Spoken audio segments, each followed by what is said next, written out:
If I guess you liked what you saw, and I'm here to tell you that it is completely achievable using Autodesk Revit, even though you still need to visualize it in another software. But I digress.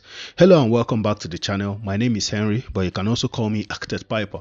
And in today's video, we're going to be covering an Autodesk Revit full course. So this is not the first time. If you are not new to the channel, I've done a lot of full course here and there before.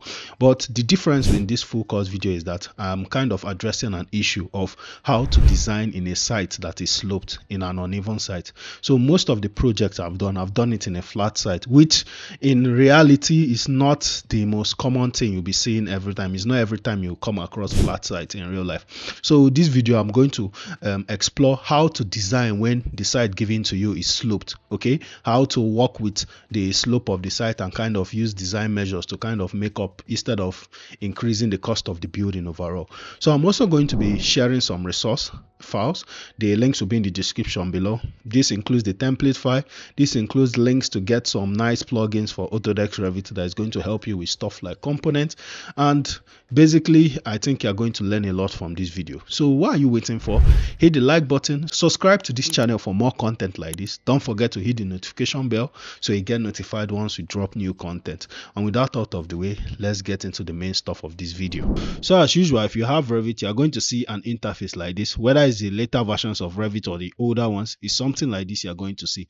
So the first thing to do is to click on new, and you're just going to click on this drop down. If normally sometimes you see architectural templates, structural. For people that are seeing those options, choose architectural template. For people that are seeing this multidisciplinary, we are going to be using metric multidiscipline. Okay, so the reason why I'm using metric is simply my location where I operate from. Currently I operate from Nigeria, so I will use the metric system. So if you operate from somewhere like, let's say, the USA, you should choose the imperial system, which is feet and inches.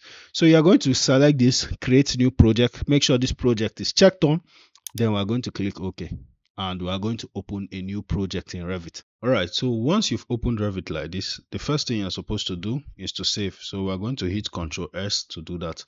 So once you hit on Ctrl S, it's going to open your file explorer. Then you're going to navigate through it and you're going to select wherever you want to save your project. So I'm going to call this Beach House. Then I'm going to click on Save.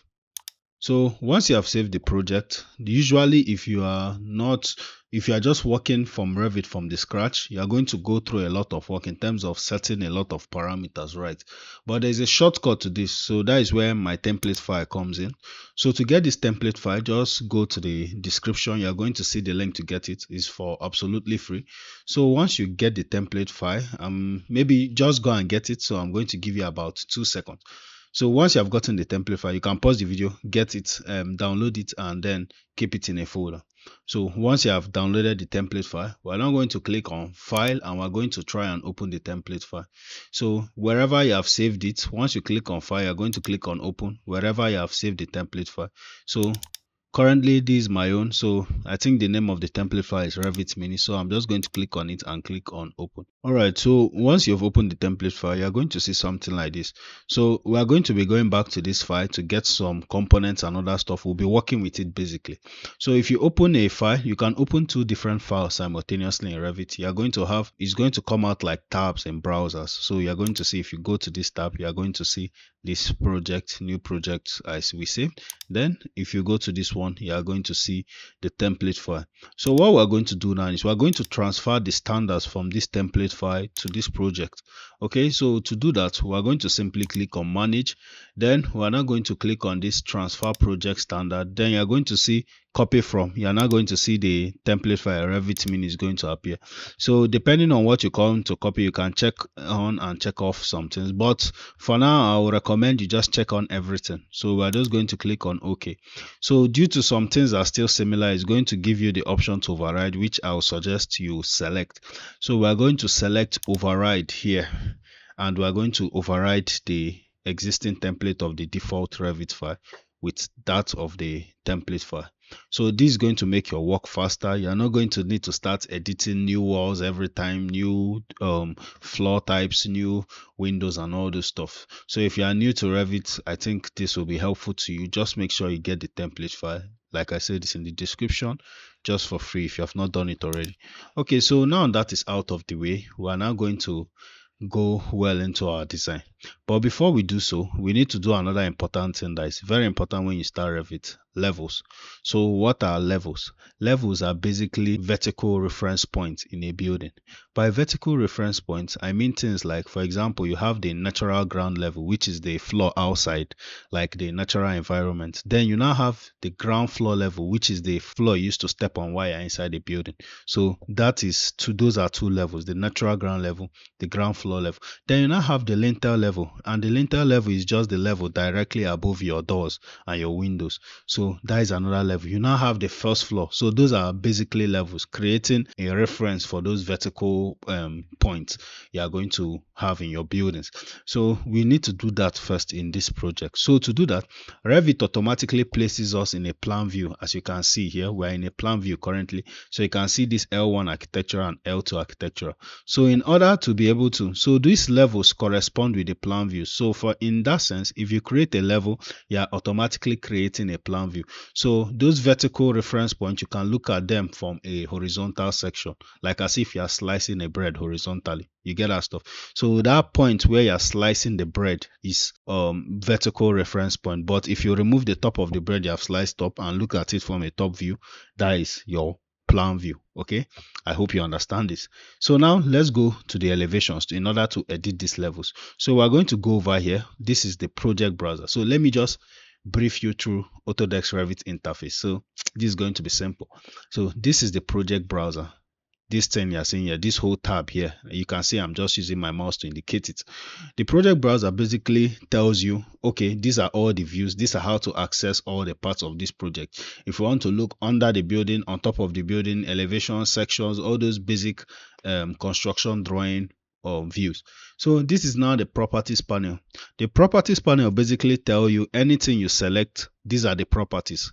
It gives you option to edit the properties of anything you select. So if you select this line here, reference line, you're going to see the properties will appear on the properties panel. Then we now have this top tab. So this top tab are basically your workshop in Revit. It has the tools you need for your building. So if you look at this, we have architectural here, we have structure, steel, precast systems. So all these contains tools, architectural tools. You can see walls, door and stuff. Annotate, you can see annotation tools. Collaborate, this collaborate is for collaboration. Views, you can see the view tools. This D5 render, it doesn't come with Revit automatically, but it's the plugin of a rendering software. Okay, so Lumion, the same thing. So you can see these are basically your tools in Revit. So this is the basic interface of Revit. It's nothing too complex. So along this tutorial, because me, I prefer a practical approach in teaching. So along the tutorials, you are going to see how we are practically going to encounter many of these tools and use it to execute this project we want to do. So the project is a beach house, okay, as I told you. So we are going to try and work with a slope site. So I'm still going to go more into that later, but for now let's create levels. So we are going to access an elevation view from this project browser. So we are just going to look for elevations here. So once we see the elevation, we can click on this plus icon for all the 4 elevations to show. So by default, you can see that these things that look like arrows here are elevation points. So by default, if you open an Autodesk Revit file, you're going to see 4 elevations points. You get. So once these 4 elevation points, you're going to reflect in the project browser as east, north, south, and west. So let's just open this east. So in this east, you are going to see some things. This is the reference line. I don't think I need this line, but whatever. I'm just going to let it be for now. This section, I don't think I need this section now, so I'm going to delete it. I don't need it now. Okay, so you can see that the section deleted. Let me do Ctrl Z now. You notice something. Immediately I clicked on this section and I click on delete, and it said view section 1 will be deleted. So if you look here, you're going to see under this section something happened. So the section was deleted. Okay, so that is just it. So now what we're going to do is we're going to click on this L2 and we're going to delete this L2 and we're going to click OK. It's going to delete all the corresponding L2 views. So this L1, we're going to give it a new name. So we're now going to call this 01 NGL. NGL is like the initials for natural ground level. So I'm just going to use a numerical value to the name. So I'm going to number it 01 NGL. The reason why I'm numbering it is Revit arranges levels and plan views according to numbers and alphabet. So if you are using different alphabets randomly, you have to use numbers to kind of organize it. So like for instance, the natural ground level is 01, the ground floor level will be 02. The levels below this, since we are working with a basement design, will be minus 01, those kind of stuff. So let's just call this is NGL. So if you notice one thing, something is meant to happen here. This L1 architectural is the name is supposed to change since we changed the level name. But if Revit didn't do it automatically or didn't ask us, what we're going to do is we're just going to double click on this name, select all of them, Ctrl C, copy it, go to this L1, right click on rename and hit Ctrl V to paste the name. So it's going to correspond as 01 NGL. So now we are going to create some other levels. So I'm just going to create one more level which is beneath. So I'm now going to click on architectural, then I'm going to click on level. So now I'm now going to create the second lower point of our site because we are going to model a hypothetical natural site for this project. So I'm just going to click on this as this 3000 here. So another thing you notice is that while I made a mistake, I'm going to click on escape again. I'm going to go to architectural, going to click on levels. Then this under this properties panel is going to show the kind of level head that will come out. Level head is basically the level symbol that we are using. So instead of leaving this as level no head, we're going to click on this drop down and we're going to select 8 mm head. Okay, so once we've selected it, you're going to see that once we're hovering it, I've not yet clicked on anything yet, mind you. Once we're hovering around here, you're going to see this blue dimension or this blue measurement, let me use simpler terms, showing the distance. So currently, if you are using metric, this means 3 meters, that is 3000 millimeters. Okay, so this 3000 millimeters I think is okay for a depth for the basement. So I'm just going to click on this and it's going to create a new level. Then once I click, I'm now going to left click once. I'm going to move. I'm not going to click again. I'm going to move either left or right. But in the case of this, I'm going to move to the right here. The reason is I want to match this level in this view too. So I'm just going to hover around here till it matches here. Then just click. So I'm going to click on escape now. So you can see that this L3 is minus 3000. If you go to this project browser, you're going to see L3 here. So what we're going to do is we're going to rename this. I'm going to double click on this name and call this minus 1. Minus 01, sorry. And I'm going to call this lower level. Lower GL. That is lower ground level. Then click out. It's going to say, will you like to rename corresponding views? Meaning, will you like all the other views that came to existence because of this new level change their name? I'm going to click on yes. Okay, so now we have the NGL and the lower ground level, and I've taught you how to create levels as the beginning part. So let's pause for a second and go to this NGL here. So what I'm going to do now is I'm going to create a hypothetical site, okay, that we're going to be working with.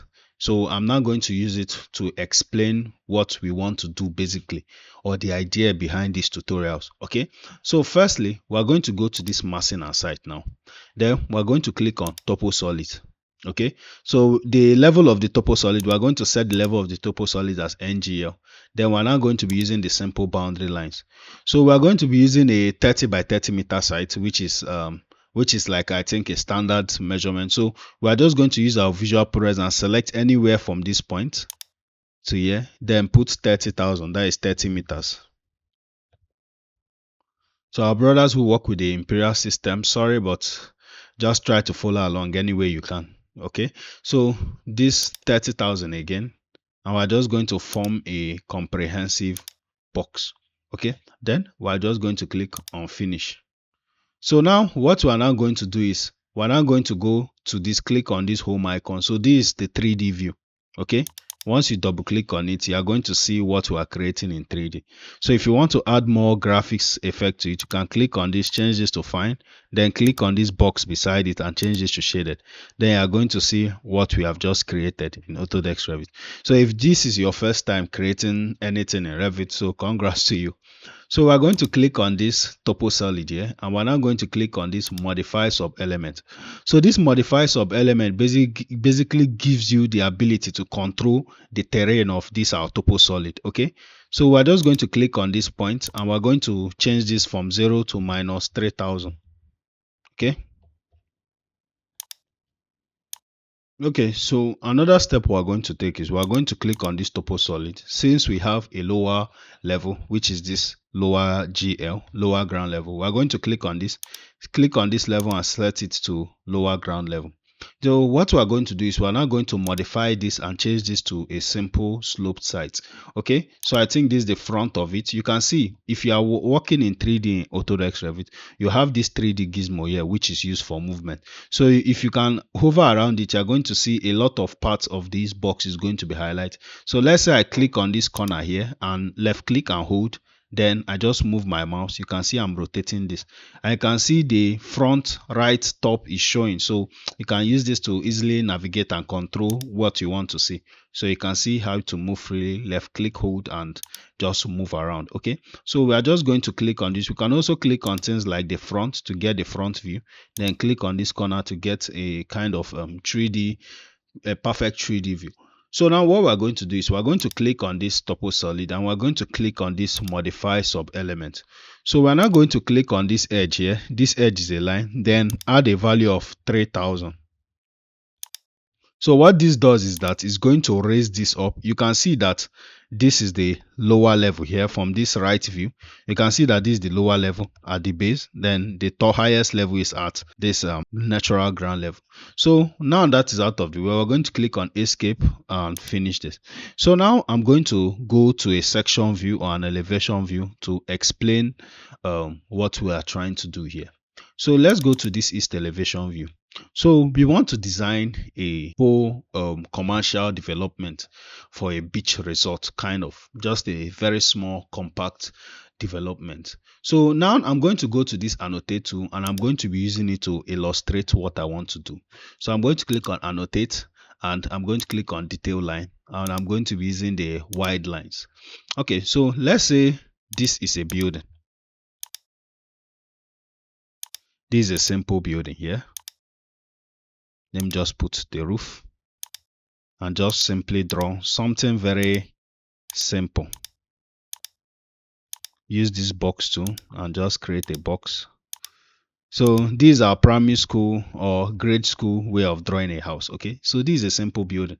Normally a building can be on a flat ideal site, a site that is flat. Very simple.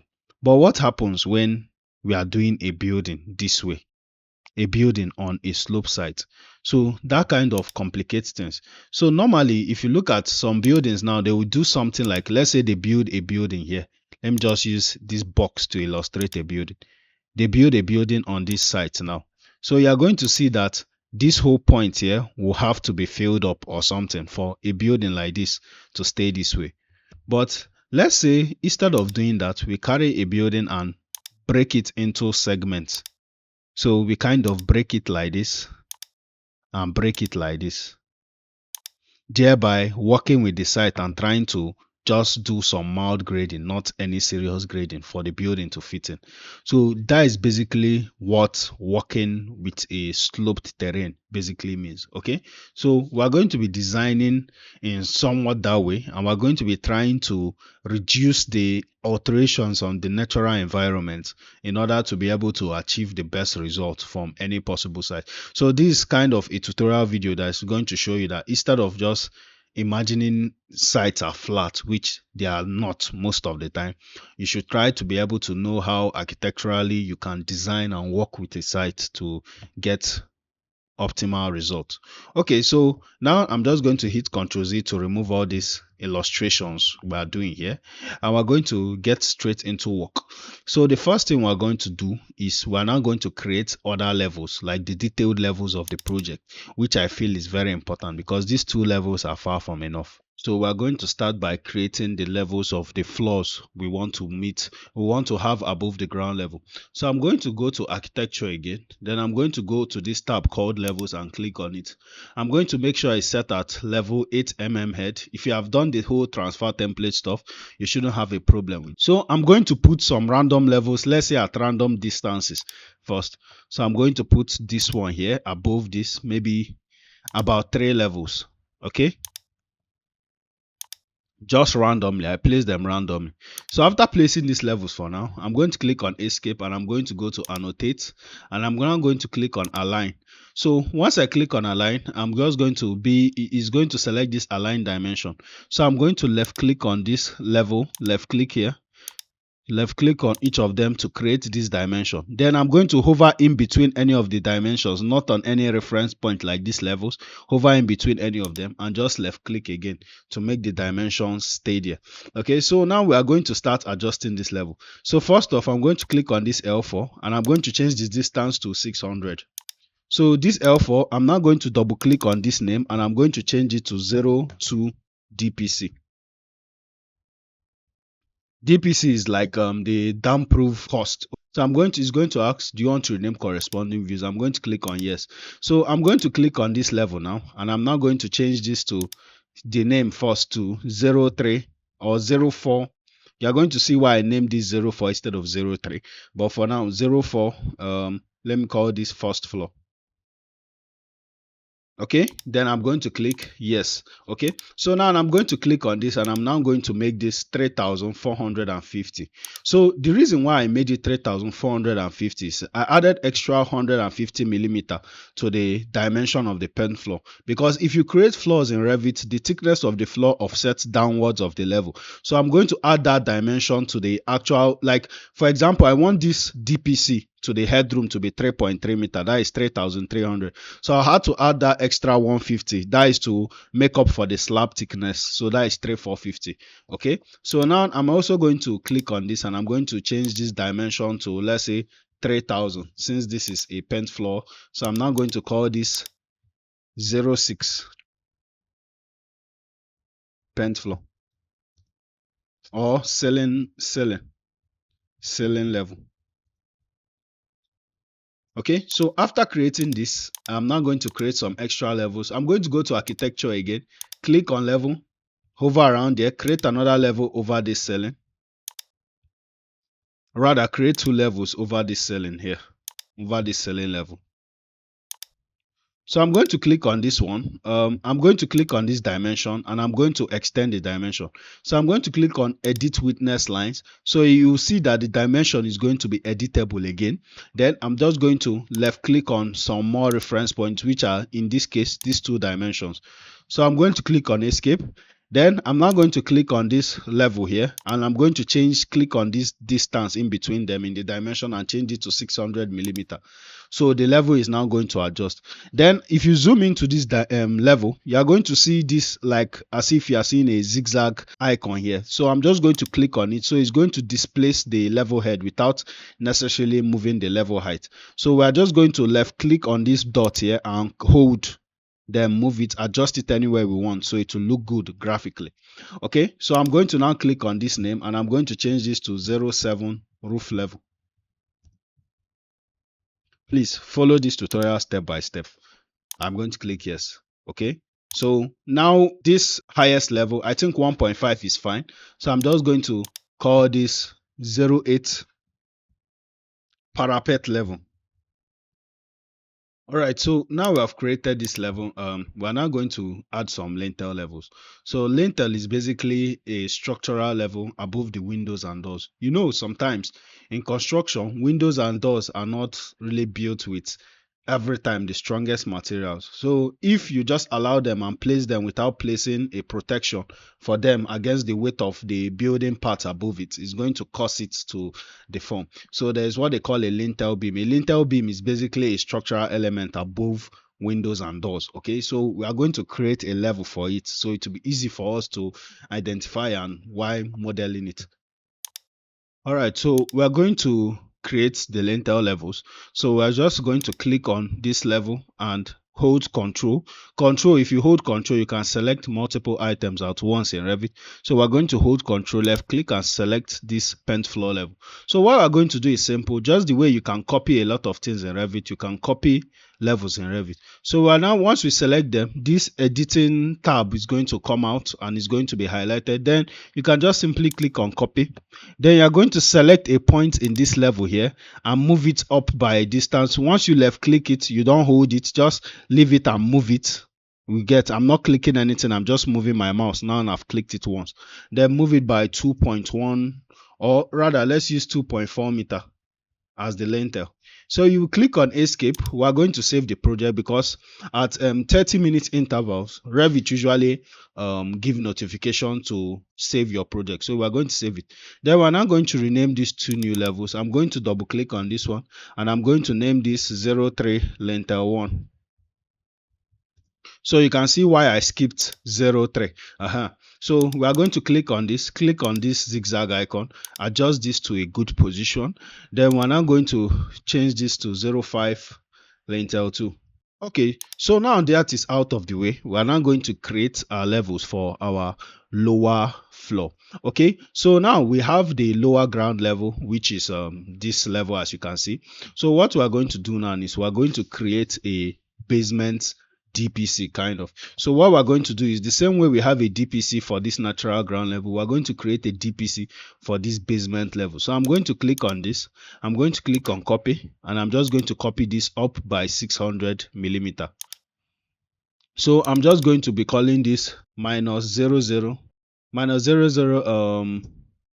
LGL, lower ground level. Let me just call this LGL. Okay, or let me just call this basement level or basement level. Okay, and now I'm also going to create an intermediate level. So I want to create a kind of grading with the landscape. So you are going to see how that grading is going to work, but I want to create an intermediate level. So I'm going to click on this and copy this up by, let's say, 900 millimeter or 1.2. So I'm just going to call this 00 intermediate level. Okay, so now this is out of the way. If you go to these floor plans, you are going to see some of these levels were created, but you're not going to see all of them. So I will suggest that you set it to a way you are going to see all of them, which is by simply going to view. Under this view tab, click on this drop down, click on these floor plans, hold shift down, hold your shift key, then select the last level and click OK. All of them are going to be shown. And if you see the way they are arranged in alphabetical order, in numerical order, you can see it starts from the lower ground, basement level, intermediate, NGL, natural ground level, DPC, lintel. So this is basically a way to organize your project in Revit. So we are going to start from the NGL. Okay, so as you can see, this is the topo solid we created. So what I usually suggest before you start any designing or creating any models in Revit is you do some line works and you do some planning. Okay, so I'm going to go to annotate and I'm going to click on detail line, which is going to be my main tool for drafting lines. So obviously we know that this is our site, so we are going to plan basically the concept of the site layout, the building shape, and the places we are going to control the level. So the first thing I'm going to do is I'm going to click on this line work here and I'm going to divide this site into, okay, what I'm going to do first is I'm going to click on escape. I'm going to go to massing and site, then I'm going to click on this property line tools. So I want to create a site boundary with property line. So I'm going to click on create by sketching. Then I'm now going to click on this rectangle tool and I'm going to pick this point here and just pick this point to create a rectangle. Then I'm going to click on finish. Okay, so I can click on this topo solid and I can click on right click and hover around hide in view. Once you see hide in view, hover around it. You're going to see by element and by category. Let's hide it by element. So this particular one we have selected will hide. Hiding by category means anything that falls under that category is going to hide in the view, but we are going to hide by element. So you can now see our boundary line. So we can now do some further things like hiding all these elevation points. We're going to select everything here. We can left click, hold, select all of this here, right click, hide in view by category. Then we're going to go over around here and click on this hide crop region, so we won't see this hide crop region here. So this north arrow, we can leave it, we can choose to delete it, whatever, it's not causing any harm. Okay, so I'm going to go to annotate again, go to this our tool tab, click on annotate. I'm going to click on detail line. So let's start doing some site plan. So firstly, I'm going to want the main access point of the building to be, let's say, somewhere either on the left or right side. Okay, so let's just divide it. So this is where the parking of the facility is going to be, and basically where cars will enter. So this is going to be the back room facilities of the building. Then this is now going to be where the building is going to sit. So in order to maximize the land and improve articulation, I'm just going to try and shape a building, a rectangle first. So watch carefully, this is a design process. So given the fact that this our building is this shape here, we are going to adjust it and articulate it a bit. So I'm going to break off here, and I'm also going to break off here to kind of form a shape like this. Then I'm just going to use this trim extend corner, and I'm going to trim this on join elements. Don't mind it. Trim this as well, here, here, and here.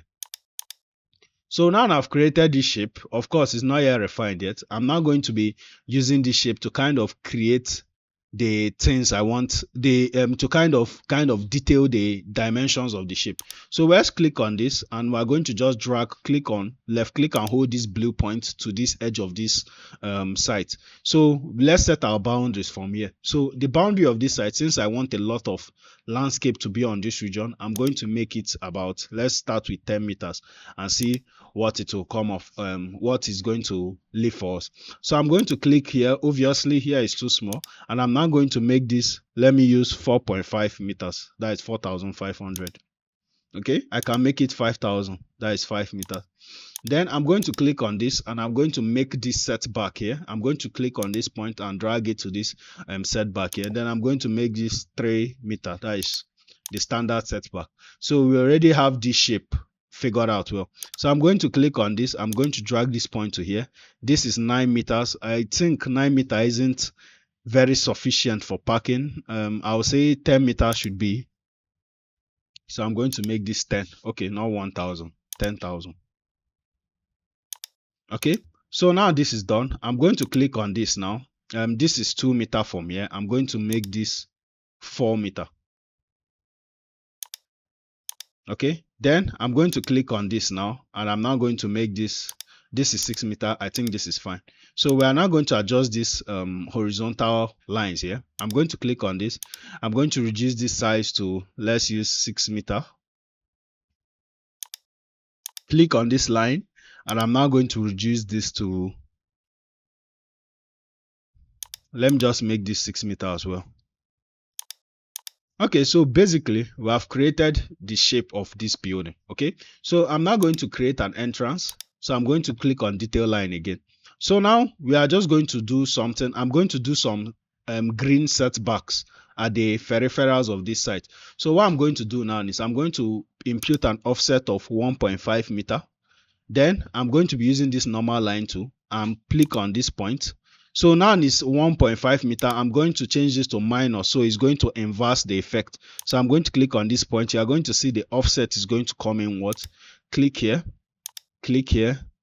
and click here, and click on escape. So we have site boundaries to some extent and some green areas. So we can now choose in which part of the building will the entrance be very good at. So let's say this is going to be the entry point of this beachside house. Okay, so this is now going to be the entry point of the pedestrian where people enter the building. So if you look at this vehicle here, we can kind of create a drop off at the entrance, then just move to park, which I think is fine. So I'm going to go to detail line, and I'm going to put an access point here. So what I'm going to do is I'm going to hover around there. You're going to see this blue dimension highlighting vertically. So once this blue dimension is highlighting, you can impute a value to kind of cause it to use that value and as the starting point of where your line is going to be. So I'm going to put a value of 6 meter, which is 6,000. So after I do that, I'm going to draw a line by 3 meter. Then another line here by 3 meter as well. Let me just make sure it's 3 meter. Then 2.2 meter here. Then I'm just going to bring this here. So now this is 2 meter at this point. I'm going to click on this line here and I'm going to extend this from 3 meter to, let me just make it 6 meter or 4.5. So I'm going to also click on this and I'm going to change this dimension from 2 meter to 3 meter. Okay. So after changing this, I'm now going to go to detail line and I'm going to draw another line from here up to 3 meter here. So what I'm going to do is I'm just trying to create turning radius pockets in order to be able to accommodate the turning radius of the vehicles. So now this is done. I'm still going to offset this by 2 meters, so it's going to be able to accommodate a vehicle. I'll just make this passageway 5. Okay, click on this and make this 5. Okay, so I think this green area, this line can go, so we're going to drag this here and drag this here so the car can just park facing the fence. So what I'm now going to do is I'm going to click on modify, going to click on trim and trim this here. So I'm going to go to annotate, detail line. I'm now going to click on this fillet arc tool. So what this fillet arc does is that it creates an arc. So I'm going to select these two lines to create an arc out of it. Just create an arc. We don't need to focus too much on getting the dimension to pinpoint accuracy. So I'm now going to click on escape, select this dimension and change this to 3000. Giving the standard, I can click on delete element, so giving the standard turning radius of 3 meter. So I'm now going to go to this detail line here and do the same thing for this. So if you noticed already, my Revit might be appearing different from what you're seeing on your screen. These thick lines might be showing in your own system. The reason why it might not be showing, but if you transfer the template, I'm guessing it will still be thin lines like this. You might be confused. Why am I using wide lines and it's still looking thin? Just click on TL on your keyboard. It's going to activate the thickness of the lines. Okay. So me, I like working with thin lines, so I'm going to click on TL to make it thin line. So I'm going to click on this and make this 2.1. I'm also going to click on this and make it 2.1. So it's almost going to be like a perfect arc. So we have where our vehicles are going to park. We have the shape of the building. So we are going to create an outdoor pool for basically this facility. I want an outdoor pool to be present. So I'm going to click on detail line and I'm now going to draw a line offsetting from this point here up to 2.1. And I'm going to draw it up to 4.5 here. Just basically follow this part to create a square profile indicating that this is going to be a pool. So after creating this space here, I'm planning to use it as an outdoor sit out. So I'm also going to go to detail line and we're going to do some landscape work here, okay, before we start modeling anything. All right, so now we're at this stage. We're going to start dividing this project into segments, because if you look at the 3D, if you go to the 3D view, we know that this place is sloped. So we know that the highest level of the slope is from NG, or that is 0 to this lower ground level, which is minus 3000. So we are going to now start dividing our landscape into segments to know which side, which levels each segment is going to be. So let's go back to NGL. Let me show you what I mean. So we're going to go to annotate again, because I usually like pre-planning a lot of things before modeling. So we are going to use this detail line. So the first thing I'm going to do is to divide my building into 3 parts, which is this first part, the middle part, and the rear part. Then in the same sense I'm dividing this, I'm also going to extend the line to the site, because you need to plan the building with the site. Okay, so let's put it like this. So what I'm going to do now is I'm going to be using the annotate tool to kind of indicate the height of each of these parts. Okay, so I'm going to click on this text now to write a text. So in this first place, I want this place to be at the NGL level, which is okay. So I clicked on annotate, I clicked on text, then I'll left click again on any point, especially on the point where I want to annotate, and just hold shift and click plus 0, since that is the NGL. So I can click on this text. I can now go to this properties panel. So we are going to see how it's used. I'm going to click on edit, duplicate, and maybe just call this big text, then click on OK. So after doing it, I can now change the font style if I want to Times New Roman, then maybe the size to 6 and click OK. So you can see this appearing big. So this is going to be +0 on outside, and I'm going to click on copy and copy this here. So since the DPC is 600 millimeter above the NGL, I'm going to put this front part as plus 600.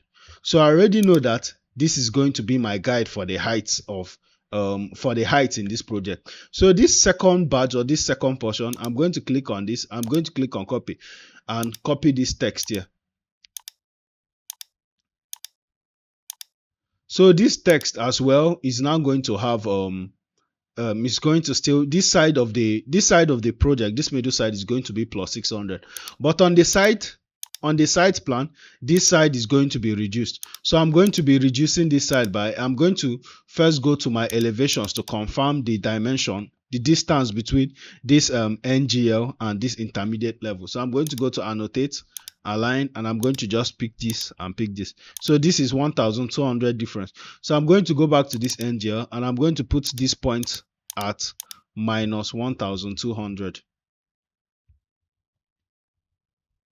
So it means I'm going to create a transition here, a maybe staircase or whatever I'm using to transition from this outside point to this landscape area. Okay, then I'm now going to click on copy and I'm going to copy this here and put minus 3000 because this is going to be the lowest level. Okay, so there is going to be some grading on the side. So grading is basically adjusting the natural terrain of a site. Then I'm going to go to detail line. I'm also going to segment here because this swimming pool area, I want it to be the same with this intermediate area. Okay, so I'm going to select this here, click on copy and copy this to this point here. So this is minus 1200 minus 1200, and also this, okay, this can be a ramp. So this side can just be a ramp since there is not much going on here. So I'm going to go to detail line and just indicate that this is going to be kind of a ramp moving downwards from this point. Okay, so now we have this thing figured out. We know that our building is divided into portions. And we know that this is the parking, this is a paved area, this part is 0, this part minus 1, 2, this minus 1, 2, and minus 1, 3. So we're now going to start working with the modeling. Okay, so I'm going to click on escape, of course. So the first thing we do when we want to model is to just go to architecture and click on walls. So once we click on walls, you are going to see this basic generic wall 200 as the default wall that comes when you open Revit. So I'm going to click on this drop down and I'm going to be selecting a wall I've already created in the template. So I'm going to be selecting this 012254. So if you want to edit the parameters of a wall, you can click on edit type. You can even duplicate and create a new type of wall from any wall you want. So if I click on duplicate, I'm going to duplicate it and edit the properties of that wall. Okay, so we can go to edit structure. Then you can see the structure, the thing is set in structure. The material, I've already set it. If you have transferred the template from the template file, you're supposed to see this, the thickness 225. Then I'm going to click OK. Click OK. Okay, so one thing you should know is that I'm not a design wizard like that, in the sense that this design I'm designing, I have it all pre-planned out. So if you are that good to form your own design on your own, fine and good, but just have in mind that all these things, I'm not just figuring it out now. I actually have it pre-planned, and at least I have a rough idea of how this design is going to be while thinking of doing a full course. So after we are done setting how we want the wall, the kind of wall we want to use, we are now going to edit the constraint. So the constraint is basically tells us if you are creating a wall, it tells you how tall will the wall be. So when you are working with constraints, if you have created levels, it makes things easier. So for example, you can see that this base constraint is 01 NGL. So with the top constraint, you can click on this. It's currently at unconnected, meaning it's not yet connected. So we can now set the top constraint to be, let's start to PENT floor level. Okay, so now we have PENT floor, we have set the top constraint. Before we start drafting, we can now set this line location. For example, if this line location is set at wall center line, if I click on any point, left click on any point to draw a wall, you're going to see it's going to be sketching in the middle of the line I picked it, or the point I picked. But if I click on escape and set this at finish face exterior, if I click on a point, you see on the exterior of that point. Okay, so I'll click on escape. I can change it to finish face interior. If I click on this point, you see it goes with the interior. So since I'm constrained by this site, I think I can work with this finish face interior. Though just remembering, okay, this 3.5, this 5,000. Okay, so now I've drafted the first 3 walls in Autodesk Revit. So if we go to 3D, we are going to see what we have in turn. So we can see that there's definitely a problem here. Sorry, I just mistakenly dragged the level. You see, the moment I dragged the level, it came up to. So you can see there's definitely a problem and we'll need to work around this. So let's continue. So let's go back to NGL. We have drafted this first wall. So I'm going to click on wall again. And I'm now going to draft another wall here. So since this place is going to be minus 1,200, this section, like the section, even though inside the building is still maintaining this plus 600, this point of the landscape is minus 1,200. So I'm now going to click on this base constraint and set it to that intermediate level. So it will now be intermediate level to PENT floor. So I'm now going to click on escape, or I can simply go to this intermediate level. Okay, since this line work is not there, let me go back to this NGL. So what I can do now is to just click on wall. Since we have set it from NGL to PENT floor, then start drafting another set of walls. Let me just draft from here. I'll change this from finish face interior to finish face exterior. Then just draft some walls like this. So after I've created these walls using the line as my constraint, I'm going to select hold control and select these 4 lines. I'm going to click on this split here. So I'm going to, because sometimes when you draw 2 walls on the same line and they are the same, set at the same properties, they tend to join. So you can use this split tool here to just cut them in the middle. So it's going to disjoin them. So I'm going to select this wall, hold control and select the other 4, these 4 here. Then I'm going to change this base constraint from NGL to intermediate level. Okay, so these are just the basic things we are doing now. We are just trying to bring out the outline. So now I'm now going to go to architecture again. I'm going to click on wall and I'm going to basically do the same thing. So I'm going to start here. We'll go here too. Click on escape. So I'm now going to select this wall, these 3 walls I just newly created. Select this select this base constraint and set it to lower ground level. So if we go to this 3D view, we are going to see something like this. So we already have that this building is, we have already kind of structured it here. So what will happen is, in actuality, after we finish the landscape, there is going to be some filling and some retaining walls on the site, which we are going to design as well. So let's go back to NGL. So now we have done this. Now we have now reached a good stage. We are now going to start outlining some other design features we have in mind. So we are going to draft out some lines because I want a balcony terrace to be somewhere here. Okay. So what I'm going to do now is I'm going to go to annotate. I'm going to go to detail line. Then I'm just going to draft a line from here, this point here, up to this point here. Then I'm going to draft in another line from here, 1.2 meter from here, up to this point here. So what I'm now going to do is I'm going to try to create some low level walls or some low walls under this. So I'm going to first click on modify, click on offset. Then I'm going to first be offsetting 900 millimeter here.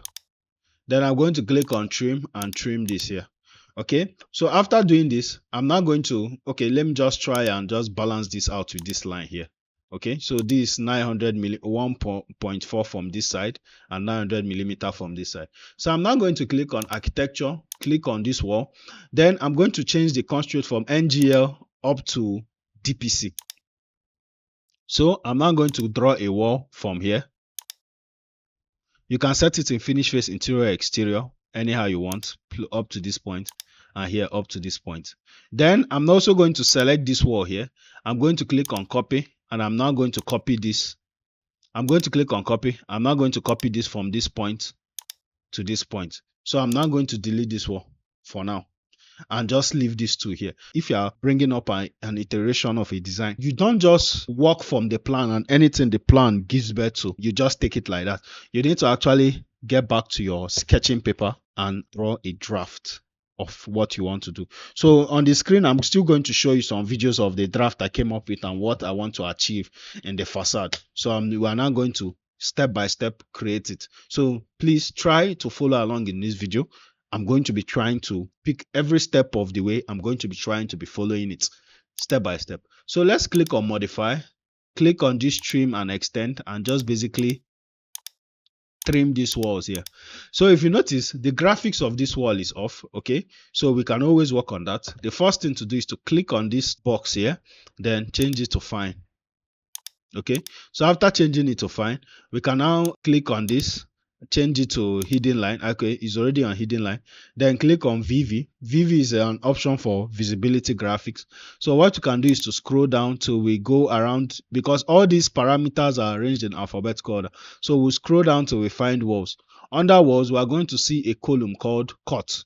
This cut means the cross section of the walls, the graphics that is going to be showing. So we are now going to make sure we are under walls, then click on pattern under these walls. You see, once you select it, it's going to highlight the whole line. Then click on this override, click on this drop down and select solid fill. So we're also going to click on this color, override the color, just make it dark, but just not totally black. Click OK. OK again, apply and OK. So we can now see our walls clearly defined in this view. The reason why this wall we created, wall we created from NGL to DPC is not highlighting dark is because of a floor plan is actually a horizontal section. So the fact that the horizontal section level in standard Revit plans is 1.2 meter.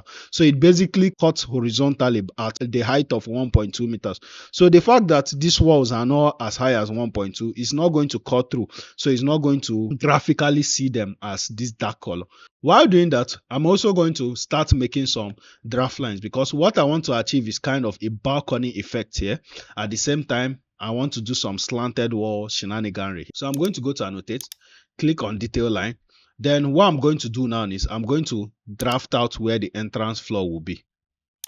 So the entrance floor, I'm going to draft a line here, draw another line, or click on this offset tool. Offset is basically to offset, and offset it by 2.1 meter here. Okay, so this 2.1 is not enough. Let me just click on this and make this 3 meter. So now this is at 3 meter. I think this is fine. So I can now click on annotate, click on detail line, then I can draw a line from here up to 2.1, then slant it to this point here. So this line work, we are still going to need it in future, but for now we are now going to go to the DPC. But before we go to the DPC, we'll need to kind of do something. So I'm going to left click and select, left click, hold and select everything, then click on this filter icon and click on check none first. Then I'm only going to check on the line works. Okay, then I'm going to click OK. So after checking on the line works, I can also hold Control to select this text. Then I want to copy this from not only the NGL, I want it to be on the DPC because I'll be needing it while I'm working. So I'm going to click on this copy to clipboard. I'm going to click on paste, align to selected views, then set it at this 02 DPC and click OK. So if we go to DPC now, we're now going to see the thing. The only difference is that we have not yet set the graphics parameter of the NGL to the DPC. So what we can do now is, instead of setting everything and hiding all these things like we did in the NGL, we're going to go to this NGL and we're now going to click on view. Or since we already have, I think I've already saved some plan view template. So instead of creating a new plan view template, we can just simply go to this view here. Then we can now go to view template. We can now click on this apply template. Okay, we haven't saved anything, sorry. So let's click on view template. We are now going to click on this create template from current view. So we're now going to create a template from this view NGL and click on create. So I'm just going to call this temporary plan, temp plan, because we are still going to work on a presentation plan template that we're going to be using. So I'm going to click on OK. you are going to see it is going to appear under these templates, and I'm going to click OK. So if I go to this DPC, I can just simply click on this view template, apply, and select this template plan and click on OK. So it's going to have the same plan template. So because that this DPC is a higher level, we are not seeing those walls we created here. So what I'm going to do now is I want to create those walls, another set of walls to form dwarf balcony walls in this view. So what I'm going to do now is I'm going to go to annotate. I'm just going to click on this line here. So now I want to extend this line a bit. So I'm going to drag it, click on this endpoint here, select the line, click on this endpoint here, drag it down. Then I'm now going to click on modify, click on offset. The only thing is I'm going to uncheck this copy of this offset, and I'm going to change the offset value to 600 millimeter. So I'm just going to offset this backwards here. So what I want to do is I just want to create a cantilever effect of the dwarf wall that is going to be here. So after I do this thing now, we are going to go to 3D if you are following up to this point, and you are going to see what we've done. So now we have done this up to this point. What we can now do now is we can now go to architecture. You can go to walls now. So these walls, we are going to set it from DPC to this lintel level. So you can see, apart from the fact that you have set the constraint, you are going to see the unconnected height, and you can see this thing called top offset and base offset. So we are going to be using the top offset and base offset. So base offset basically means if you impute a value in the base offset, it's going to reflect in the appearance of the wall.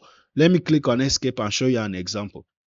So if we go to 3D view, this is actually a technical fix in the video. So at the point where I'm starting to talk here, you will notice that there was actually a technical error with the video. So I noticed that what I was teaching wasn't really recording. So the whole part of me explaining the wall offset values and how wall constraint affect walls wasn't clear. So this is actually after I finished the tutorials, but I'm just going to try and explain what I missed in that part. Okay, as you can see, this is not exactly how it is currently at the point in the video, but I feel the point can still get across with this level. Okay, so what I was trying to explain was how to manipulate walls via certain parameters, so it's going to fit in what you want to design. So for instance here, I wanted to go to the 3D view. Let's go to the 3D view, and I wanted to go over to this place. So this is like spoilers up ahead, but it's fine. So I wanted to create a dwarf wall for this balcony here. So this is a floor currently. So in order to create a dwarf wall, we are going to place walls, but we're going to set the parameters different from the other walls. Don't mind all these things you are seeing. We are still going to get to it later in this video. I covered everything. It's just I need to explain this part, which I feel is important for you to progress. So at the current level you are, if you are following this project, I just want you to follow me and do this. So if you are following it, you have things like lines here to indicate one is a lower wall here and one is actually another wall. So basically you have two lines. So I'm just going to try and mimic those two lines by going to annotate, detail line, and I'm going to draw, click on TL to turn off these stick lines, and I'm going to draw a line from here up to this point here to indicate that other wall I want to create.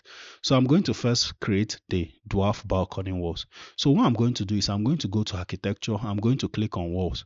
So I'm now going to select the 2254. Okay. After selecting this 2254, you are going to see this base constraint, and you are going to see this top constraint. So the top constraint is set at PENT floor, but I want the top constraint to now be set at lintel 1. So remember, we are starting base DPC, top constraint lintel 1. Then we now have the offset. So we have a base offset and a top offset. So for example, now I'm just going to draw a single wall here. I'm going to change this location line to finish face exterior, and I'm going to draw a wall from here to this point. Okay, so now I've drawn this wall, we're going to go to 3D and look at how it's looking. So looking at this wall, we can just rotate it a bit, and I can even zoom in well, so you're going to see the wall in relation to this floor. So if I click on this floor is currently set at DPC, and this wall is also base constraint starting at this DPC, but something is off here. In real life construction, this wall is not meant to be like this. The wall is meant to go down and kind of create something like a beam. So to solve that, we're going to click on this wall, and we're going to change this base offset to -300 or -150. Let me use -150.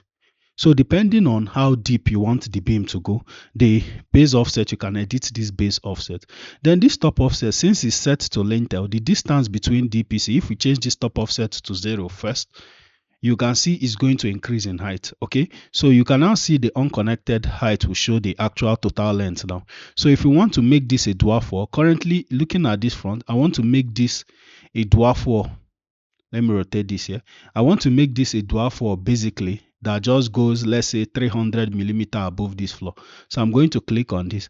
Since this is 2250 and the distance between the DPC and the lintel is 2400, I'm going to minus 2400 by 300, which I want the height to be. So 2400 minus 300 is 2100. So I'm going to put minus 2100 to get the effect of 300. So this is now a dwarf wall.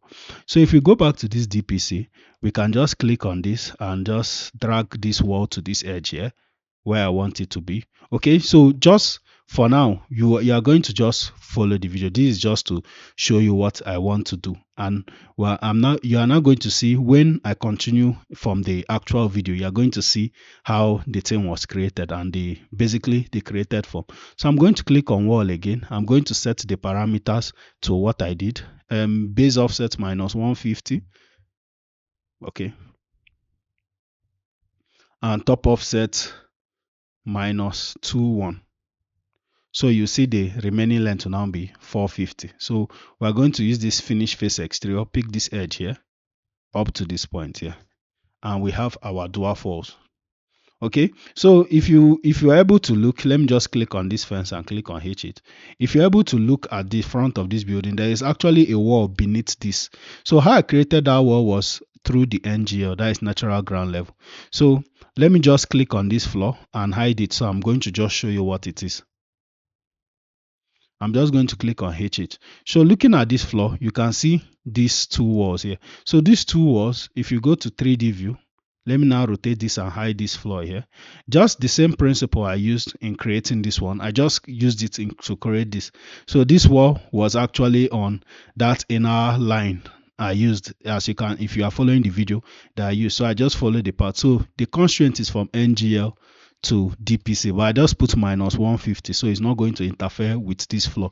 That is why if I click on HR and to unhide the floor, you are not going to see the walls here. Okay, so I hope this is able to cover up to what was missing due to the technical recording errors in the video. So from there, I think we can continue with the video now. All right, so what the next phase we are going to enter in this project is we're going to start drafting out the floors. So we're going to be creating floors according to the way we set it. So just another thing I'm supposed to do, I'm supposed to click on this text here, click on copy, then copy it here, because this terrace that I want to be hanging here is also going to be at this plus 600 level. So what I'm going to do, since I'm already at the DPC, I'm going to simply click on architecture, then click on floors. So I'm going to click on this drop down icon and I'm going to be selecting this floor slab main. So if you transfer the template, you should see this floor type. So what I'm going to do is I'm going to click on this line and I'm going to be following the lines work of the wall or the perimeter. So in normal circumstances, in actuality, the way buildings are constructed, the floor slab is usually at the external point of the walls. Okay, but when I used to model, I usually model it in the internal part faces of the wall, so it's not going to really cause me a lot of complications when I want to render. Then in detailed working drawing, I can now maybe use some graphics works to cover it up and extend it in the sections. Okay, so if you want to like personally, if you are using Revit to calculate the, let's say, area of floors and components of the building, I will not suggest this method. I will suggest that you do it on the external, but me personally, in my workflow, I usually do it on the internal faces of the wall. So I'm just going to follow this profile here, go to this edge, pick it up to here because I wanted the entrance slab to extend up to this point, then come to this point here, then here. Okay, so now this is done. I'm going to click on escape and I'm going to click on finish. So you're going to see, would you like the walls at the bottom to go up to this floor up to this floor slash topo solid, I'm going to click on don't attach. Okay, so if I go to 3D view and we just rotate this building, you're going to see that this slab have appeared here. Okay, so what we can do now is, if you notice that these walls here, these 12 walls here, are kind of interfering with the graphics of this floor. And the reason why is that if these floors, the height of this floor is set, the height of this wall is set to be interfering with the floors.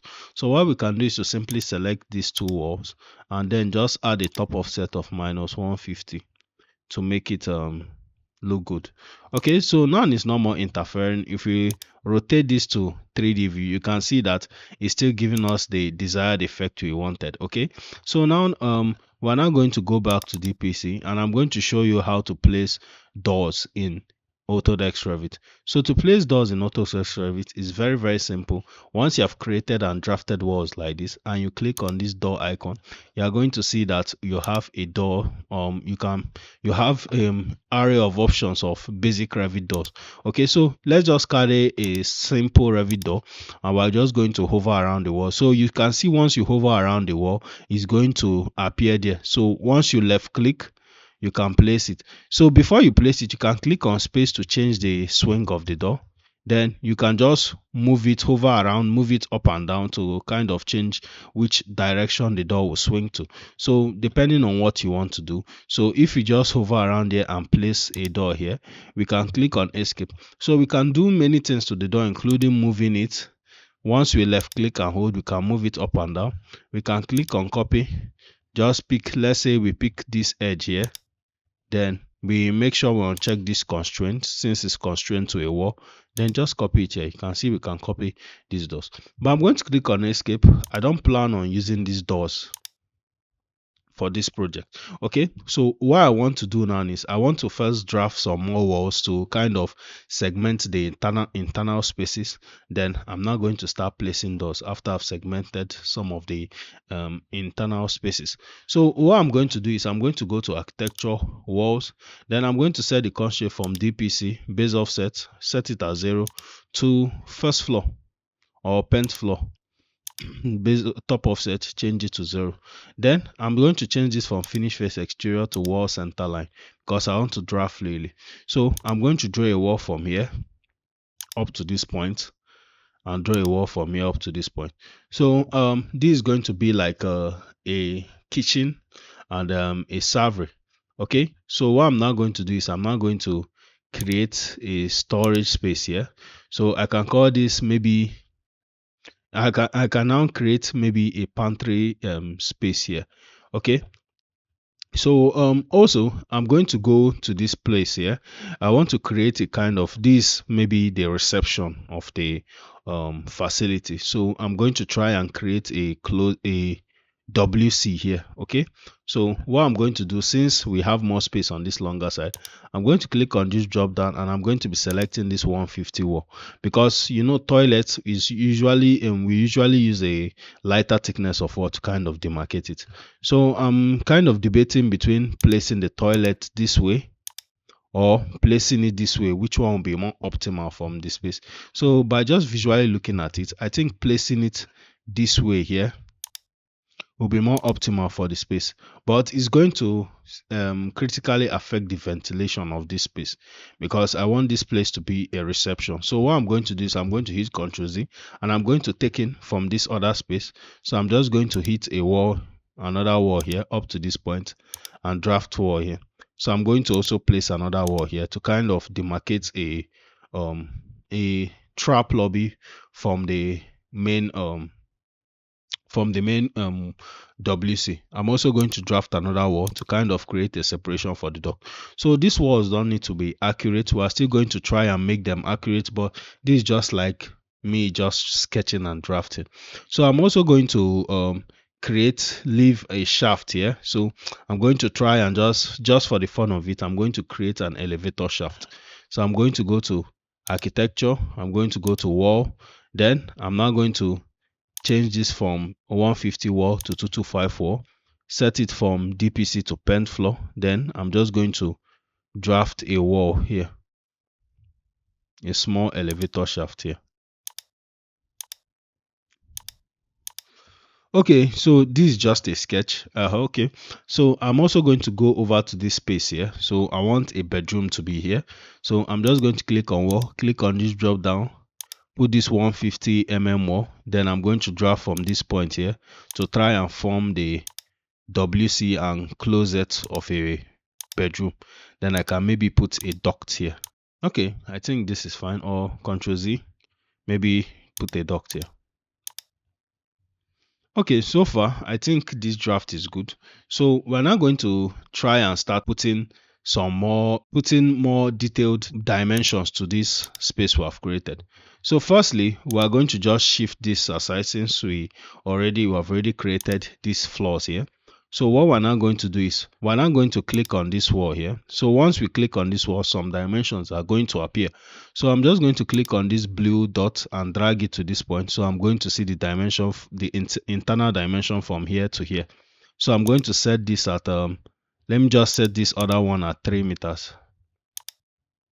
Then I'm going to click on this. Since the dimension is equal here, I'm just going to set this at 1000 or 2100.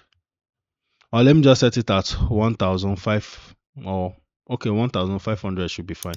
So this is going to be like a storage, okay, for this kitchen, or kind of let me just leave this place open for now. Control Z.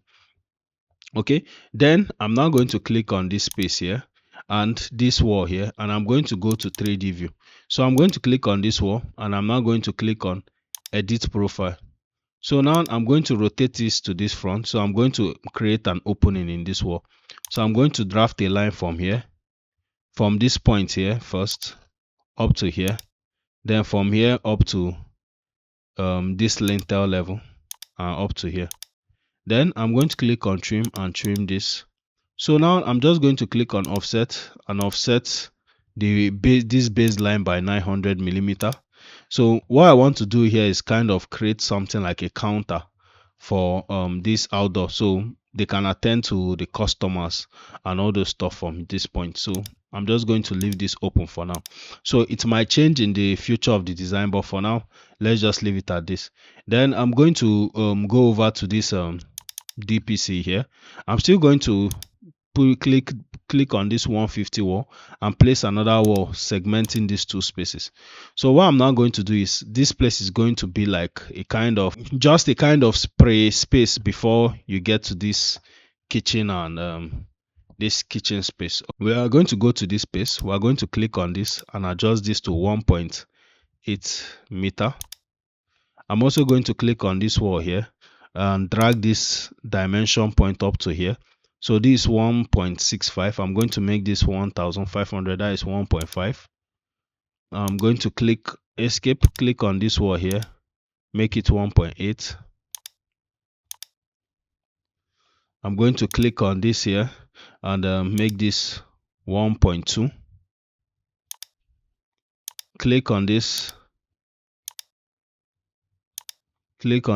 make this 1.2 as well, or 1.350.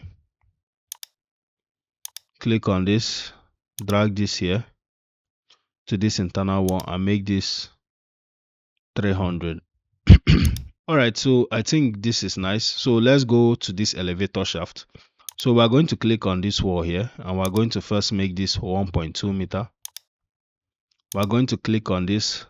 Okay, on the flip side, I don't think there is need for an elevator shaft in this project. So I'm just going to scrap that idea since it's very small. I don't think it's a necessity. So we're just going to create a staircase here, a nice open staircase. Okay, so then after doing that, let's go to this part here and just put some dimension here. Make this 1.2 meter or 1 meter or 1050 millimeters. Click on this, make this 1.5.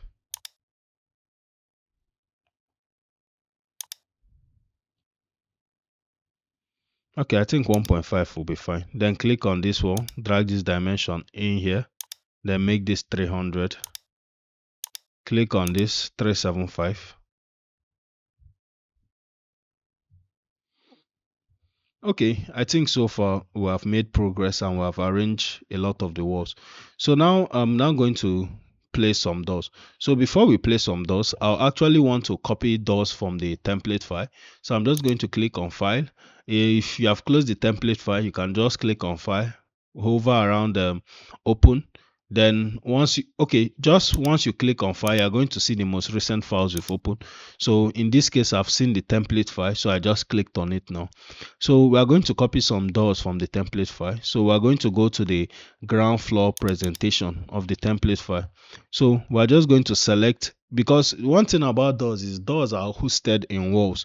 So you cannot copy a door without copying the wall. So let's say if we select a door now, just a door, and we click on hover around here and click on copy to clipboard.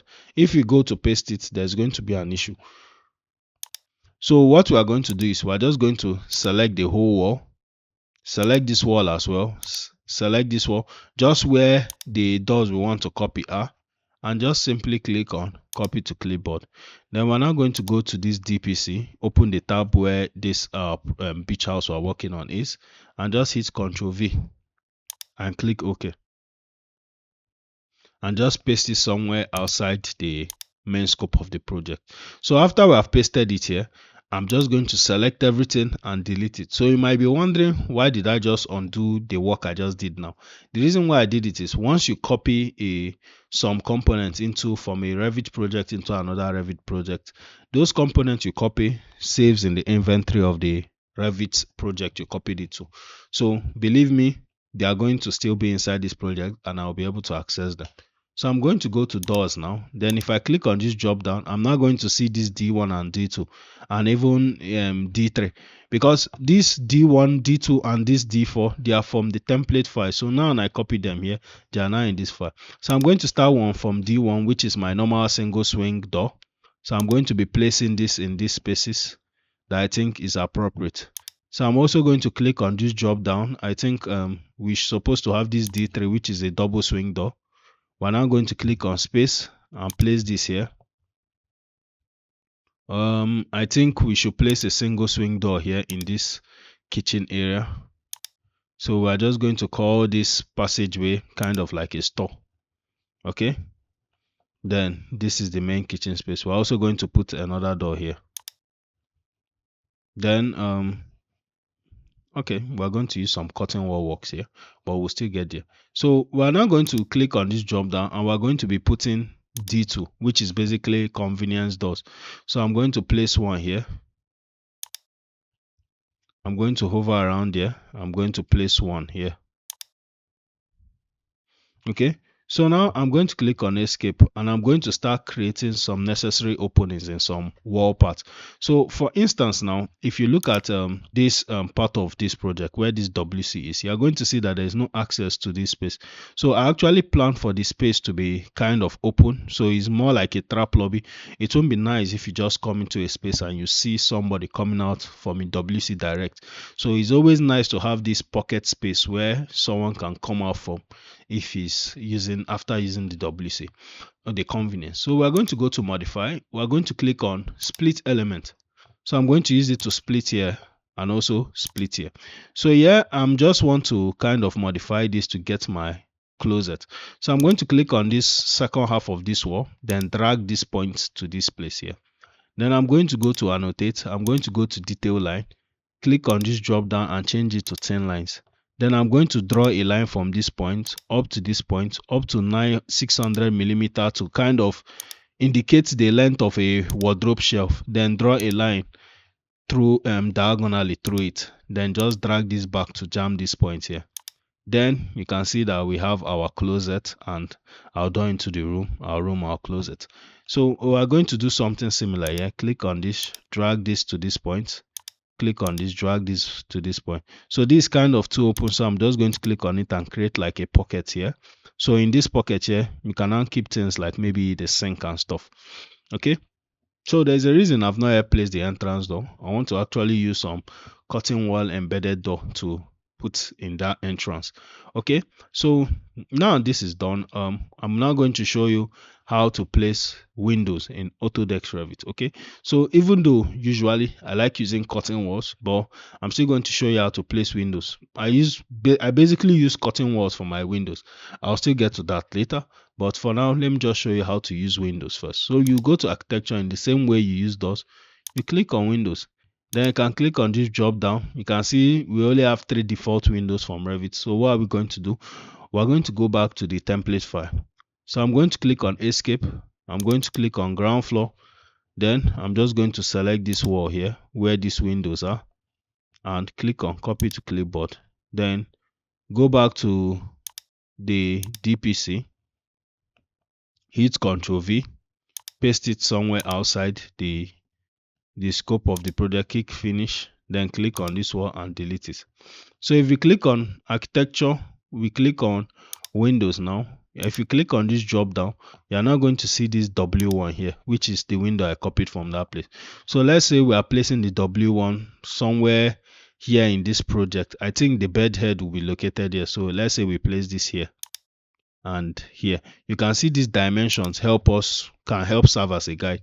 So we can still click on this window. We can still adjust the dimension from the edge to, let's say, 300 millimeter. Click on this, make it 300 millimeter. So you can see if we go to 3D view, we can now see the doors and we can also see the windows. So we can also adjust the height of these windows where they are supposed to be. For instance, you can see this window is off this lintel level. So I can select these two windows and change their sill height to 600. Since their height is 1.8 meter, 600 plus 1.8 will give me 2.4, which I made as the lintel height of this project. So the same matches this, and you can see we are making some progress so far. So let's go back to the DPC because we are still working there for now.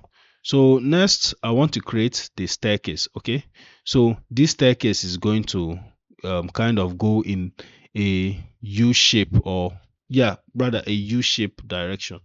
So to create staircase, I'm going to show you the best way to create. So one thing about creating staircase is a vertical transport route in a building, structure in a building that carries people from a floor to another floor. Okay, so we are going to now click on to create sketches. We are going to go to architecture. We are going to click on stair. Then we're going to click on this drop down first and change this to monolithic staircase. Then we're now going to set the constraint. You are going to see the base level showing DPC, which is where we want the stairs to start from. Offset, we should leave it at 0 unless we want to purposely offset it. The top level, it will automatically attach the top level as the next level. So you can still always click on this and change it. So we want it to go from DPC to PENT floor. So that's it. Once we have set this, so we can use any of this run tool, but what I suggest is to click on this create sketch. Okay, it gives you good freedom. So this is the boundary line. So we're going to start from the boundary line. I'm going to draw a line from here first, and a line from here to 2.1, another line up to 2.1 meter. We can put 2.1, enter. So after doing this, I'm now going to click on this offset tool, and I'm going to be offsetting 1.2 meter. Make sure I check this copy, offset here, and offset here. Then I'm going to click on trim and extend, and I'm going to trim here, trim here. So let's click on riser now. So we're now going to create risers. So once you click on riser, we use this line tool. We're going to draw a line here from here to here, closing this loop. So if you take note of this thing, because people make this mistake, let me hit Ctrl Z. After you have created your boundary lines and you have trimmed it, don't use your boundary lines to close this loop. Once you use your boundary line to close this pathway, the staircase is not going to create. So use risers to close it, like this and like this. So we're also going to create one here. So what we're going to do is we're now going to use this offset tool, and we're going to be offsetting it by 300 millimeter. So we're going to offset from here, offset here, offset here, 1, 2, 3. Then here, 1, 2. So if you are wondering how are we going to know when the stairs is enough, if you zoom out, you are going to see a grayed out text showing how many risers created and how many risers remaining, even though we are supposed to still set the actual riser height. So it's showing 10 remaining. So we're going to keep copying these risers. Okay, so now it's showing 6 remaining. So that means we'll need to get more risers from this side. 1, 2, 3. 1, 2, 3. Then we're now going to use trim to kind of trim this to this first one. Trim this to this first one. That is this two.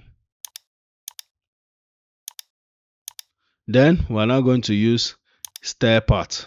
So this stair path basically tells you which direction the stair is going. So if you zoom out, you're going to see that it's showing 20 risers created, 0 remaining. If you can see it, I'll try and zoom in while editing the video.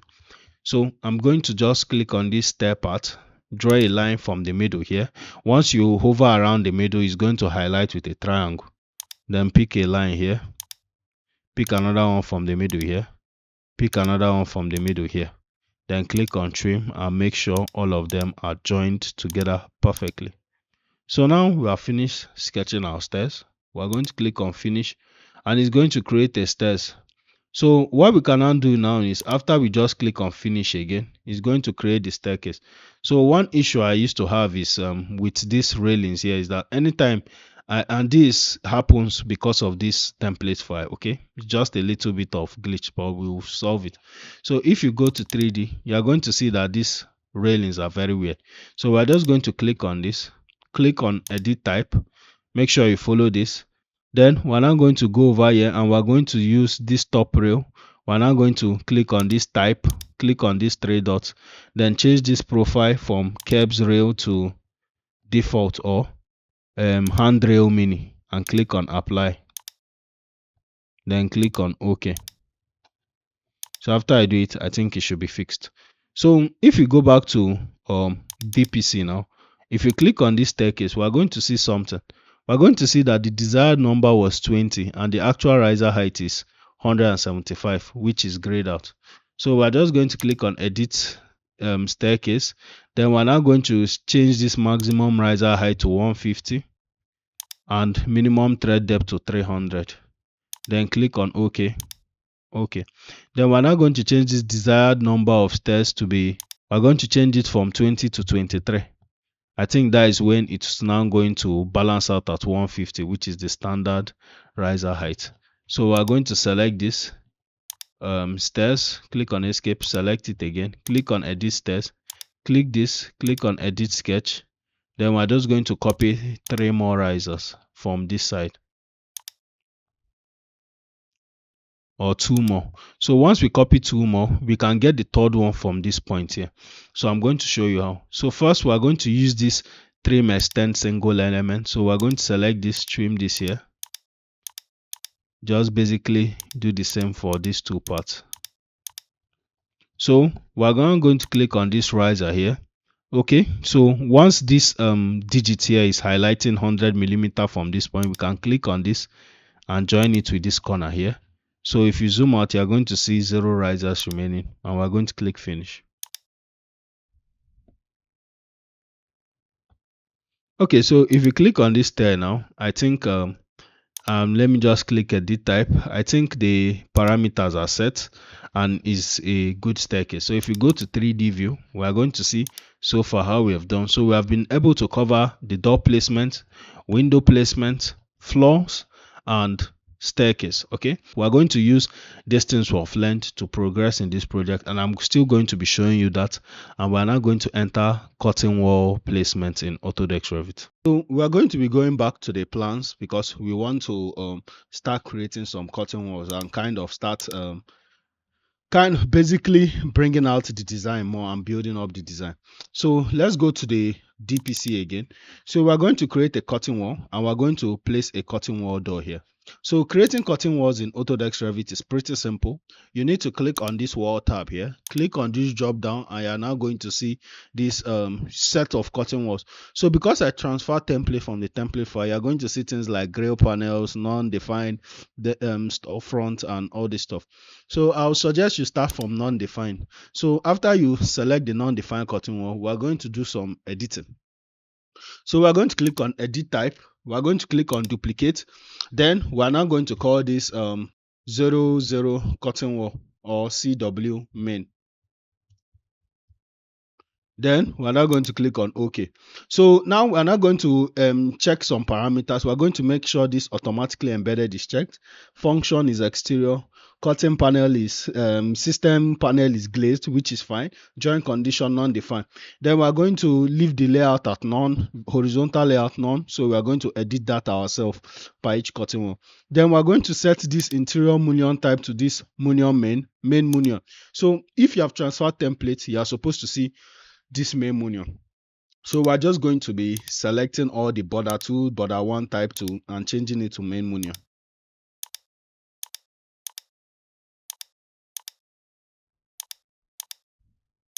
Okay, now this is done. We can click on apply and click on OK. So we're going to draw a curtain wall just like the way you draw walls. You can draw curtain walls within walls. Okay, so I'm just going to select this point here, left click on this point up to here, then left click again. So you see we have formed a curtain wall. So if you go to this 3D view, just like the way you have walls, you can set the parameter of curtain wall. So look at this, we have DPC to PENT floor. So what we're going to do is we're going to put a top offset of -450 to give allowance for the slab beam. Okay, so this is very important as we are still going to have some elements on top of this beam. So we have our curtain wall here. So if you rotate this to this front here, we're now going to add some demarcations within the curtain wall. So if you notice, during that part, they said vertical layout and horizontal layout. I purposely skipped it. The reason why is if you set it, it's going to set at a fixed amount of, at a fixed distance between each mullion. But I don't like it being fixed. I like it being flexible. So that is why I didn't define it. So we are simply going to now go to this cutting grid icon. So we can add horizontal grid by simply going to the side of the curtain wall, and vertical grids by going to the top or bottom. Okay, so let's start from the vertical grid. So you are going to see the dimension is going to be highlighting as we move, but after you have placed it, you can still always edit the dimension. So now we have placed one horizontal one. We are now going to one vertical one. We are going to place one horizontal one. Once it goes around where this lintel level is, it's going to highlight. Then we can click on it, so it will just go with the lintel level and it will look nice like this. So what I'm going to do now is I'm going to click on escape and I'm going to show you how to edit the ones you have already created. So currently it's covered by a mullion. If you select this mullion, you will not be able to move it just like that. So you are going to click on escape first, hover around the mullion, click on tab till the line in between is selected. You can see the cutting grid line. Once you select it, this dimension will appear. Then we are going to put 1200 millimeter. So now we've done this, you can see that we have created our curtain wall. So with these two, you can use it to create different kind of parameters for curtain wall and different kind of curtain walls for different spaces. So we are going to go back to this our template file and we're going to copy some more things. So we are going to select this curtain wall here because it has a curtain wall embedded door. We are going to copy it. We're also going to copy this wall here with this window because I think we need this toilet windows. We are going to be using it. So we're just going to click on copy to clipboard, then go back to this DPC and hit Ctrl V. Okay, so I'm going to click on escape. So you can see the walls, you can see the curtain. So what we're going to do, we're going to delete them as we have been doing before because they're already saved in the inventory of this file. So now we are going to place a door, a curtain wall embedded door. And to do that is very simple. We are going to go to 3D. So now we're in 3D, we're going to select the panel we want to change to a door. If you want this panel, we'll select it. If you want this panel to be a door, we'll just select it. And by hovering around it, we can't just select it in one click because if you click on it, we're going to select the whole curtain wall. So what we're going to do is we're going to hover around the panel we want to change, click on tab. Once the panel is highlighted, you can see it to be highlighted in blue. We select it, then hover around this icon, unpin it, then click on this drop down and change it to double glass door, so you can see our door. So we can click on this mullion here and delete it, maybe unpin it first then delete it, so you can see it's looking very nice. So if you go back to this DPC, we are now going to see that a double swing door has been created here. Okay, and I think this looks just nice. So what we're going to do is this wall here, I think we don't need the wall here, so I'm going to delete it. So it's going to give kind of a seamless transition between these two spaces, that is this entrance and this open terrace here. So I can start deleting some of these lines that are no more redundant. Another thing I'm going to do is I'm going to click on this floor. I'm going to click on edit boundaries. Then I'm just going to edit the boundary, extend it from here to this point, then here, then around this duct. Click split, then trim. Another thing is we're going to have a basement floor here. Okay, so this basement floor, there's going to be another bedroom. So I'm now going to show you how to design basement. So we're going to click on this profile line and just create an opening here, because this floor we are still going to create a stairs from the basement up to this ground DPC. So let me just edit the floor around all these ducts so it will make sense.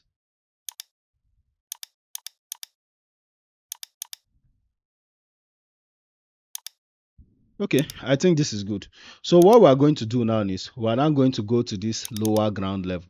So in this lower ground level, basically, we are going to see the walls that are going to be going to the lower ground level. So what I'm going to do is I'm going to go back to this DPC. Then I'm going to be clicking on some of these walls that I want to go down. For example, this wall here, let me use field region to do this. So let me just go to annotate and use field region and change it to solid black.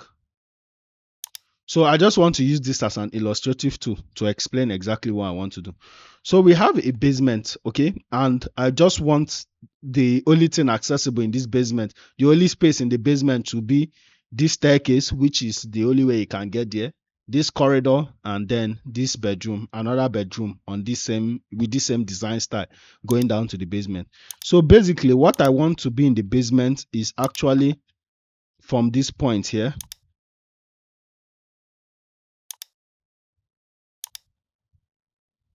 up to this point here. So this is the portion of the building I want to go back down to this basement. So I'm just going to click. This one was just to illustrate to you what I want to do, then delete. So what I'm going to do now is I'm now going to click on detail line. I'm going to draw a line from here to this point here. Okay, I'm going to also draw another line here. The reason why I'm drawing these lines is because I want to click on split. So I'm going to click on split this wall here. Go here, split this wall here. On join element, let me just click on cancel. Okay, so now what I'm going to do now is, instead of doing all this splitting work and making this more complicated, I'm going to click on these walls go from this intermediate level. So what I'm going to do now is I'm just going to select this wall first, and I'm going to click on this base constraint and bring it back to NGL, and do the same for this wall here as well.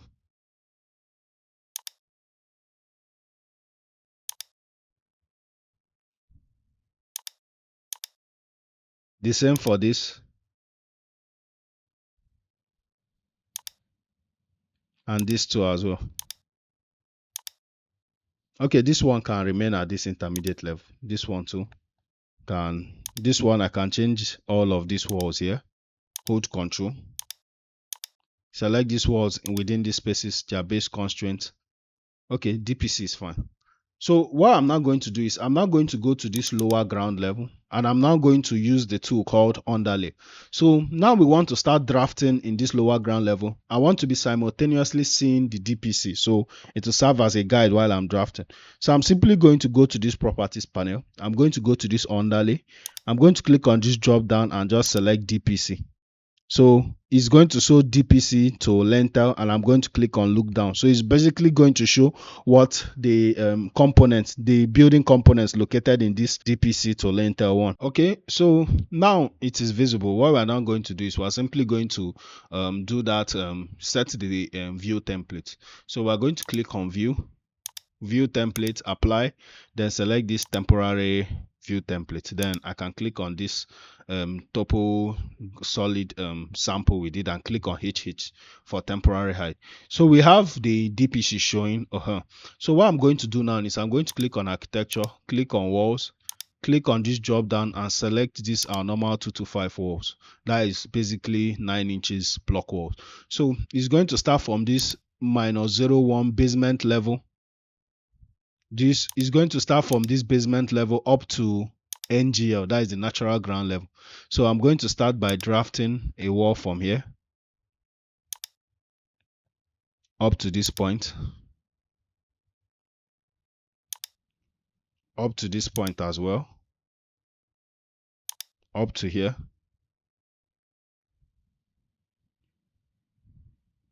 So for this interior walls, I'm going to change the top constraint from NGL to DPC. Okay, then I'm going to click on wall again, change this to DPC. Since in the interior walls, the walls are not going from the NGL, so I'm just going to draft this wall here. Then I'm going to click on escape, click on this drop down and change this to 150mm wall, so it's going to match this. So I'm just going to draw a wall here. So this is our basement plan. Like, this is the footprint of our basement plan. Okay, so now this is done. We can now click on this wall again. We can change it to 225 wall again, just to match this here.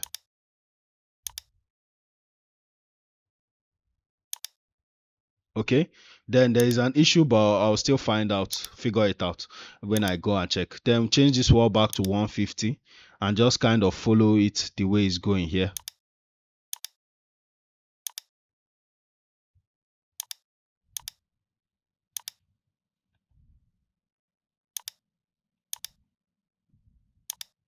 So we basically have a replica of this of what is happening on the DPC to this basement. So we're now going to go to this basement level. So this basement level is the actual floor level of the basement.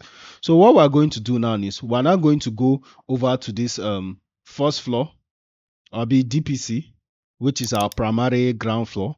Then we're going to select this staircase. We're going to click on copy to clipboard, click on paste, then paste to selected levels and paste it at this basement level, 00 basement level, and click OK.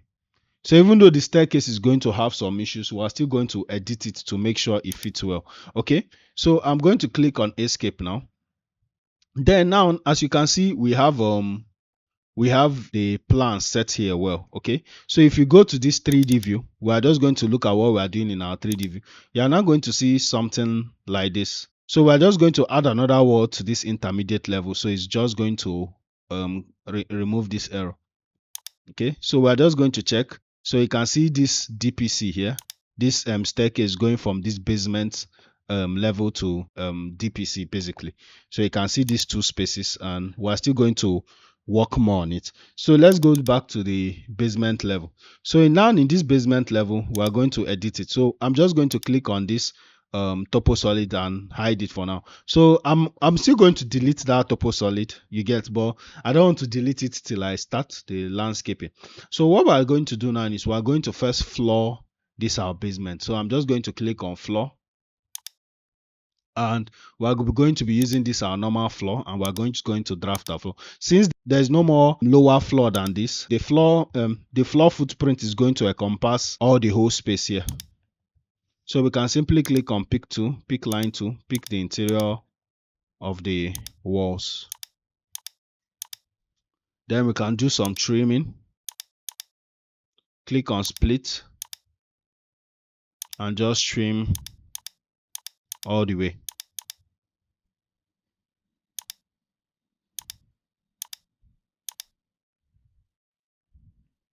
Okay, so at this point, I think I'm now going to delete this topo solid. So I'm just going to delete it. I think it's no more necessary. It was there to show you a sample. So we're now going to add doors here. So what we can simply do, instead of placing new doors and stuff, we can simply go to this DPC. We can select this door, select these lines as well, select this door too, click on copy to clipboard, click on paste, align to selected views, then place it at this look for floor plan basement level and click OK. So if you go to this basement level, you are going to see the same thing. Then we can also click on this view and just apply view template and put this temporary plan view. Okay, so where you can see what is going on here. So apparently we are seeing these walls from here, because it's not like this is an issue. This is not really an issue. These are basically walls that went down to that intermediate level. So let me just show you in 3D. So if you look at this, you are going to see these walls here. These walls we are seeing here is what is showing in that plan. So it's not a big deal. It's just something we can hide in that view. So if you go to this basement, you can see the same walls. So what we can do now is, if you look at this 3D view now, we will need to fill up here. You get, we need to use a wall to fill up here. So it's going to be coherent. So we're going to go to this intermediate level. Then we're just going to click on architectural wall and change this wall to 225. We're going to set it from intermediate to NGL here and just draw a wall from here. Okay, so this is looking nice. I think it's coming out as we planned it. So now what we can now do now is, even these windows, we can select them from this 3D view. We can click on copy to clipboard, paste, align to selected levels, and we can set it at basement level and click OK. So we have windows here. We have the same windows here. So let's go back to the basement level and see if we have anything remaining. So of course we need to edit this staircase. Okay, so this actually important. So we are going to click on this staircase. We are going to click on edit stair. Then we are now going to see the click on the stairs and actually see it's showing desired number 24. So we are going to reduce the desired number to 22. Okay, actual thread 300 of 23. Okay, so it's showing from basement to DPC, top offset 0. So the desired number of stairs. So now we have set the constraint right from the basement level to the DPC. The desired number of staircase is 20. We're just going to click on this. We're now going to click on edit sketch. Okay. So the first thing we're going to do now is we're going to click on finish first.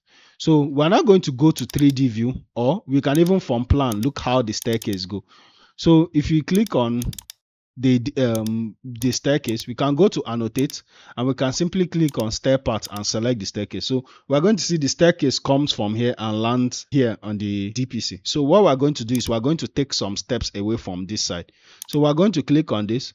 We're going to click on edit staircase. So once we click on this, we're now going to edit sketch. So you're going to see 23 risers created minus 3 remaining. So we need to remove 3. So I'm going to remove this one first. That is 1. And this other 2 from here. Then I'm going to use this trim single element tool and just trim this. Then click on finish. So now you can see we have modified and repaired, basically adjusted the staircase to fit this purpose.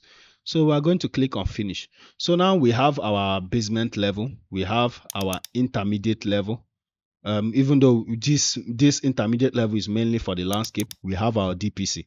So what are we going to do on the PENT floor? Okay, so we are now going to go to this PENT floor now, and the only thing I want in this PENT floor is a single bedroom. So the same way we use the underlay tool for the basement, we are going to use the underlay tool while drafting this PENT floor. So we are just going to go like this. We are going to change this to this underlay range to DPC again. So we're going to be seeing what is happening in the DPC.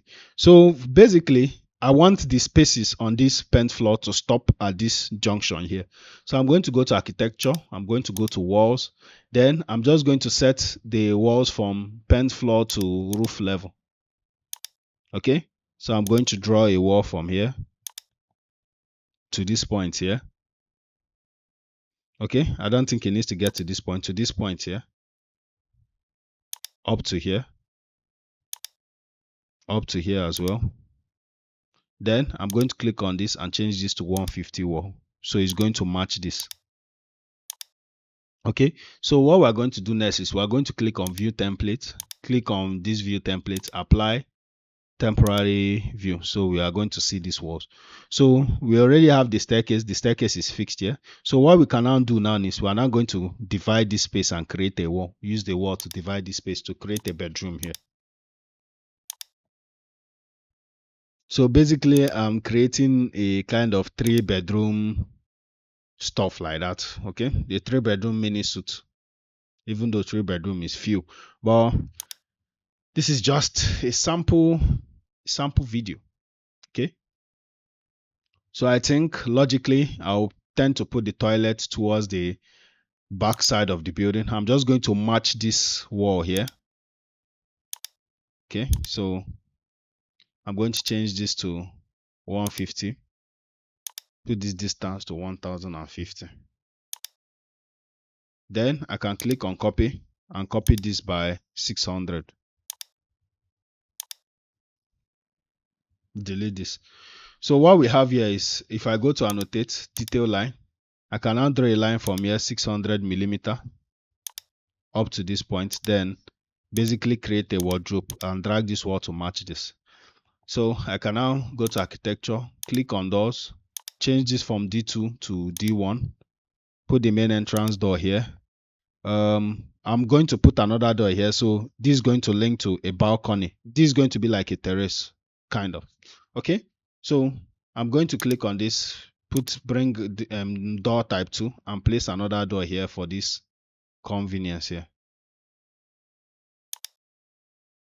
Okay, then I'm going to click on escape. I'm going to go back to DPC.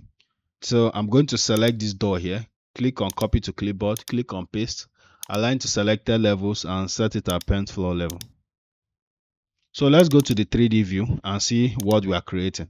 So you can see we're already creating something kind of intricate, but I still have a lot in mind for how this building is going to look. So I think at this phase, once we have gotten the plans ready or how we want our plan draft to be, we are now going to enter into the facade modeling and detailed modeling of this project. And I think I've been able to cover most of the basics in Revit. The only thing remaining is maybe this entrance steps, which is very simple. I'll introduce you to the model in place interface with this, and then we're now going to do some facade and detailed work of this project. Then enter into presentation, and we'll probably call it a day after that. All right, so we're going to go back to the DPC, our base of operation.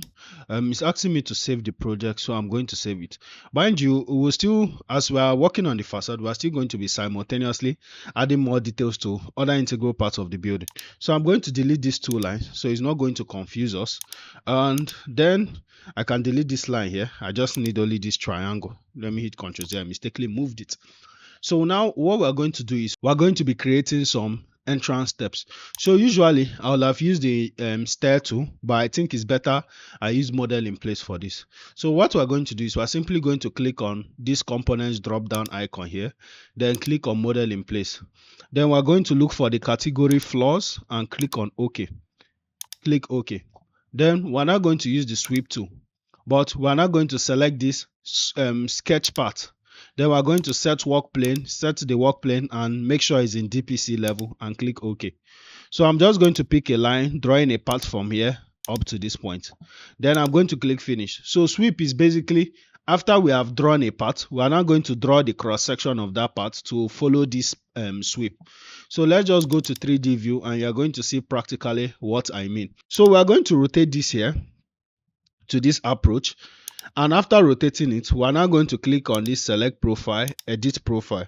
Then it's going to open the interface to sketch. So if you look at this, you are going to see these two dotted lines crossing each other. It means this is the plane which we are going to sketch on. So if, for example, I turn it like this, where I'm not able to see this, you are going to see I'm not going to be able to sketch here until I turn it to this side of the project, okay, or this side of the building. So I'm going to first start by drawing a line from this point up to 300 millimeter down to 150. Okay, then I'm going to click on escape and simply select these two lines, click on this copy tool, pick this point here, copy it, left click on it and left click again here to form something like this. Then I'm also going to select this, click on copy it to this point here to form something like this. Then I'm going to click on this and draw a line from here and join it, forming a loop. Then I'm also going to add materials. I'm going to click on this materials by category. Then once I click on it, a dialog will open and I'm going to look for floors. I'm just going to click on search for floors because I think in this template or floor, I've already designated a material for the slab. So I can put this slab material or floor slab 01 floor slab, click OK and simply click on finish. So we're going to click on finish. So now as you can see, this is done. We have created our entrance step. So another thing is I'm going to create railing that is going to kind of segment this place away. So another thing I want to do, I want to go back to this DPC and make an adjustment to this floor. So I want to make an opening here. So what I want to do is I want to extend this balcony up to this point. So it's going to be like connected to this point. So there is now going to be a staircase from here, since here is higher than this minus 1.2 outside. So it's basically going to link both of them together, and they will have a single stairway leading to the sitting area that will be here. So I'm just going to simply click on this. I'm going to click on move and just, or I can click on escape, go to annotate, click on align and dimension from this face to this face. So this is 600 millimeter. So I'm going to click on this and make this 1.2. Okay, then I'm going to click on this wall, remove it from this joint here, then move it down to this point and just join it here. So after doing this, I can now delete this dimension, delete this line as well, select this floor, click on edit profile and drag it to this point. So it's going to say, since the line that was here before, it say line is too short, I'm going to click on delete element and then I'm going to click finish, don't attach. So now we are going to create railing. Okay, since I want this place, there's going to be a door here, which I'm simply going to go to architecture, click on door, or instead of using the normal door tool, I'm going to be using a curtain wall door. So I'm simply going to click on architecture, walls, click on this drop down and select this our curtain wall main. Then it will go from DPC up until PENT floor, and the top offset will be minus 450. Then I'm just going to draw it from here to this point here, 1.500. So now this is done. I'm now going to click on this line, extend this line to this point, or you can create one if it's not there. Click on this dwarf wall and drag it back here. Okay, so this is now where the staircase will be, the steps leading down to this level is going to be when we walk more into landscape. Then I'm going to click on this wall and extend it here. So now this is done. I'm going to click on this line, delete it, or kind of extend it to just match this place here. Okay, so now this is done. I'm going to go to architecture. I'm going to click on railing. So if you have transferred this template, you are going to see a railing called minimalist railing. So it's a nice railing I created in this minimalist building tutorials. You can check that out. But once you transfer the template, you are going to have it. So we are just going to put the base offset of 600 millimeter. Let's start with 600 because I think these dwarf walls are higher than the usual DPC floor. So we are just going to draw a simple path up to this point and click finish. So if we go to 3D view, we are just looking at the 3D view to confirm what we are doing. So as you can see, it's coming out nicely and well. Okay, so we are still going to work on the colors of all these elements we are creating in this building, but for now let's just keep working. So now we have done this, we are going to rotate this to this curtain wall here that we opened up for this place, and we're just going to go to architecture, go to cutting grids, add the cutting grid matching the lintel, and then click on escape, click on tab the same way we changed the door of the entrance. Select this panel, unpin it, click on this drop down and change it to double glass door. Okay, so I can click on this lower munion, I can unpin this here and I can simply delete it. So we have our door here for this linking to this space. So I think this place is properly designed now. So let's go back to this DPC. So currently this is supposed to be like a kitchen space. So I think there should be a high level window here. Okay, because it's always nice that if you come to a restaurant or where you are supposed to eat, you should have you should be smelling, basically already smelling what they are cooking. So for that, we are going to use a curtain wall to create a high level window. So we are going to click on walls, then we are going to use the same curtain wall setting. The only difference is we are going to change this top constraint to lintel 1, change this top offset to 0, and change this base offset to 1500. Then we are going to draw from here to this point first. So if you notice, we are not seeing anything. And the reason why is that the cut plane of the floor plan is set at 1.2 meter. So by cut plane, remember I told you a plan is a horizontal section. So to edit the cut range, so the cut range is currently at 1.2 and the base of the window is 1.5. If you go to 3D view, you are going to see the window appearing here. But the reason why you can't see it is because the base of this window, which is this part, is above 1.2 meter from the DPC. So if we go to the DPC, in order to be able to view it, we have to edit what they call the view range.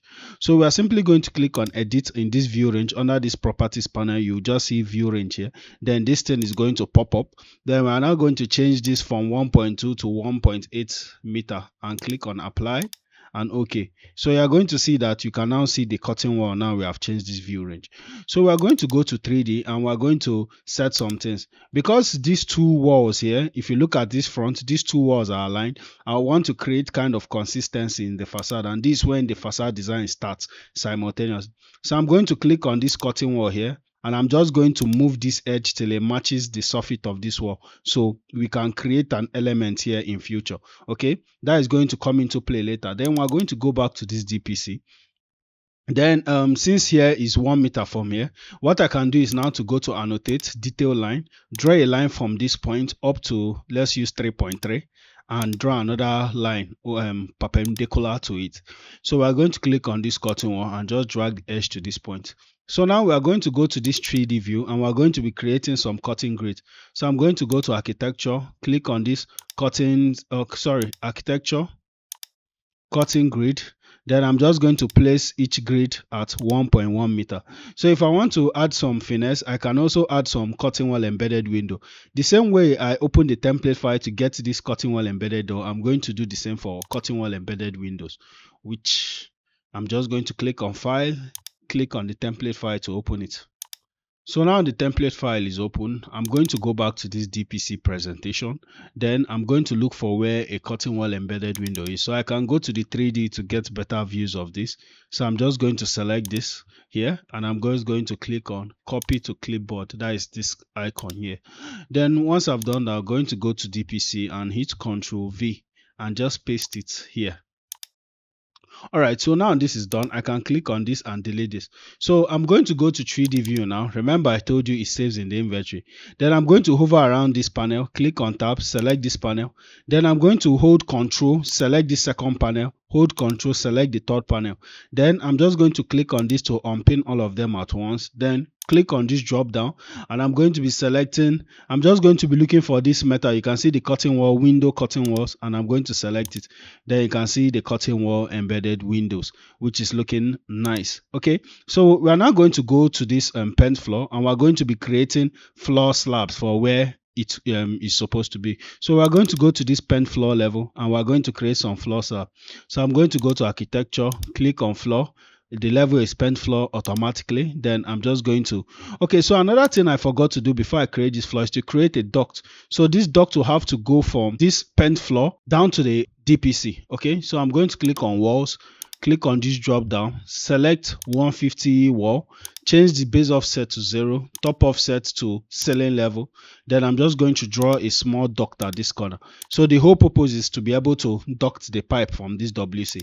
So I'm going to select these two walls, click on this base constraint and change it to DPC, or rather even change it to intermediate level. Let it go all the way down. Then I'm going to click on this and make sure this is 300 millimeter. Then or 225, since it's just a single toilet, then make this other one 375. So it's just a few pipings that will be going through here, so it doesn't have to be much. Okay, so now we are now going to create floors. So I'm going to go to floors. Then I'm going to start drafting. Okay, so we're just going to draw a line following the place. So we are not going to draw a floor over the staircase. If not, it won't make sense. We are going to draw a floor encompassing here because here is going to be like a terrace.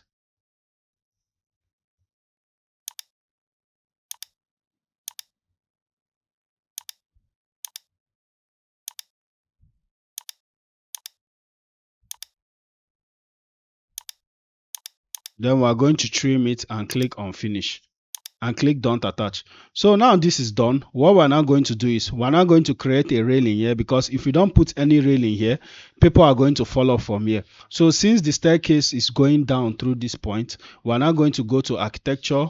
We're going to click on railing. We're going to change this base offset to 0. Then we're going to draw a line from here, 75 millimeter up to this point, and draw another line from here to this point, then click on finish. Okay, so we have already secured this place. Okay, so we are still going to go to annotate, go to detail line, and use the thin lines to draw two lines crossing each other, indicating that this place is a void. So it will be clear, because in drawing and presentation in graphics, every line means something. So what we're going to do now is we want to create a facade element. Okay, a very interesting one for that matter. So we are going to kind of create some dwarf walls here to kind of give an effect we want. So I'm going to go to architecture, I'm going to go to walls, then I'm now going to draw a wall, change this wall to 225. Then I'm going to change this top constraint from ceiling level to lintel 2. Okay, then I'm going to give a top offset of minus 300. Okay, so just follow me move for move, because you are still going to understand what I want to do. Then I'm going to draw a wall from here up to this point, up to here, then join it with here. So here is kind of going to be cantilevered. So what I can do is to click on this slab, edit it, then just move this here. It's going to say delete line is too short, which is this line that is here. I can click on delete element and click on finish, don't attach. Okay, so now we are going to go to this 3D view and we're going to see what we are trying to create. So as you can see that this stuff is looking kind of weird, but what we're going to do is we're still going to do some things. So I'm going to click on this wall here, go to this top view, click on split, and just split in between where this wall is, just split both of them here and click on escape. So after splitting this, I'm going to select these two walls here and I'm going to change this base offset to minus 450. So it's going to match that beam I told you about here. Okay, so after doing this now, what we want to do is actually we want to create a sweep. So the sweep is going to be, let me go to NGL now. There's a reason why I drafted this slanting element. So I want to create an element that flows with the shape, that is going to be this shape, and is going to basically go from the ground up to this beam and go this way up to this point here. So it's going to look nice. So for that, I'm going to go back to this NGL and I'm going to confirm some distances. So I'm going to go to this detail line and use this detail line to draw a line from this point, which is currently showing 2 meters. Okay, so what I'm going to do now is I'm going to click on this line first and delete this, click on this and delete. Then I'm going to go to detail line, click on this and make sure this is 250 or 2.1. Okay, so this is 2.1 here. Then I'm going to click on detail line again and drag this by 150. Then I'm now going to draft join this here. Okay, so this is how the shape of this profile is going to be. So it's going to be a cladding panel. So if you go to this 3D view, we are now going to go to an elevation and we're going to measure the distance from this base of this beam here to this top here. So we're going to check whether it matches 2.1 to before we create our element and know the kind of adjustments we are going to do. So we are going to go to north elevation, okay, or south, since south is the front.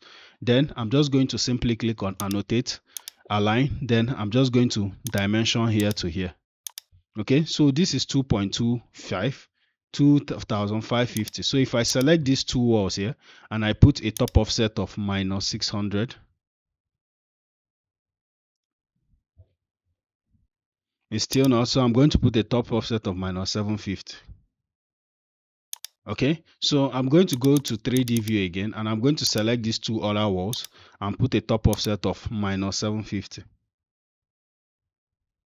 Okay, I think that is good. So now this is done now. I think we can now create our element. So we're going to be using architecture. We're going to be using components, the model in place interface again. Then I'm now going to be using casework and click OK.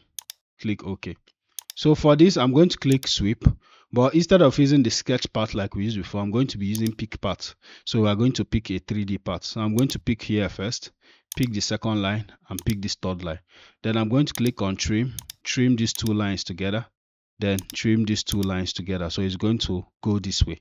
Then I'm going to click on finish and edit profile. Then I'm going to go to NGL. I'm now going to draft a profile here first.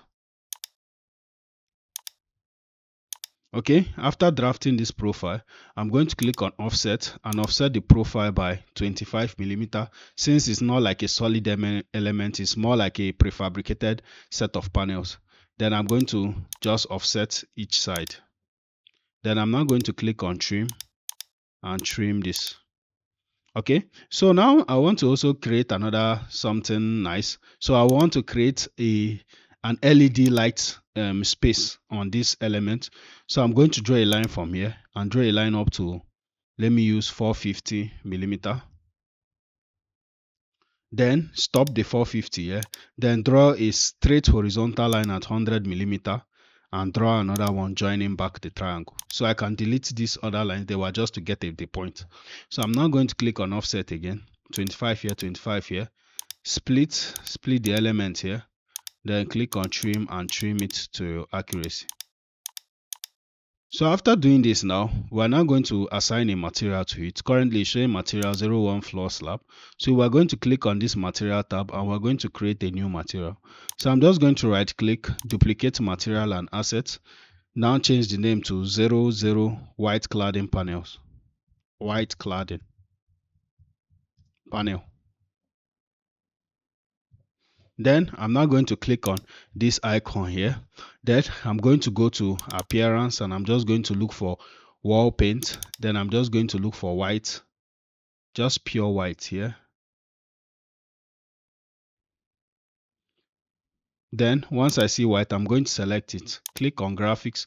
Make sure this use render appearance is checked on. Click on appearance and click OK. Then click finish. Okay, so there's an issue with the sketch. There's something going on. Okay, you can see that if you don't sketch completely, you're going to have an issue. So I'm just going to click and trim this here. Use this trim tool here. So I'm going to click on finish this then. So if you go to 3D view, you're going to see the element I wanted to create. So you can see this is looking kind of interesting, but we're not yet done yet. We are still going to need to create an element that is going to give this, like, I want to put a LED light element here, okay, like flowing with this. So I'm simply going to go to create again. I'm going to go to sweep. I'm now going to go to pick part. Then I'm going to pick here, here, and here. Finish. Then the same way, edit profile, go to the NGL, okay.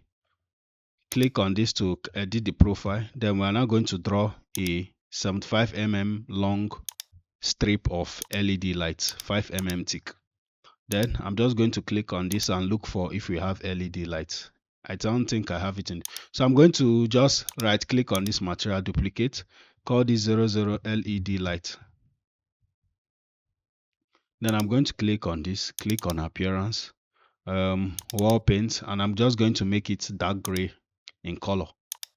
Okay, so in rendering software, trust me, I can edit the material and make it luminous as so far as I've separated it here. Then I'm going to click finish and finish the model. So if you go to 3D view, we have successfully created a eye-catching element in this facade, which is this one. So what we're now going to do now is we're now going to try to create another set of elements here that is going to kind of give this place. So we are going to try and roof this other part of this building, that is this paint floor part, because we have worked on this block now. So we'll go to this next block. Okay, so now we have done this, we can look at some walls here are kind of interfering with this floor here. So we can just select each of them and give it a top offset of -150.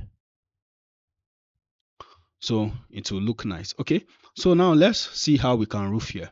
Okay, so initially I didn't plan on having this bulge out in this building here, so the thing has made our roofing a bit more complicated. So yes, we get problems architecturally and we solve them. So we are going to create a kind of a roof for this part of the building, and it's going to serve as a major factor for a key element in this design. Okay, so the first thing we're going to do is we're going to go to component, then we're going to click on model in place. Then we're going to scroll down and use the wall material. Okay, just select the wall category and click OK. Click OK. So once we've selected this wall, we're going to click on sweep. Then we're now going to use sketch part. Then in this sketch part, we are now going to go to this intermediate level and we're going to sketch from there. So what we're going to do is we're going to click on this line work and we're going to draw a line from here up to 450 millimeter and click on enter. Then after we have drawn that line, we're now going to click on finish. Then we're now going to go to this 3D view again and we're going to sketch from this 3D view. Okay. So I think we made a mistake. I'm just going to click on cancel first. So what I'm going to do is I'm going to go to this intermediate level and make sure I think this is supposed to be the intermediate level. Then I'm now going to go to create, sweep, sketch path. Then I'm going to draw that line at 450. Click on escape and go to 3D view. Okay, so yes, I think it should be here. This was what I originally planned. So after we have sketched it, we are going to click on finish. Then we are going to click on select profile and edit the profile. So the first thing we are going to do is, because we want this element to go from this side of this project to this side, so we are first going to draw a line from here. Okay, then after drawing this line from here, we are now going to draw a line from here to this point. Okay, then we're going to draw a simple horizontal line here just randomly. Then we're going to click on trim and trim this length to this length. Then we can delete all this line here, delete all this line, we don't need it. So now we're going to click on line work again, and we're going to go from this base here, this same intermediate level, and draw a line up to this parapet wall level. So after doing this, we're now going to click on this tool here to create an arc. Then we're going to create an arc from here up to, once the value is around 40.92 degrees. Okay, I think that is fine. Okay, I think it can be a bit more curvilinear than that, so let's just try and make this let's say 60 degrees if possible. So let me click on it. Okay, I think this is nice.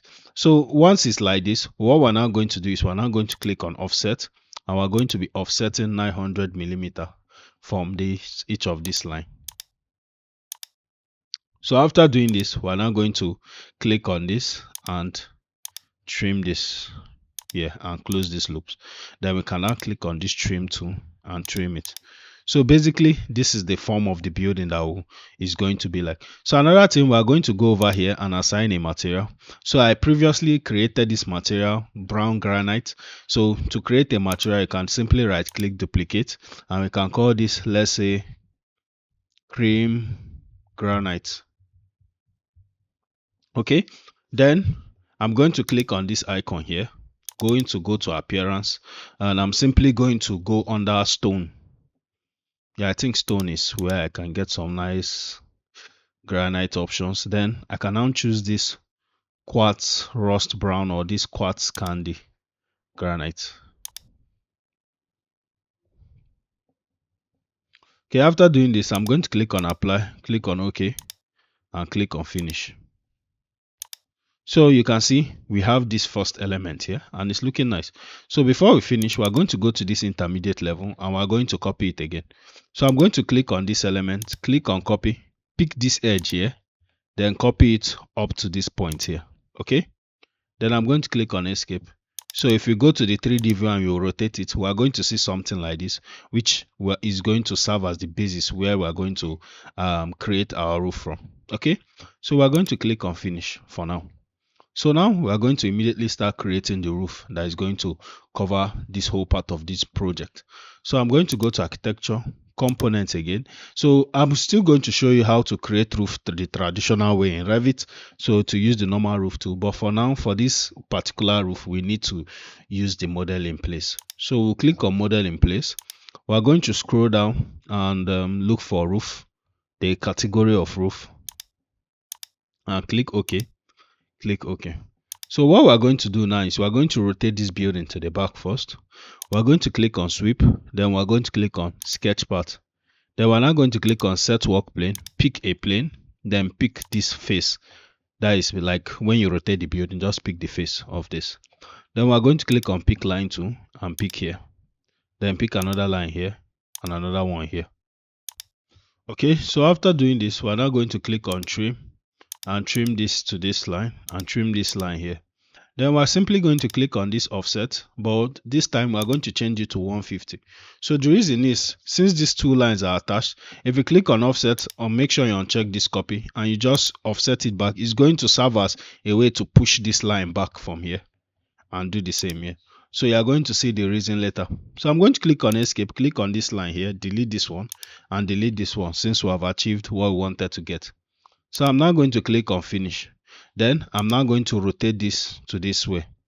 So what I'm going to do now, I'm now going to click on edit profile. Then I'm going to edit the profile um of this sweep basically. So I'm going to draw a line meeting the other end of this wall element. Then I'm going to raise it up by, let's say, 600 millimeter. So it's going to give enough room for the roof elements or the steel elements that are going to basically carry this roof.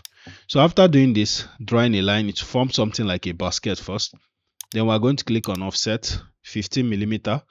Okay, so I'm going to offset 15 millimeter here. Then I'm going to click on this line to close this loop here. Close this loop here as well. Then I'm going to click on trim and trim this line to this point. I'm also going to trim this line here. Then I'm going to click on this material and I'm going to look for roofing, any roofing material. Okay, so we can click on this, right click, duplicate, and just call this ceiling board or ceiling, let me just say ceiling board or facial board. Okay, after giving it this name, sorry, I turned off my caps lock. I can now click on this icon here, then go to appearance, look for wall paint, scroll down, then I'm just going to select this pure white wall paint. Click on graphics, click on check this use render appearance, click on apply, click OK, then click on finish.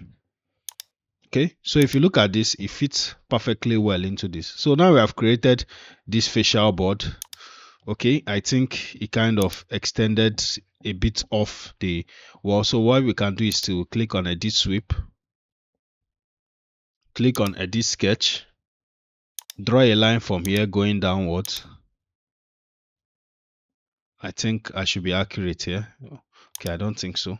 So what we will do is we are basically going to reverse what we did here. Select the line here, select the line, trim these two here. Then click on offset, and this time we will be offsetting 300 millimeter backwards. On check copy, push this by 300. Okay, click escape, select these two lines at these two corners, then delete it. Then if you click on finish, you see it still stays within the roof range of this building. Okay, so now I think we have created something like this. We're now going to click on create again. We're going to use the same sweep tool, sketch part. Then we're going to click on set, pick work plane, the same place we're going to pick here. Then we're just simply going to use this pick line tool and pick this top side here. Okay, then we're going to click on finish and edit profile. Then we're going to rotate this to the left. Then once we get to this point, we're going to draw a simple line from here to make sure we reach this edge here. Then we're going to draw a height of 10 millimeter to kind of create the roofing sheet. Okay, so in the same fashion we created material, you can create your own. So for me, I think I've already created a roofing sheet material, so I'm just going to call this, pick one of the, let me just use roof sheet 01 roof sheet. Okay, I think this one is good, so I'm going to click on OK. I'm going to click on finish. Okay, so I can click on this roof material. I don't like it, then I'm just going to click on this appearance, roofing, click on this asphalt shingle, graphics, use render appearance, apply, okay, finish. Okay, so now we still have some things to edit. So let's just edit in place again. I just clicked, so we need to cover up this place, okay, this hollow place. So it's very simple. We're just going to use extrusion for it. So we're going to click on create extrusion, then we're going to click on set, pick a plane. Then I'm just going to pick this surface here. Remember, what I did was set, pick a plane, then pick this surface here. Okay, if you are not seeing your graphics like this, you can turn on the thin line tool. Then we're going to rotate to the left. Then once we rotate to the left, we're going to change this extrusion end to 15. So one thing about extrusion, let me just explain it briefly. Extrusion basically means to extrude. So you basically pick a plane, draw a shape on that plane, and it extrudes the shape. Okay, so in this case, we are going to draw a rectangle. We are going to click on the rectangle tool, pick this corner here, and just place it here. Then we're going to assign a material. So we are still going to be using the same roof facial board, and click OK. Then we're going to click finish. Okay, so we're going to rotate this to this other side too. and basically the same thing. Click on create, extrusion, set, pick work plane, pick this face here, then rotate to the right, click on box 2 and just click on this point to this point and click finish. So as you can see, we have successfully created the roof we wanted. So now I'm going to show you how I'm going to basically marry this element to this roof. So I'm going to click on finish first. So what we are going to do next is we are going to first click on this wall here. We are going to click on these 4 walls, 1 2 1 2 3 4. Then we are simply going to click attach to top base, attach top base. Then once we select the attach top base, we are now going to select this roof, and you are going to see it's going to seamlessly attach to the roof. Okay, so we are going to do the same for these walls at the rear side. Select, hold Control, select 4 of them, then attach to top base, select the roof, and it's going to perfectly attach. Okay, so what we are now going to do next is we are going to also attach these other 2 walls here. But before we do that, we'll need to go back to DPC and kind of do some breaking up. Okay, so now we're at DPC. What we are going to do is we are going to, from this DPC, be seeing the first floor, then do some kind of cutting. So we are going to go to underlay, click on this and change it from none to PENT floor. So we are going to be seeing what is happening on the PENT floor. So basically, the reason why I'm doing all this underlay stuff is basically because of I've not yet put grid lines. So I think at some stage after this process, I'm going to now add the grid lines in this project, which are very important and key to design. So we are going to go to modify. We are now going to click on this split element, and we're just going to split this wall at exactly this juncture. Okay, so if possible, I'm going to hit Ctrl Z. I'm going to try and split it here. So after splitting it here, I'm also going to go here and split it here as well. Okay, then what I'm now going to do is I'm now going to go to the 3D view back. I'm now going to select this wall and select this wall as well, and select this one too, select this one and attach to top base here. Okay, so there's a bit of issue here. What we're going to do is we're going to go back to DPC. We're going to click on this wall and just drag it here, then click on this wall and just join this here. So I think it's going to solve that discrepancy. So as you can see now, you can see how it's looking now. It's kind of looking like an eave here, and this is forming a comprehensive element. So at this point in this project, we'll start applying different materials and some color effects we want in the project to basically certain parts. So it's going to bring out the element. So for this mask here, I want to use a dark colored paint here. So I'm going to be changing all these wall types to a dark colored wall, even before putting the glazing and fenestrations, which are still part of the key design. So the first thing I want to do is to kind of put a railing here instead of a solid mass block here. So I'm going to click on this and change this top constraint from lintel 2 to PENT floor, then change this top offset to 300.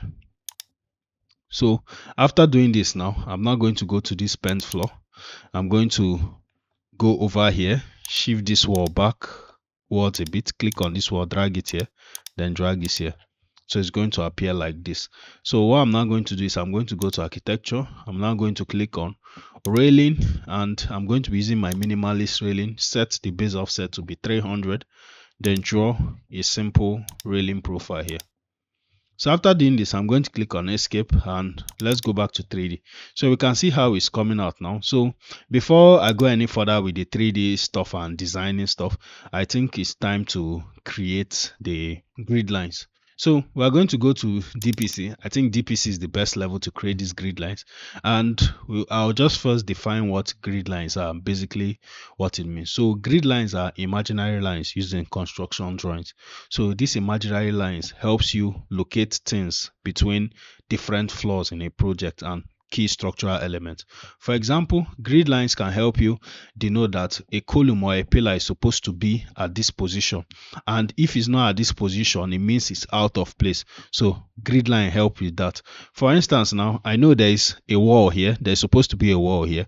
So if there was a grid line here, it will tell me obviously, okay, there's supposed to be a wall connecting this. Okay, so we are going to just click on grid, and to create our grid lines, go to architecture, click on grid. You are going to see it here. So once you click on grid, we are going to make sure we set the grid head 8 mm grid head. Click on this drop down. I think 8 mm bubble is good. So we're first going to start from putting the vertical grid. So that is grids going from up to down. So the vertical grids are basically going to be placed in, grid lines in general are going to be placed in external walls and key structural walls. For example, we'll place in all these external walls, then we're now going to place in walls like this that goes through the project key structural walls as well. So we are going to start from this one here. We are going to find the middle of the wall. If an element is obstructing the middle, you can click on the element and click on HH for temporary hide. Then we'll click on grid, click this point and form grid 1. Click, this one will now become 2. Get here, this one will now be 3. Make sure your grid lines are straight. I don't think this needs a grid. Click on this, this one will now be grid 4, and then click on this one will now be 5. So if you notice, the ones arranged vertically are in a numerical order 1 2 3 4 5. Then these ones arranged horizontally will be in alphabetical order. So once we click on one and create it, this is 6. Then we're going to click on escape, double click on this grid and change it to A. So if we click on grid again and place this one, you're now going to see the name is going to change to B. This one I think is a key element structure. C, this one as well. D, this wall too. E, and this wall as well. F, and this final balcony wall. So after we have done this, we can click on HR, that is to undo the temporary height, so our railings will come back. Then you can see that these grids are scattered all over the place. So what are we going to do to align them? So we're going to click on one of these grids. You can see that the ones that are on the same line within is kind of highlighted here. So if we click on this grid line and we drag it up and it's showing 3D, it means this grid will just move with this other one that is on the same line with it. So once it's on the same line with these ones, we can now move all of them together. So this is grid 4. We can click on this grid 1, click on this point here and drag it, click, hold and drag. Remember, so we're going to do the same here. Click on this, drag this out here, so it will be clear and easy to find later on. We can click on tab. If elements are obstructing, selecting the grid, to select it, left click and select, hold the top head and hold the bottom head. The same with this, as well. Okay, so looking at this now, I think this makes sense. So what we're going to do now is we're going to create another wall from DPC to PENT floor. So I'm going to click on wall. It's already 2254, which is what I want. Click on lintel, change this lintel to PENT floor, then click on this and change it to 0. So we are going to create our duct here. Okay, so another thing to know that this duct, you need to click the annotate tab and click on detail line and use detail line to kind of indicate that these are voids and these are not normal spaces. These are basically ducts.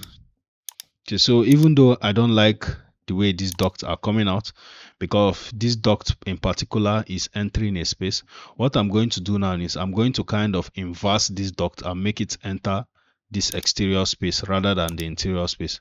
So what I'm simply going to do is I'm just going to select this wall here, select these lines here, click on mirror. Okay, so this mirror drags this. I'm going to uncheck copy, so it's not going to duplicate it, it's just going to move it. I click on this line and draw a line perpendicular to it, so I can click on this wall and delete it. So this is now where the duct is. So if you go to first floor, PENT floor, sorry, we're going to see something like this come out. So basically, I don't mind. I prefer it rather than it obstructing the space. So I'm going to click on this, click on edit boundary, then trim this here. So since these walls don't attach, so since these walls came as a result of the attaching to roof I did, so that is basically these walls coming from this floor here.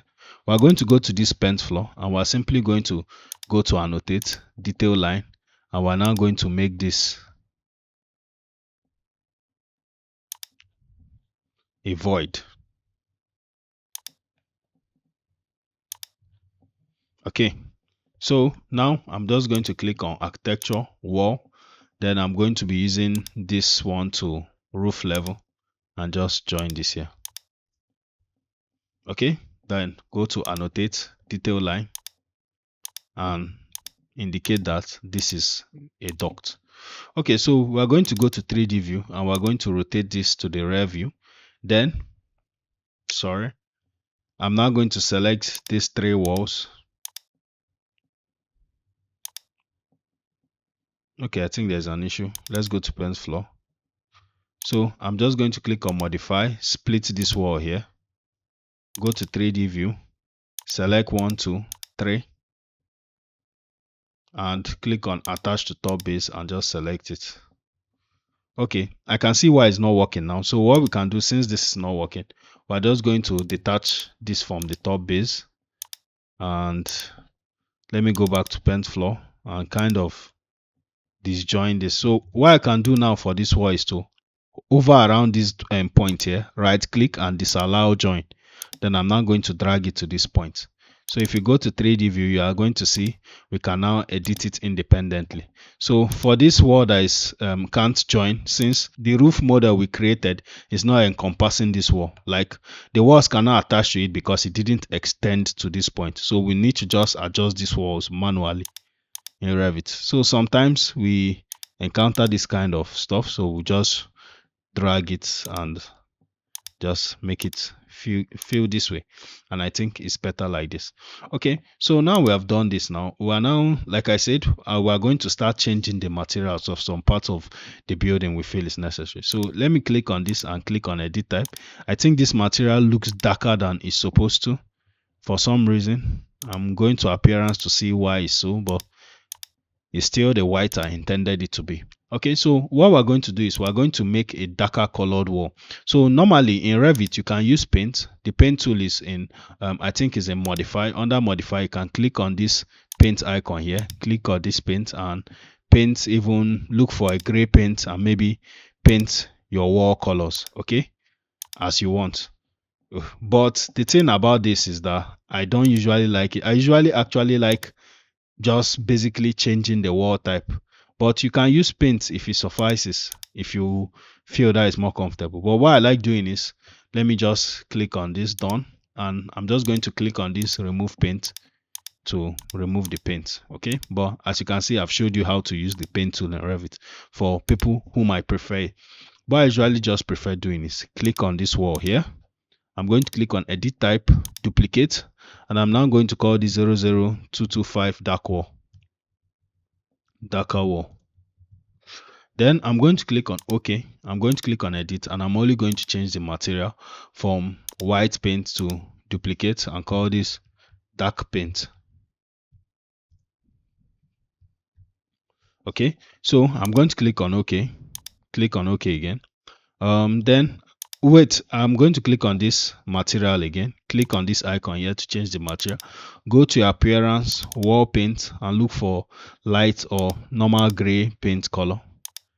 Click on this use render appearance, apply, OK, apply, OK, apply. So you can see this has changed to a darker tone color.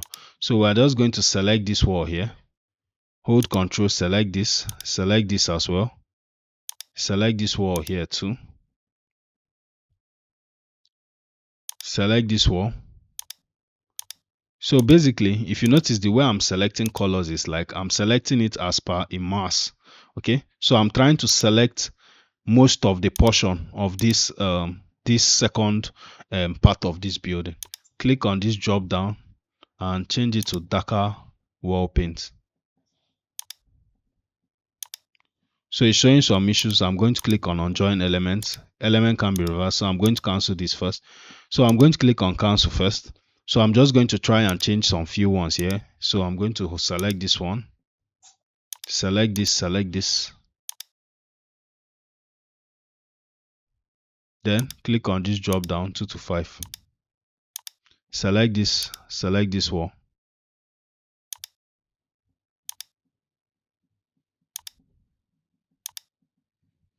Okay, so I think this is fine. Okay, so now we have selected this. You can see that this the building is coming with some character now. So I can even select this wall too, since it's part of it. Click on this drop down and change it to darker wall. Okay, so now I actually wanted to put a very iconic glazing in this entrance.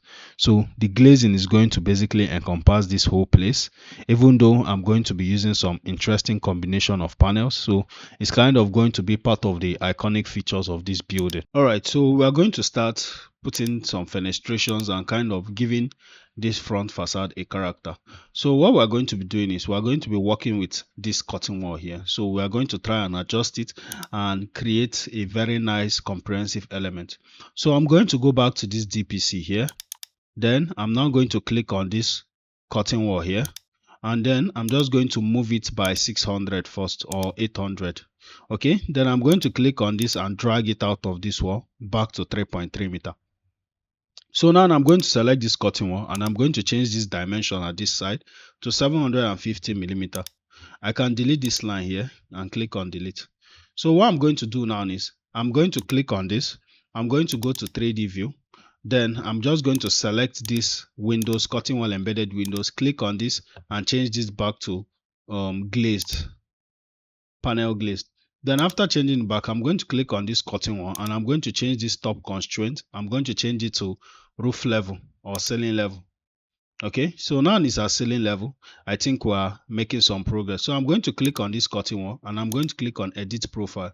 Then I'm just going to click on pick line tool. I'm going to pick this profile here.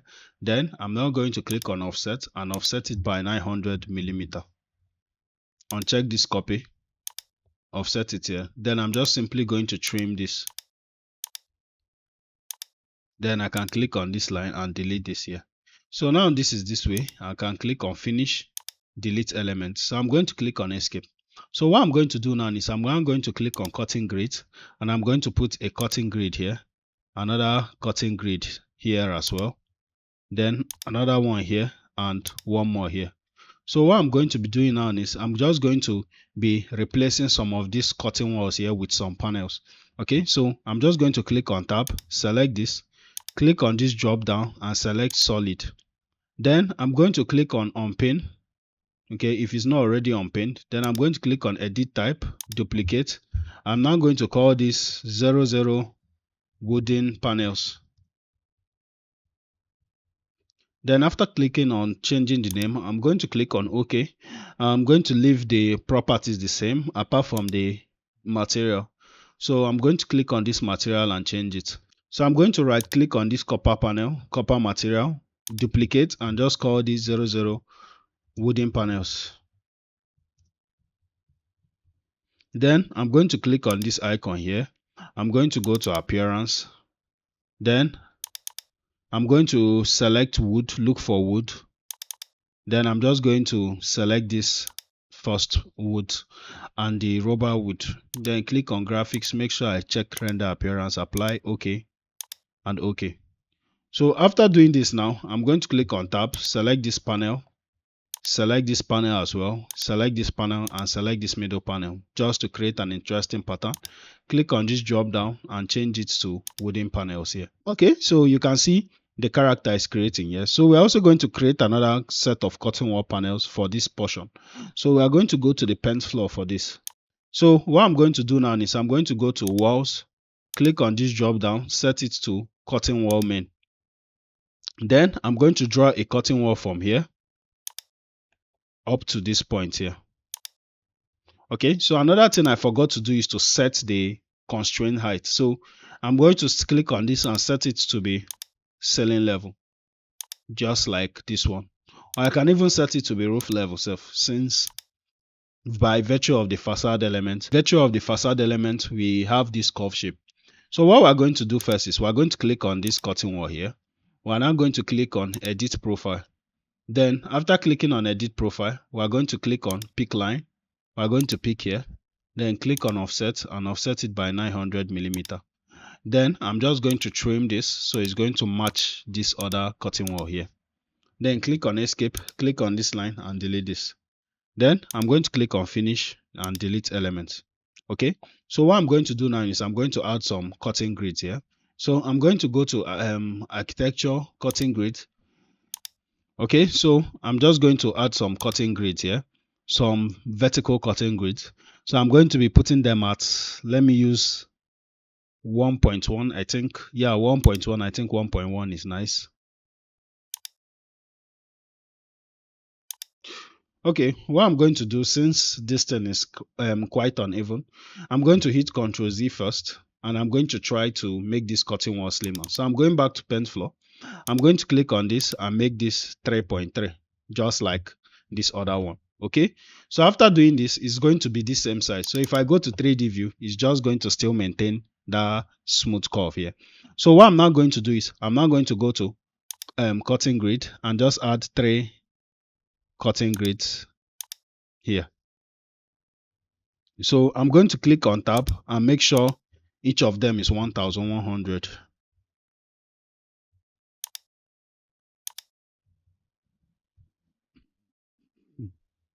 Okay, after doing that, I'm now going to go to cutting grids again, and I'm now going to place some cutting grids. I'm going to place one here, place another one here, and place one here. So what I'm going to do now, instead of, because this is like a balcony here, even though we have a door here, I will still fancy if there is a door directly from this bedroom to this balcony. So I'm just going to click on tab, select this, unpin this, click on this drop down and select this single panel glass door. Okay, then I'm now going to click on tab, select this panel, select this, just an interlocked character to these panels, unpin all of this, click on this drop down and change this to wooden panels. So as you can see, I think this is looking nice and is giving this facade a bit of character. So what we're now going to do now is we're going to be adding fenestration to other parts of the project. So we're going to go to DPC now, and we're going to try to cross ventilate this space here. So I'm going to simply go to architecture. I'm going to click on architecture window. Then I'm now going to set this, use this W1 window. Remember, we got it from the template file. Set the sail height to 600 millimeter and just place 2 here.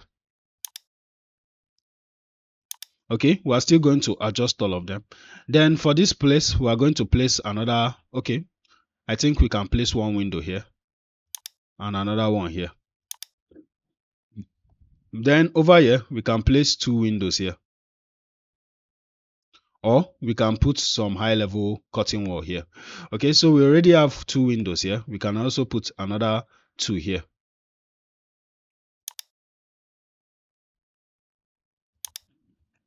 Okay, then we can also put a window here, or rather I would like to just put a cutting wall glazing here from this part of this project to access the swimming pool. So what we're now going to do now is let's just adjust these windows. So I'm also going to click on window again, and I'm going to be putting this W2, which is the toilet window. So I think the height of this toilet window is 900 millimeter. So the lintel level is 2.4. 2.4 minus 900 is 1.5. So we're going to put that as the sail height. We're going to place this here for the convenience. Okay, so since there are 2 bedrooms, there is a bedroom going down on the lower floor. We're going to select this toilet window here, click on copy, paste, align to selected levels and basement level. We're going to copy it down to basement level. So this window here, we're also going to select this here. I think 600 from here is fine. Select the 600, select the both of them, click on copy, paste, align to selected levels, basement level. Okay, so now we are going to put a door from here to access this space here, because this place is kind of like a server. So I'm just going to click on door, click on D2 or D1, sorry, and place a door swinging this way here. So I think since we are done with what we wanted to do, we can turn off this underlay, go to underlay, click on this and change it to none. Okay, so now we are at this stage in this project. We can now push this window here, click on this window, click on move and move it to this edge here. Click on this one here, click on move and move it to this edge. So we can now put a railing here to protect people from falling and indicate that this is actually a void. So I'm going to go to architecture. I'm going to click on railing. Then I'm going to use this minimalist railing, change this base offset to 0. Click on this point here to up to 75 millimeter. Then click on this, drag here, click on this and just join this here. So I'm going to click on trim to join them together. Then I'm going to click on finish. Then I'm going to go to annotate. I'm going to go to detail line, make sure it's 10 lines, then draw 2 diagonal lines here, indicating that this is a void. So after doing this, we are now going to create some curtain walls. So the first one we are going to be doing is for this place here. So we need to create a good glazing here. So this glazing is basically going to serve as a view to this pool. Okay, so we're just going to go to architecture, wall, click on this drop down, select, make sure it's curtain wall, set it the top constraint to PENT floor, or does it have to stop in PENT floor? Let me go to the PENT floor and see for myself. Okay, I think it can stop in PENT floor. So we are now going to go back to DPC. Then I'm going to click on wall and I'm going to set this from DPC to PENT floor. Click on this top offset and change it to minus 450 just to give allowance for the beam. Then I'm going to start the cutting wall from here up to here. Let me just make it 5.1 to round it up to 3. So after I've created this cutting wall now, I'm now going to go to architecture. I'm going to go to cutting grid and I'm just going to break it here at 1.2, 1.2, 1.2. So I'm just going to click on this, make sure this is 1.2. Click on this cutting grid here, make sure this is 1.2. Then click on this cutting grid here, make sure this is 1.2. So this one can remain 300. So now we have done this. I think at this point now, we are now going to start creating the landscape a bit.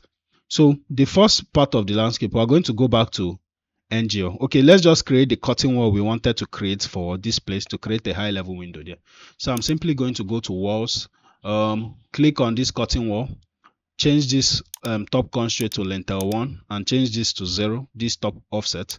Then change the base offset to 1.5.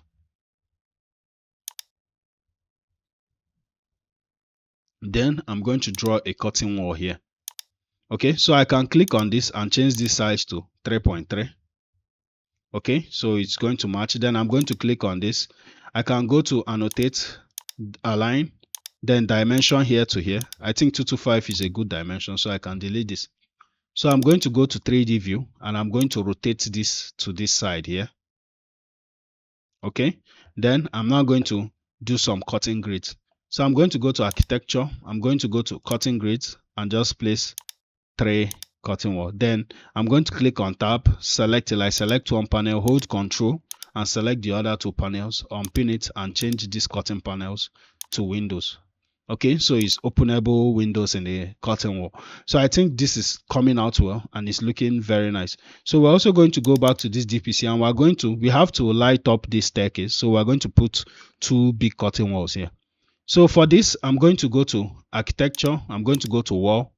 Then I'm going to set the base offset to 0 first, or to 300. Then I'm going to click on this drop down and this top constraint and change it to roof level, or let me just change it to ceiling level to make sense.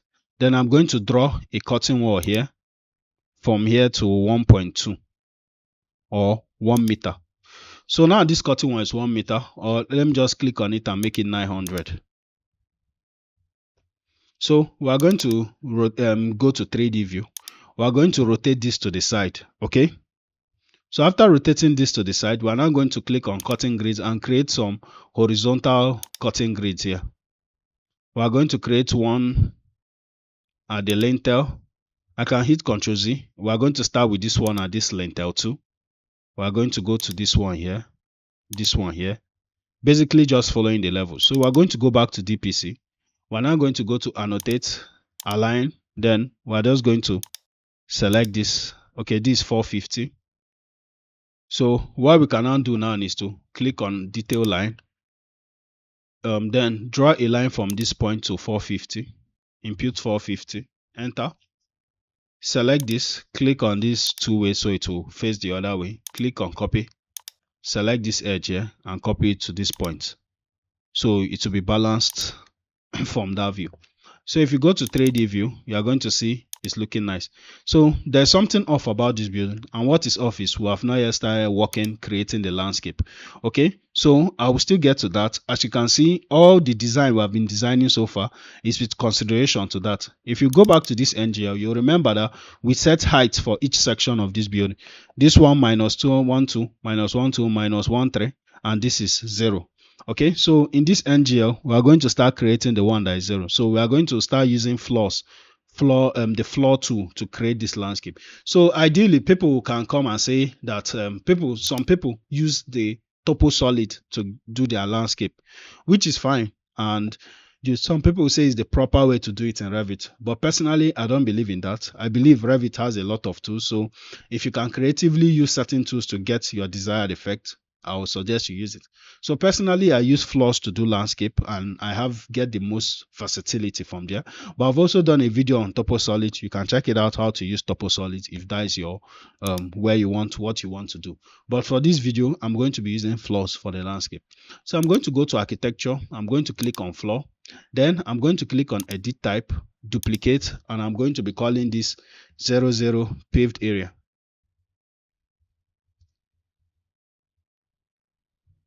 Then I'm going to click on OK.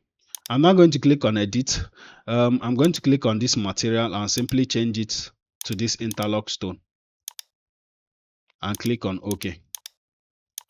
Okay, so you can create your own material if you didn't see the interlock stone, but I think by this point you should know how to do it. So the first thing we're going to do is we're going to follow this profile of this sketch we did. So I'm going to draw a line from here first to this point here. Then I'm now going to go here to this point. Then I'm going to use this pick line tools to pick these lines here of this landscape following it. Ctrl Z, pick this curve. Then I'm now going to use a line to continue it here. Move this from this point here. Okay, so basically just follow this profile and do it. So another thing I would like to do just for visual appeal is to create another band of different kind of interlocks.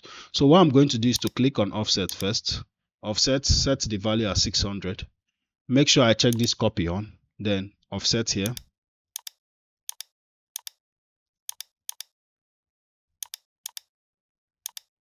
And offset here. Then I'm going to click on this value and change it to 225. Then offset here.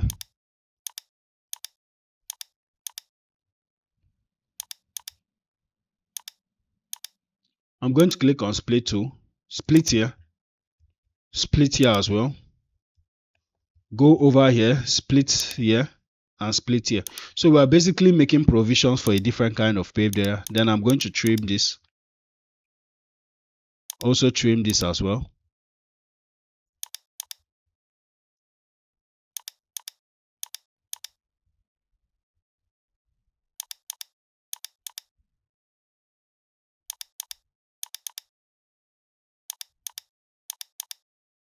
Okay, so now I think this is good. We'll click on finish. So now we have created this paved area. We make sure that this is at natural ground level and is 0, which is this plus 0. We're now going to create the green area. Okay, so I'm going to go to floor, click on this drop down. If I don't see any green area floor here, I'm going to click on edit type, duplicate, and I'm now going to call this 00 green area.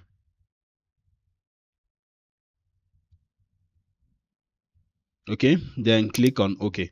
So I'm going to click on edit, change the material, right click, duplicate, and call this 00 greenery. Then click on this icon, go to appearance, look for site work, then look for this dark rye green or any green material of your choice. Go to graphics, use render appearance, click on apply, click on OK, and OK. Okay, yeah. Then we're just going to click on this and just follow this part here.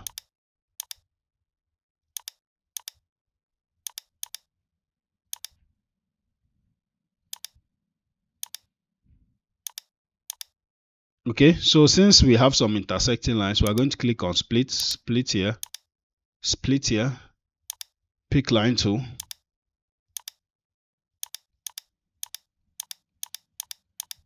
Okay, so the thing about this green area, yes, we know the green area is on this +0 level. So what we're now going to do is we're basically going to make the green area 150 above, because we're still going to clip curves at the edges. So we're just going to change this to 150 height from level and click finish. So it's showing that loops cannot be ignored. So we're going to click on show. Okay, so this is where the error is. We're going to click on this line and delete it. Then come back to this project and click on finish. So if you want to be seeing the greenery and these materials we're doing, we can click on this and change this to shaded. Then click on GD. Since it's very dark, GD, graphics display. We're now going to click on lighting, increase the sun, increase the ambient light, and reduce the shadow, and click on apply and OK. So now we can now see the materials. We can see the interlock. We can see the, so we're now going to fill up with a different kind of interlock for this specific part. So we're now going to go to floor, click on this, select paved area, click on edit, duplicate, and call this is already paved area 2. Click OK, click on edit type, select this interlock material, right click, duplicate, call this interlock stones 2. Click on this icon here, go to appearance, go to site work. Then we are now basically going to change this to, let's say, this cobblestone. Go to graphics, make sure you use render appearance, click on apply. Okay, sorry, I think this is a mistake. Click on OK. Then we're going to click on this pick line tool and just pick this part of this opening we made here.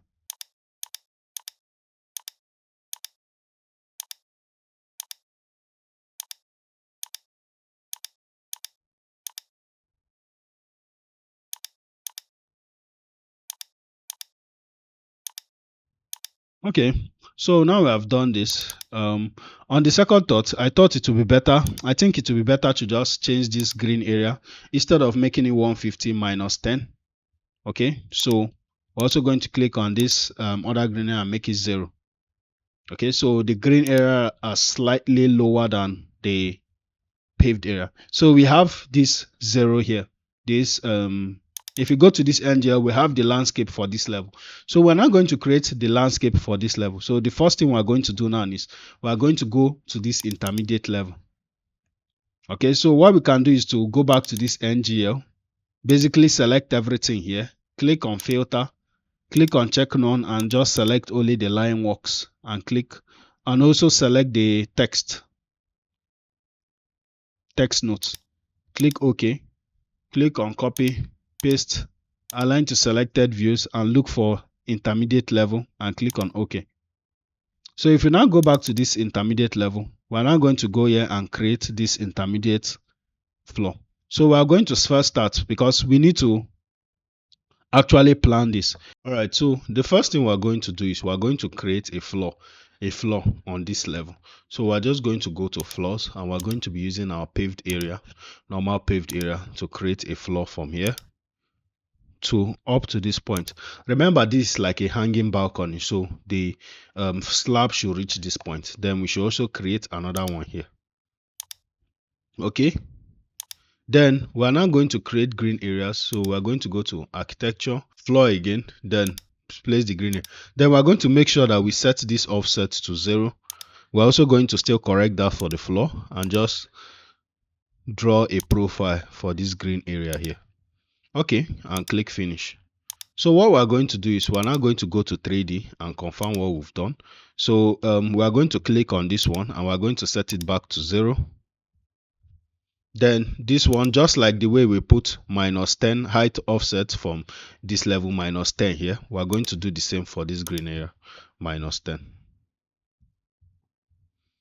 Okay, so what we're going to do now is we're now going to kind of create the transition from this higher level to this place. So what we're going to be using is we're going to be using some flower beds to create that transition and some staircase. So we're going to go to this intermediate level now and we're going to start drafting some flower beds. Since there is a balcony over here, as you can see, we're going to be careful the way we're drafting this flower bed. So first we're going to go to annotate detail line. And we're going to draw, since the height difference between here and here is 1.2, that means an ideal staircase will be 2.4 meters long. So we're going to draw a line from this point here to 2400. Okay, then after drawing that line, okay, let me just do it again. 24, okay, this is it here. We're going to draw a line horizontally 1800 or 1005. I think 1800 should be ideal since it's a public building. Okay, so after drawing this, we're now going to also go from here and draw a line from this point here, because this is going to be another staircase coming down. So this staircase, the difference between this staircase and this staircase is that this one is coming from this natural ground level, while this staircase will run from this intermediate level to the DPC, which is this 2.4 meter plus 1.2. So 2.4 plus 1.2, that should be about, let's say, 3.6. So we are going to draw another line here up to 3600 up to this one here, just to mark out where this staircase is going to be. So now this staircase is here. We're now going to use this space to create kind of a fire pit. So a fire pit is like a green area, so we're just going to draw another line work to just segment this area here. Then I'm now going to draft another line here up to 600 millimeter up to the end here, and do another one from this point too up to 600 millimeter. This one will stop at 1.8. Then I'll basically draw another line from here matching this, and draw another line from here 600 millimeter, then join it to this one here. So even though I know this is a lot of line and you might get confused, I think we can delete this now, we don't need it, but it's something like this I want to create.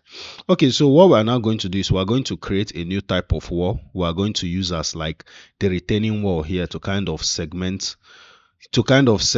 this area. So I'm going to click on architecture, click on wall, then I'm going to click on this drop down and select this 225 wall. Then I'm going to click on edit type, duplicate, and I'm now going to call this 00 retaining wall 300. So retaining wall is basically like a structural wall that kind of retains soil in one part of a site. So we're going to click on edit. We're going to change the thickness to, let's change the thickness to 300. Then this is for the structure. Then I'm going to select this layer here and I'm going to change it, look for a concrete material. So I'm going to select this concrete and click on OK. Then I'm going to insert another layer in this retaining wall, and this layer I'll now change it from structure to finish one and change the material, give it a finish material of let me use masonry 00 masonry stone tiles. Okay, so now I'm going to click on this. I'm going to click on appearance. I'm going to look for stone. Then I'm now going to change it to, maybe I'll use this jagged rock. Close this, click on graphics, make sure I click on use render appearance, click on this pattern and change it to none. Also click on this cut pattern and change it to none. Click on OK, apply OK. So I'm going to now set this finish to be 10 millimeter. Click on insert again. Make sure, since this finish is on top of this structure, this one I'm going to push it down by clicking on this down icon under this structure. So I'm going to click on this and change it to finish 2. Click on the material, select this masonry stone tiles and change this to 10 millimeter. Okay, and click on OK. So what we're now going to do is we're going to click on this location line from center line to finish exterior. Then we're going to set it from intermediate level to DPC. Then, okay, to, sorry, DPC. Then I'm now going to set this top offset to 75 millimeter. Then change this base offset to 0. So I'm now going to draw a wall from here. Okay, I'm going to draw from here to here, then from here to here. So in order to see this graphically better, we can click on this and change this to shaded. Okay, so you can see these two retaining walls now. So we're now going to also create some smaller flower bed walls. So these flower bed walls are going to be like matching the size of this retaining wall. So see what we're going to do. So I'm going to click on wall, click on edit size, duplicate, and I'm going to call this retaining wall or flower bed wall.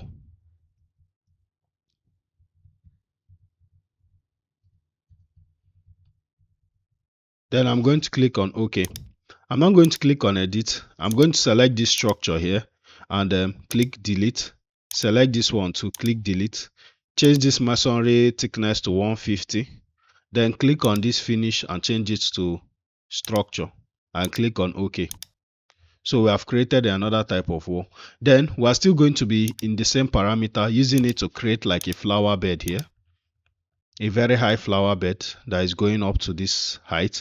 Okay, sorry, let me hit Ctrl Z. So this flower bed is not going to be as high as this retaining wall. Let me just go to 3D and show you what the retaining wall currently is. So the flower bed is going to be lower, but it's going to go till it goes beneath this cantilever here.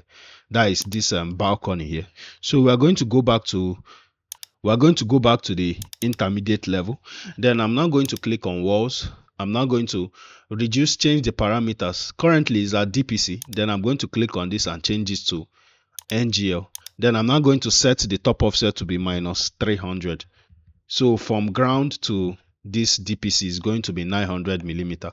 So I'm going to use that height to draw from this point, draw a wall up to this line here and this line here. Then I'm going to use it to draft this potential flower bed here.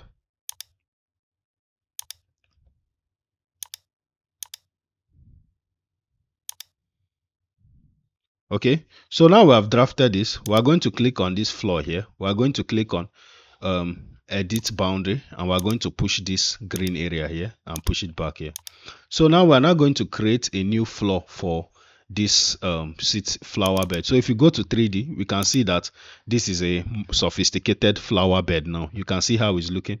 We have the retaining wall here protecting this, and we now have this. So I don't even think this retaining wall needs to be this high, so I can click on this and just set this at NGL and top offset 300.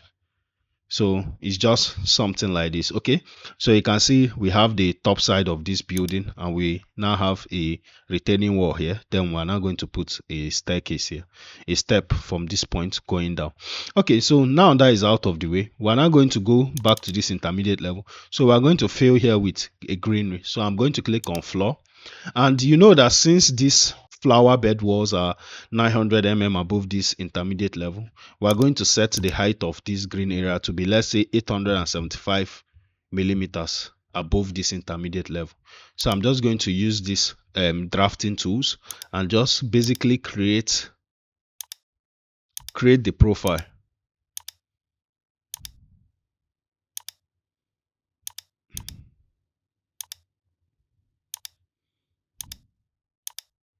Okay, then I'm going to click finish. So things like this place, I think this green is tight. I can increase, click on this distance here, go to annotate, please annotate here, and just set this distance to what I want. So I can click on this and make sure this is about, let's say, let's make it the same with these other ones. So I'm going to click on this 300 here. So I'm going to click on this and make this 300 first. Then I'm going to click on an offset and offset all of them by 150.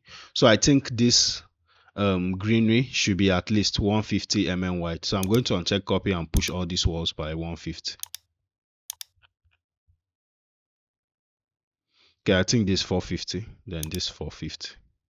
Okay, so this is nice and good. So what is remaining now is we need to create this staircase. If you go to 3D I think you see how good this is looking.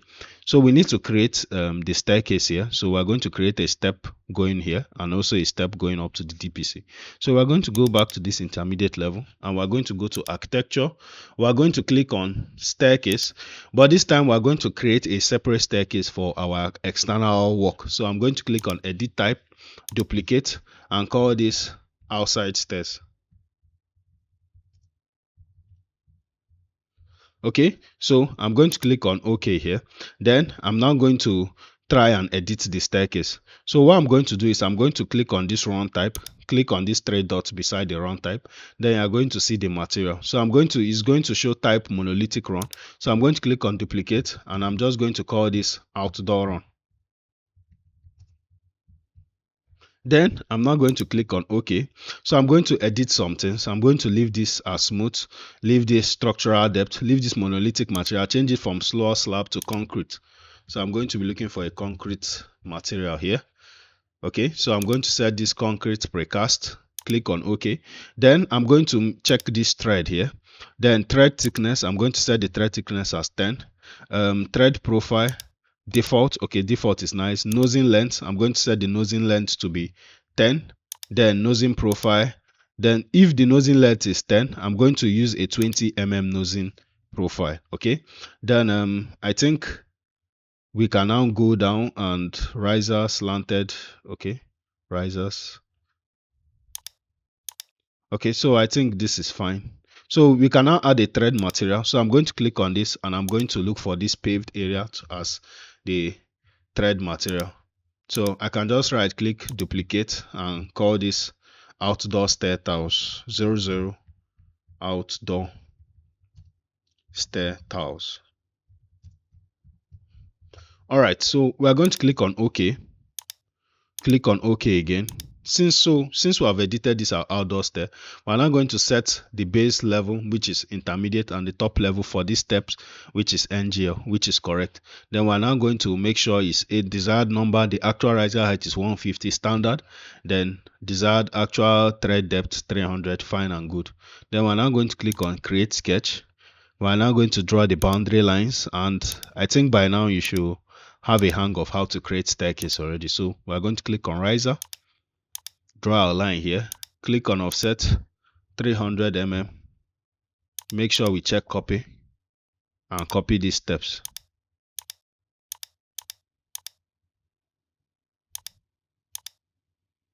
Okay, so now I think it's showing one remaining, so we can click on this one here, or we can kind of create a mini landing in the middle, so it's going to, people can rest on their way as they are climbing the stairs, although the stair is not so high, but it's not bad to add a landing here. So we are going to click on this stair part and we're just going to draw the line straight along the path we want the staircase to fly. Then we're going to click finish. So the staircase goes from here upwards, which is how we want it, and click on finish. So if you go to this 3D view, you are going to see the way it's looking. So you can see the railings, you can see the steps perfectly created, and you can see how our landscape is gradually forming. Okay, so we are still going to go to this side though, and we're still going to, I'm just going to show you what I intend to do on it. I'm basically going to ramp it and I'm going to show you how it's going to be done. Okay, so now this is done. We now need to create a seating arrangement for this landscape and basically the fire pot in the middle. But let's start with the seating arrangement because it's going to determine if there is space for a fire table in the middle, like a fire pit. Okay, so we're going to go to this intermediate level and we're simply going to click on components, model in place, and we're now going to go down and click on, okay, let's just use casework. Okay, then click on sweep, sketch part, and we're going to sketch our part. We're going to draw a line from here, here, just basically like a round sitting table. Then I'm now going to click on finish. We're going to go to 3D view. I'm going to rotate this to this side here.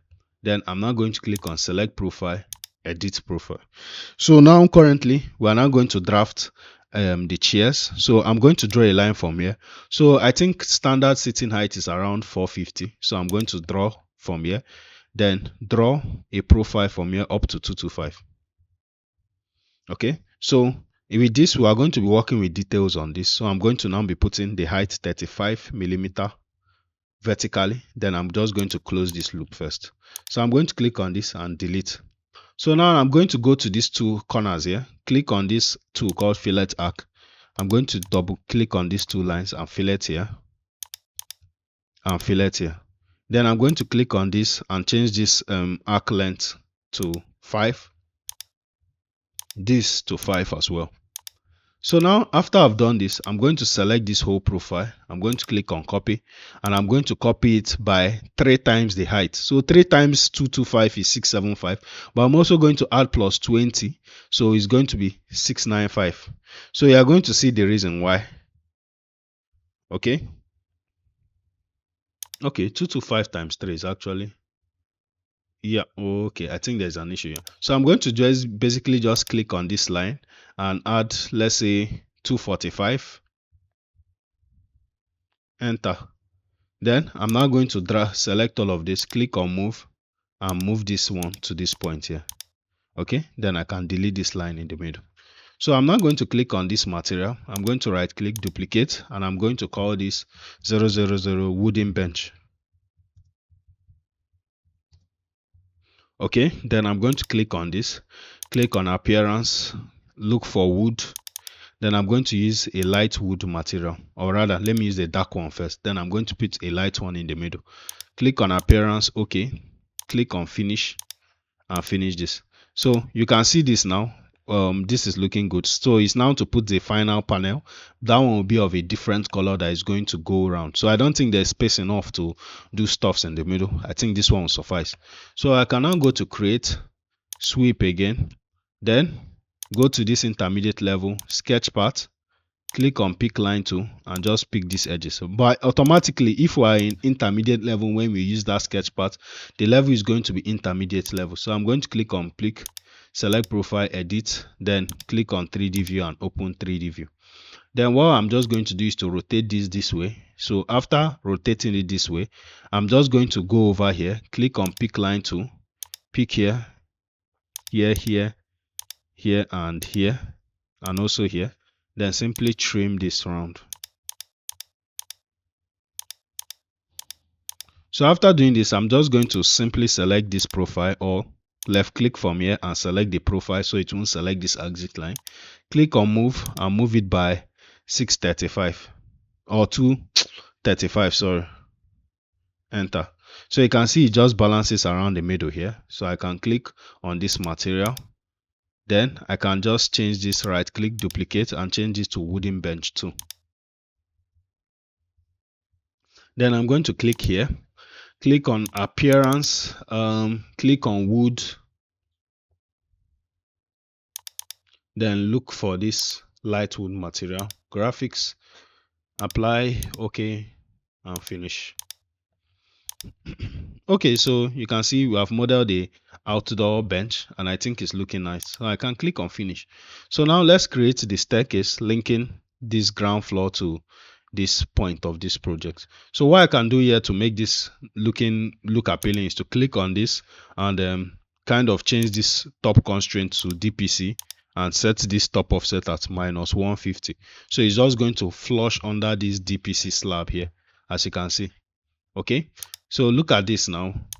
Don't you think this is looking nice? Okay, so let's now create the staircase here, linking this part of this building to this side. Okay, so we're going to go back to intermediate level, and we're going to be using our usual outdoor staircase. So we're now going to go to architecture. We're going to click on stairs, then we're going to set the top level to DPC instead of NGO. Then desired number 12 thread height. So we're now going to click on this sketch. We're going to start with the boundary lines. Of course, we're going to start from here, since our landing is stopping at this point where it meets the slab. Then risers, we're going to draw one riser here, another riser here, then click on offset. So if you zoom out, we're going to be seeing the number of 10 risers remaining. So let's start copying. Let's offset from here. 2 risers remaining, 1 remaining, 0 remaining. So we're going to click on stair part and draw our single stair part here. Click on finish. Then since the staircase is actually starting from here and going up, I'm just going to click on flip. So it's going to go this way, start from here and go up, and click on finish. As simple as that. So I can now go to 3D view. Since I don't think we need this railing here, or we might actually need it, so it's fine. I'm going to leave this. So you have our landscape, and we have successfully married this part of this building well with the project and the landscape. Okay, so what we can now do for this side is basically this side there is not much activity here. So what we're going to do is to click on this slab here, click on modify element, click on this line here, then simply click on this top arrow here and drag it up till it meets here. So it's automatically going to ramp it up. Okay, so I'm going to click on escape, click on this as well, modify element, select this line, match this with this green area here. Okay, so as you can see, this is looking nice and we are building somewhere. So the next thing we're now going to go is we're now going to go to this lower level. Okay, so basically this lower level, I think the basement level is basically like the ground floor of this, but we need to actually get the lower level. Okay, so let's go back to intermediate level. I just remember that in this intermediate level, I'm supposed to create a staircase. Okay, and I'm also supposed to create a balcony here that will link this DPC slab, because the access from this DPC, there's supposed to be an access to this swimming pool. So let's solve that. So since we know there's supposed to be an access, just like the way we created a balcony here, we are supposed to create a balcony here. So it means this swimming pool will have to reduce in size because we need at least 3 meters here. So the reason why we need 3 meters here is basically the fact that if we don't have 3 meters here, we'll need to it's basically we need a space for a lobby first. So this lobby will link to a staircase coming down here. Then individuals can come down through this place and come and access the pool and still have a walkable lobby around that pool. So basically what we're now going to do is we're now going to extend this green area to make it stop here. Then we can now extend the pool to this point here. So the pool will be sizable at the same time, still have lobby around it, uninterrupted lobbies around it. Okay, so let's start to work. So we're going to select this floor here and we're going to edit the profile. So what I'm going to do is I'm now going to click on this and I'm going to basically draft a line from here up to 1.5 meters. Okay, I think 1.5 meter might be too much. I think here what I did was 1.2, so I think 1.2 is fine. 1.2 meter here, then is now going to go up to this place and is going to stop here. I would likely want to stop the beam or stop the balcony at a green area, but let me just stop it here and marry it here. So now I've done this, I can now simply click on trim this to here, trim this to this place, click on this line and simply click on delete. Okay, so what I can now do is now to click on a box tool and simply create an opening here for this duct here. So the duct is still going to function. Meanwhile, we're still going to come back to the duct because we need to actually create vents for this duct. You get someone, there'll have to be a space where people can service them or workers. So we're going to click on finish, don't attach. So currently, as you can see, we have our balcony. So we are now going to create just the way we created beams here. We created dwarf walls here as beams. We're going to do the same for this balcony, but we're just going to create one which is here. So what we're going to do is we're going to click on architecture wall. We're now going to select this our normal white 225 wall.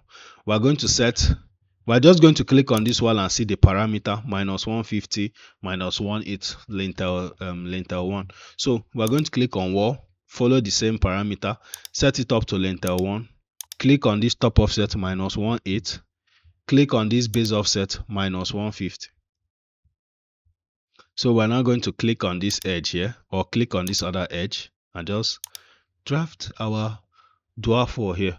Then I'm going to go to architecture. I'm going to click on railing, then set it at DPC, base offset 600 and just draw our railing here. So this is nice and I'm going to click on finish. So what we're now going to do now is we're now going to do the same way we went to the intermediate level. We're now going to go back to the intermediate level and create another stairs for this. Okay, so the stairs is going to actually go this way, or we can actually do the stair to go this way. Regardless, I think it might actually work. but because I won't like stairs just meeting an obstruction here. So I'm actually going to modify this design a bit. I'm going to click on this wall, click on mirror, make sure I check copy, click on this point and draw a line at 45 degrees angle to mirror it perpendicularly. Then click on this line here, click on this wall here and drag it back. So this is now going to be the opening here. So I'm just simply going to click on AL, that is align, select this grid line and align this wall to it. Okay, then I'm going to click on this railing, edit path, select this, drag this here, drag this to this point here, click on this line and drag it here, then click finish. So now you can now see that what is going to happen now is we're now going to have to push this swimming pool a bit. So I'm just going to select here and make this 3 meters. Okay, then I can now click on this pool here, drag this dimension to this point and now extend, make this at this other side, make this 1.8. So the pool is going to have enough size since it's a commercial pool. So now we have done this, we are now going to go back to intermediate level where we are going to now draft another staircase here. So I'm going to go to architecture, I'm going to click on stairs. We are going to be using our outdoor stairs. We are going to set the parameters right from intermediate to DPC. So now we have set it right. We are going to click on create sketch. Then I'm going to draw a line from here up to 3.6. Yeah. Then we're also going to draw the second line here up to that same 3.6. And if you notice, while I was designing the bedrooms, I didn't place any window here because I knew this place, and we don't have to place a window here because this will be basically when we start furnishing the spaces. You notice this will be where the TV will be and the rooms are still cross ventilated. So we're going to click on riser, draw our first riser here just like we did here. Click on offset 1, 2, 3. Okay, there's an issue. I'm going to cancel this first. So I noticed there's a big issue here. So let me cancel this. If you notice, what we set as the level is from intermediate to lintel 1, which is not correct. It's meant to be DPC. So I've set it right and I'm going to start sketching again. Boundary up to 3.6.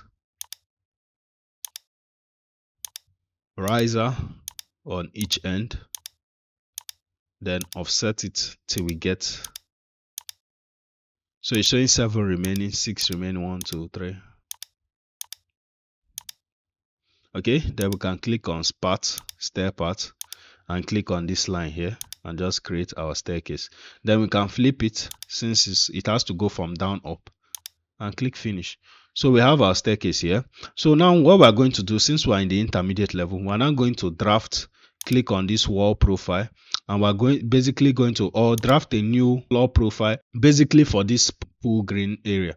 Okay, apparently I think we'll still have a green area in this pool, or the pool I've modified. So what I'm going to do is I'm going to just click on tab, delete, hover around this line here, click on these lines and delete this one. Since remember we modified the pool profile, we're now going to click on this line here and drag it back, click on this and drag it here like we did here. Then we're going to go back to this DPC. We're going to hover around this tab, click on this tab, select this pool, click on copy to clipboard, paste, align to selected views, then set it at intermediate level. Then go back to this intermediate level and we're going to see the updated pool. So what we're now going to do is we're now going to click on architecture floor. We're going to click on this drop down and select paved area. Then we're going to set it at 0 from this intermediate level, then set the height offset at 0. So we're now going to click on this and we're going to draw a profile from here up to here, just around this duct and here. So one thing I noticed is that I usually like using a different kind of paved area for my pool. So I'm going to click on edit type, duplicate, and I'm going to call this pool tiles, pool surrounding tiles. Let me just specify surrounded. Okay, so if I'm rendering, I'll usually use Tavantine tiles for the pool, but I can just duplicate, right click, duplicate, and call this 00 pool surrounding tiles. Okay, so now I'm going to click on this. I'm just going to go to appearance, click on site work, and maybe I can just select this concrete walkway. Click on graphics, use render appearance, apply, okay, Okay, then I'm going to make sure that I use this box tool to create an opening for the swimming pool. Then I'm going to click finish, save project. Okay, so now we have done this. I'm also now going to create the green area for this intermediate level on the pool. Okay, so what I'm going to do is I'm going to go to architecture. I'm going to click on floor. Then I'm going to click on this and select green area. Then I'm going to set the height offset at -10 at this intermediate level. You see why levels are important, and we're now going to click on this rectangle tool to create it. Okay, so now we have the green area and the pool tile. So we're now going to model this swimming pool. If you go to 3D view, you are going to see how it's looking. We have this access from here. And another thing is we're supposed to place a door in this curtain wall. So let's just quickly do it now, and I've spotted it. So I'm going to rotate this here, and I'm going to go to architecture, curtain grid first. Then I'm going to place a curtain grid here under this on this at this lintel one level. Okay, then I'm going to go over around here. I'm going to click on tab, select this panel here, unpin it, click on this drop down and select this double glass door. Okay, so you can see the door here. If you go to plan, you're going to see it. I will also need to place some windows. Okay, there's already, so we need to place toilet windows for this WC. So let's just go to, since we have seen it now, let's just address it out of our way. So I'm going to click on escape. I'm going to click on windows. Then I'm going to place this W2 window here. Just place it here. And we have our window here. Click on it. Make sure the stale height is 1500 as it should be. Okay, so let's go back to our 3D view. So you can see the windows here, and you can see the duct here. We're still going to put the duct vent. We'll still come to this portion later, but for now let's try and model this pool. So you can see our pool spacing. There is no pool here yet, and I'm going to show you how to model a very nice pool in Autodesk Revit easily. So the first thing you need to know while modeling your pool is the depth of the pool. Okay, so normally by standard, a 6-foot pool, that is like around 1800 millimeter or 1.8 meter, is like the standard deep pool. So but me, I usually prefer creating a shallow section then a deep section for pro swimmers. Okay, so it will reduce any potential accident. So what we're going to do is we're now going to go to this intermediate level, that is the level, and we're going to draft a wall. So since our pool is, so we're going to click on wall here. We're now going to click on this wall and basically edit it, duplicate, and we're going to call this 00 pool wall. Then we're going to click on OK, click on edit. Then we're going to also click on this material, right click, duplicate, and call this 00 pool tiles. Let me just spell it correctly, pool tiles. So after doing this, I'm going to click on this icon, click on appearance. Okay, then I'm simply going to see this square ceramic.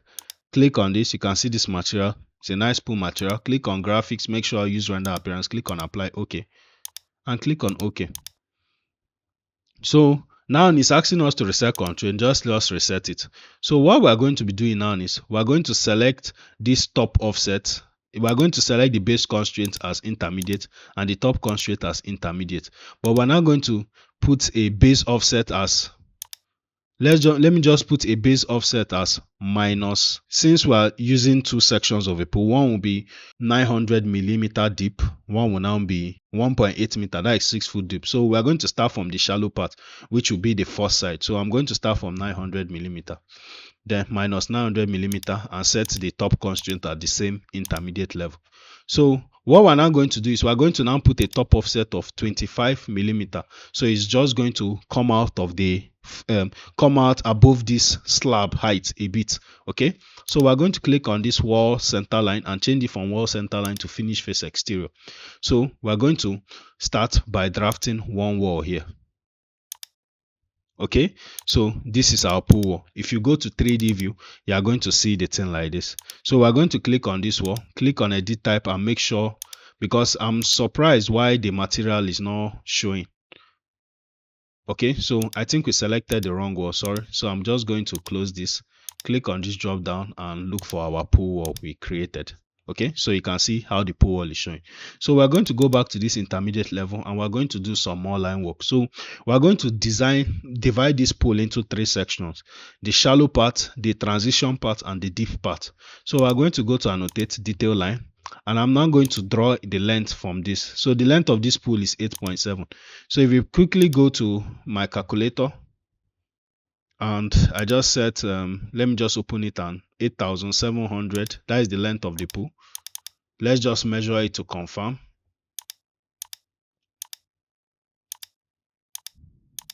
Okay, it's 8,700. So let me just open my calculator.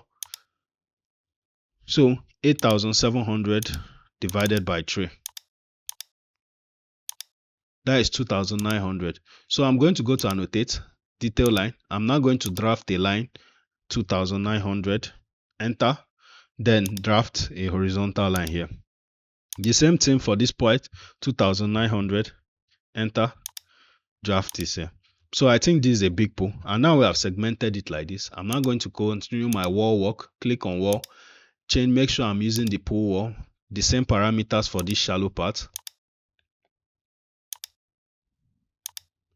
Then for the deep part and this transition part, I'm now going to change it from -900 to -1800.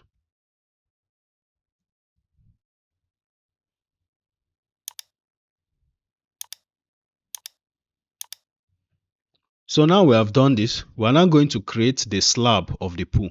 So we're going to go to architecture, we're going to click on floor, then we're going to click on this drop down, and we're still going to be using duplicating and creating a slab. So I'm going to click on this paved area, edit type, duplicate, then I'm now going to call this 00 pool slab, then click on this. Okay, click on edit, click on this material and change it to this pool material. So I'm just going to search pool here.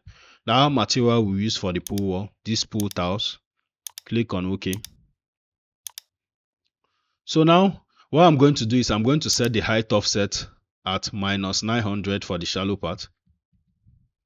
Okay, and click on this box profile. We are now going to draft this here and click finish. Don't attach.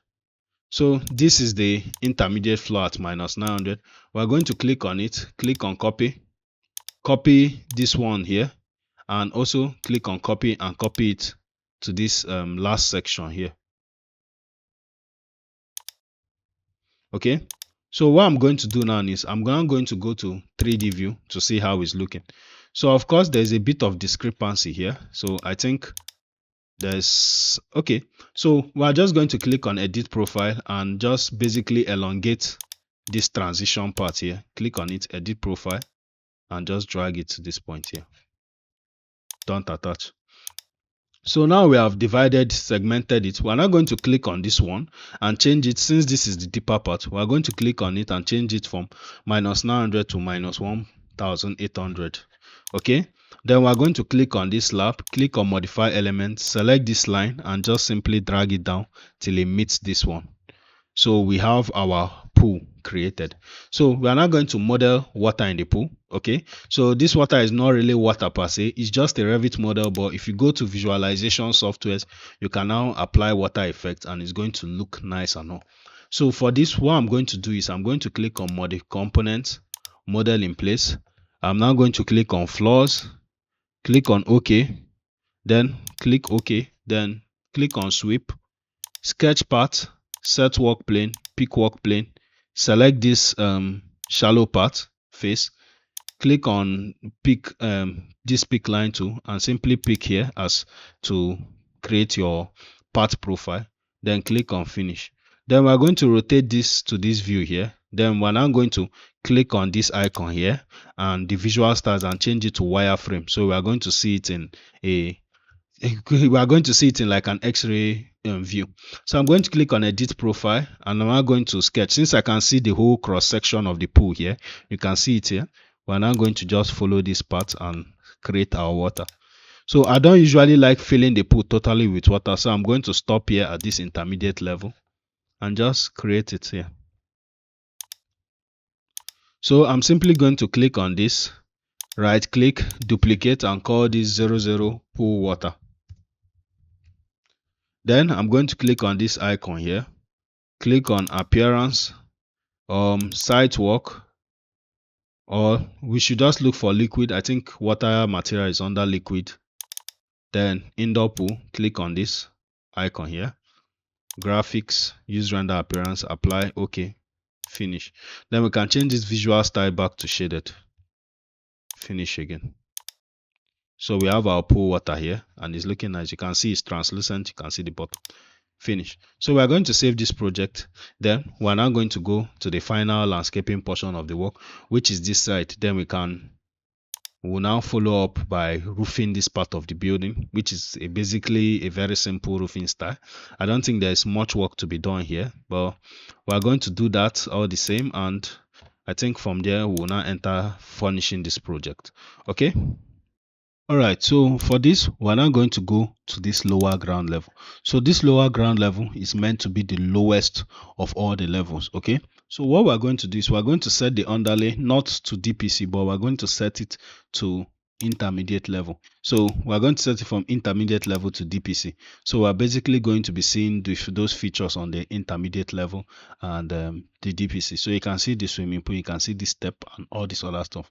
So what we're now going to do is we're going to continue in our green area management by using some retaining walls, okay, to kind of segment this intermediate level from this lower level. So how we are going to do it is we are going to go to architecture, click on walls, then in the same way we use retaining walls here, we're going to use it here. Okay, so we're going to click on this drop down and select retaining walls. So the thing I love about Revit is once you finish a phase and you're just repeating it, things are going to be faster, because as you can see, remember that things are faster now. Like we have already done this once here, so we have all the tools to do this last lower level. Okay, so we're first going to go over here and we're going to just set the parameters, right?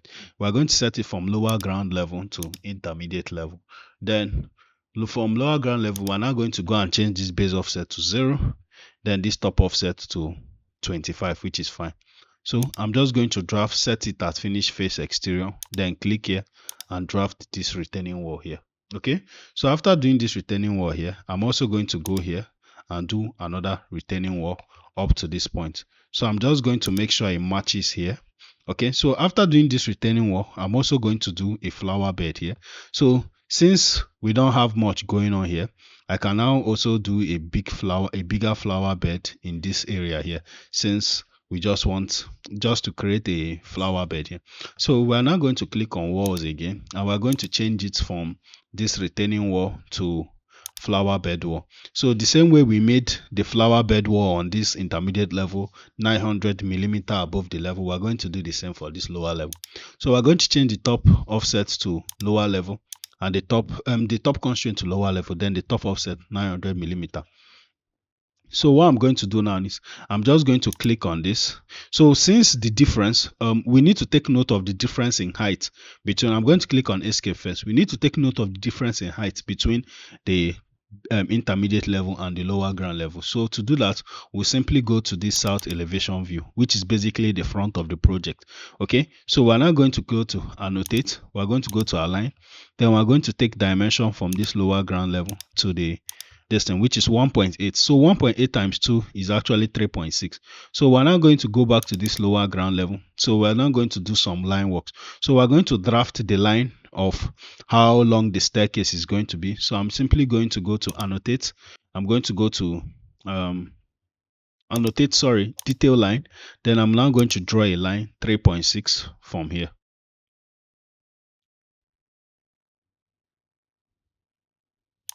And stop it here. Then I'm also going to do the same here, 3.6 here. So since I don't really plan on having a sit out here, which I could still have a sit out, so I'm just going to try and do something similar to what I did here. Basically create another sit out here just for this place. Okay, so we'll not just waste it.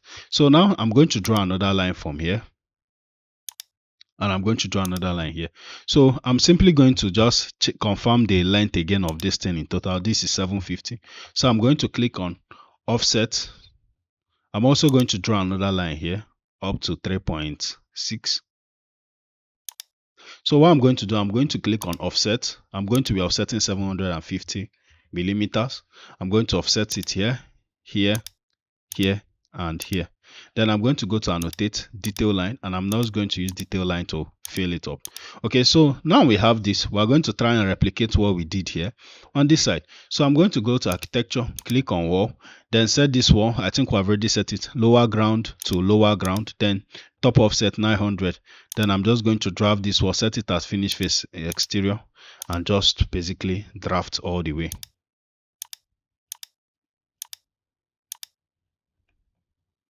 So one interesting concept I want to do is I want to introduce the concept of stepped vegetation. Okay, so what step vegetation basically means is like if you go to 3D view, we have something like this that is just one single step. So I'm going to do like a step down to another wall level, then basically it's just going to be, let me just do it so we'll see how it looks.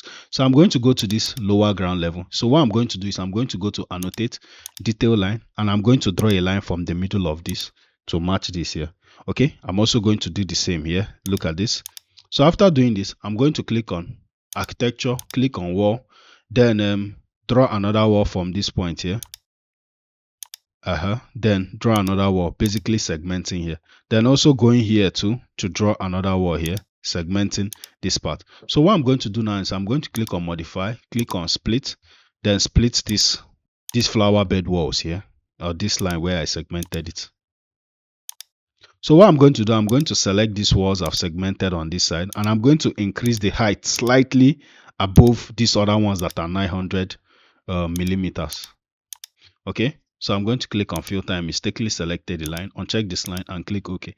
Then I'm going to change this top offset from 900 to 1 point, okay, 900 1.350. So that is 900 minus 900 minus 180 is 900. So 900 divided by 2 is 450. 450 plus 900, 1.350. So it's like an intermediate. So if you go to 3D view now, we are going to see something like this, which I think is nice. So you can see how this kind of follows the whole stepped concept. So what we're now going to do is we're going to do something similar here. If you go to this lower ground level, we can also see that we have to create a step here. So we need to do a green area here up to 1.5 meter, then create a step. So I'm going to go to annotate detail line, then I'm now going to draw a line from here up to 1.5 meter, then draw another line from here up to 3.6, or basically draw it to just fill up here. So what I'm going to do is I'm now going to, the same way I divided this one, so I'm going to segment one side for the higher flower bed and one side for the lower flower bed. So I'm going to go to architecture, click on wall. I'm going to be using the retaining wall. I'm first going to be using the retaining wall here first. Okay, so I'm going to click on this, change this retaining wall, set the top constraint to be intermediate level, top offset 20, top offset 300. Okay, I think it's supposed to be 300. Then I'm going to draft the wall up to this point. If I go to this point here, I think this top offset should be 300 instead of 25. So it's going to create a solid embankment. Okay, so let's look at it from the 3D view. So you can see how this is looking. The retaining walls are placed very well. So we're now going to go back to this lower ground level, and we're now going to continue what we wanted to do here. So I'm going to click on wall, click on this drop down, select this flower bed wall. Then I'm now going to change the parameters again from lower ground level to lower ground level, but this time I'll be using 900 millimeter. Okay, then I'm now going to draft this wall here. Then now I'm going to change this to 1350 as the higher flower bed here. So now we have created this respective flower beds. We're now going to put the flower bed floor. So I'm going to go to architecture. I'm going to click on floors. Then I'm going to select this green area. So the green area, the level is lower ground level, but I'm going to select the first one at 1325. That is slightly above the higher, just slightly above the higher flower beds. So I'm just going to use my drafting tool to just fill in the box basically.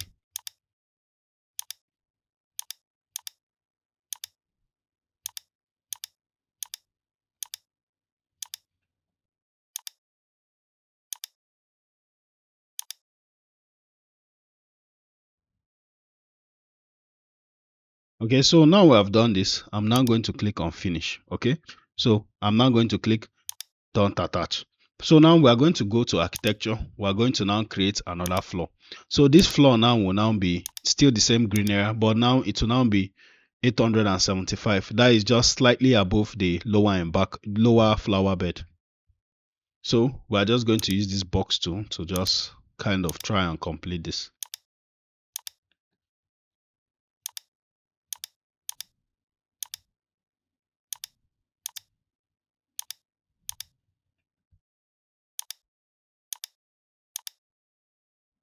So okay, this is nice. So we are just going to click on finish. Don't attach. So now we have done this, we are going to go to 3D view. So we need to create an overall base for this level. So we are now going to go to this lower ground floor. We are going to click on architecture floor. Then we are now going to be using this normal paved area. Set the height to 0. Okay. Then we are now going to draw the base floor. Okay. So we can just follow this part here.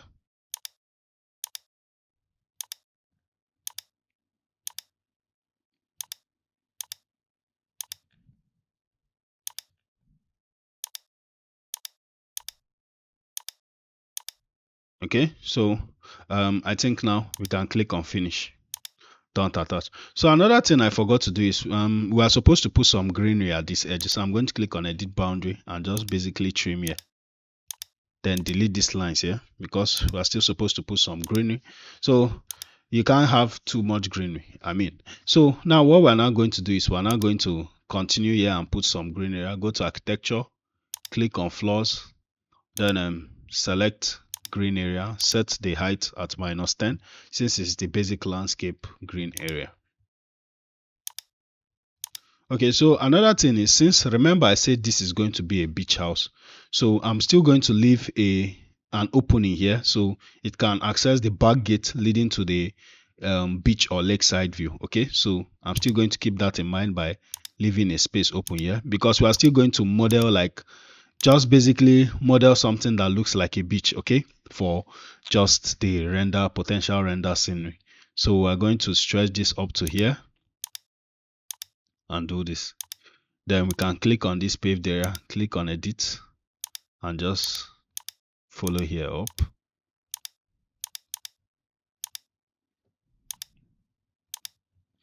Okay, so this is nice and good. Let's go to 3D view. So you can see this now. I think this is looking nice. So what we're going to do now is, since this is a sweep model in place, we're now going to just copy this to this side. Once we copy it, we're now going to set the work plane because the former work plane we set in the sweep was this intermediate level. We're going to copy it and set the work plane as this lower ground level. So you can see how this is looking designed with the site. Okay, so we're making progress in this work and hopefully we'll soon finish. So I'm just going to click on this wall. I just noticed it. Click on this and change it to dark wall. On join element, delete. Okay, so it will just fit in well. So now we have done this, we're now going to do what I said earlier about copying this seat. So I'm going to select this, go to intermediate level. After I've selected it, I'm going to click on copy, and I'm just going to click on this point here and copy this up to this point here. So after doing this, I'm now going to go to 3D view. I'm going to click on this and I'm going to click on edit in place. Okay, so I'm going to select both of them and I'm going to click on this edit work plane. I'm now going to click on this edit work plane here. Click on this drop down. Instead of intermediate level, I'm going to look for lower ground level and click on OK. So you can see it has just flushed in with the lower. So we're now going to go back to this lower ground level and we're now going to click on this and we're going to click on edit sweep. So we're going to click on sketch part and we're going to just adjust this profile of this part here. And I think we're good to go. So after doing this, we're going to do the same for this one here.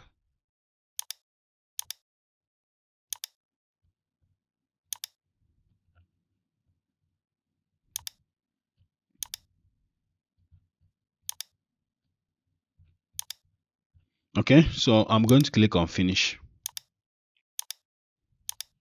So as you can see that we have done this very well. If you go to 3D, we are going to see this thing. So I'm still going to edit the site view so we can see the whole landscape holistically. But before we do that, I think it's best we finish modeling every single thing we want to model, especially pertaining to the exterior. So now this is done, we're now going to create our staircase from this lower ground level to this intermediate level to just form the comprehensive landscape and make the transition easy. So we are going to go to this lower ground level now.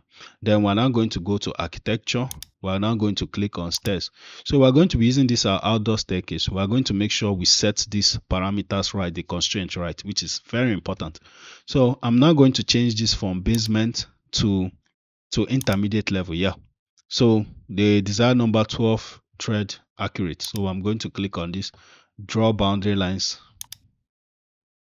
up to this point. Risers start from each side, then offset all the way 300 millimeter.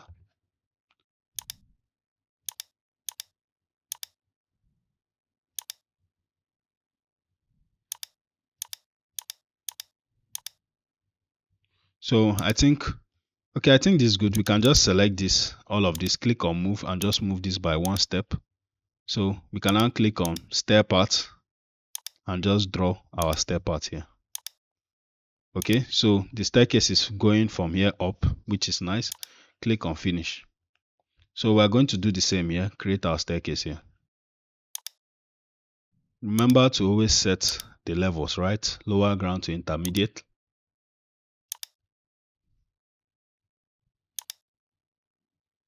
So we're going to drag this staircase through 3.6 meter from here.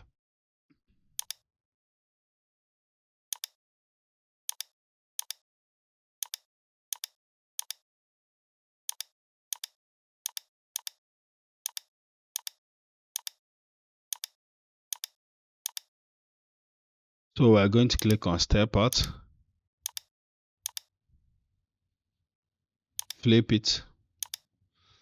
Okay, so this is good, and I think we have done a wonderful work. So you can see what we've done. The only thing is, because of this, we can actually delete this window since it will kind of be interfering with this bedroom. I don't think it will be good here. So this bedroom can manage with one window here and two on this side. Okay, so they are quite handicapped, so which is fine. So we have the staircase here, we have staircase leading here. So you can see how this whole building can be accessible by occupants. Okay, so now what we're going to do is we're quickly going to roof this. So to roof this is nothing too serious. What we are simply going to do is a mono pitch roof, and with that I'm going to show you how to create roof with the usual roof tool, not this advanced one we did this model in place. So we're going to go to, I think this goes from DPC up to PENT floor. So we're going to go to the PENT floor level. So in this PENT floor level, you remember our underlay is still turned on. When we are finishing distance for presentation, we are going to turn off this underlay. Okay, so what I'm going to do is we're just going to create some short parapet walls. So parapet walls are like short walls on top of a building deck that kind of protects some building elements for certain purposes. So we're just going to use simple parapet here and put the roof inside. So firstly, I want to show you how to create regular roof in Autodesk Revit. So you can create hip roofs in Autodesk Revit this simple way. So if you click on this roof tool here, you can click on this drop down, and we are going to use roof by footprint, which is the recommended one.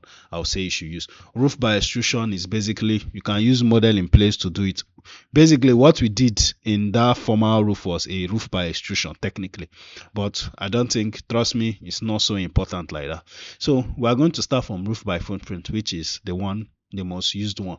So we are just going to start with this generic basic roof here, and I'm just going to click on this rectangle tool and draw a rectangle. And once we draw a rectangle, I want you to just see what will happen. Then we click finish. So you can see that if you look at this, automatically I've created a simple hip roof. If I click on this and click on edit footprint, you are going to see that these lines here have some triangles attached to them. So what these triangles indicate are slopes. So slopes basically governs slopes, obviously from the name.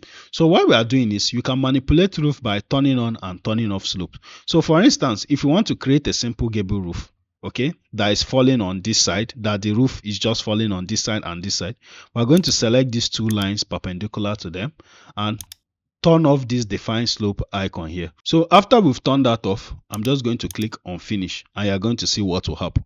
So with this knowledge, you can understand how to manipulate your roof. For instance, if I want to create a simple mono pitch roof that comes from here and hits this wall here, I can simply click on edit path, select all these other lines, make sure, or select these two lines here, make sure I turn off this define slope, then select this line here and define the slope. So if I click on finish, since this slope is the only one on, if I click on finish, it will look like this. So why is the roof so high? The roof is so high because the slope is high. How can we reduce the slope? We'll go to this properties panel and see this icon here saying slope. We can change this to, let's say, 5 degrees. And you can see how it looks. So I hope you understand basic roofing in Revit now. So now we have done justice to that. Let's go back to this paint floor. So we're going to click on this. We're going to click on edit footprint. We're going to push this within these walls here. You are still going to see I'm going to use some walls to protect this place. But for now, just follow what I'm doing. So now we have pushed this. We're going to click on this offset and we're going to offset this back by 600 to create the roof eaves. Uncheck this, then push it back by 600. So after doing this, we are going to click on this roof and change it to this white roof. If you have transfer template, you should have this. Okay, so we are going to click on finish and then we have our roof. So I'm also going to click on this. I'm going to click on edit type because I want to edit the properties of this roof. Click on edit the structure. So we have the white roof structure. So what I'm going to do is to click on insert, click on up to put it above this white roof structure, then click on this thickness and make it 10.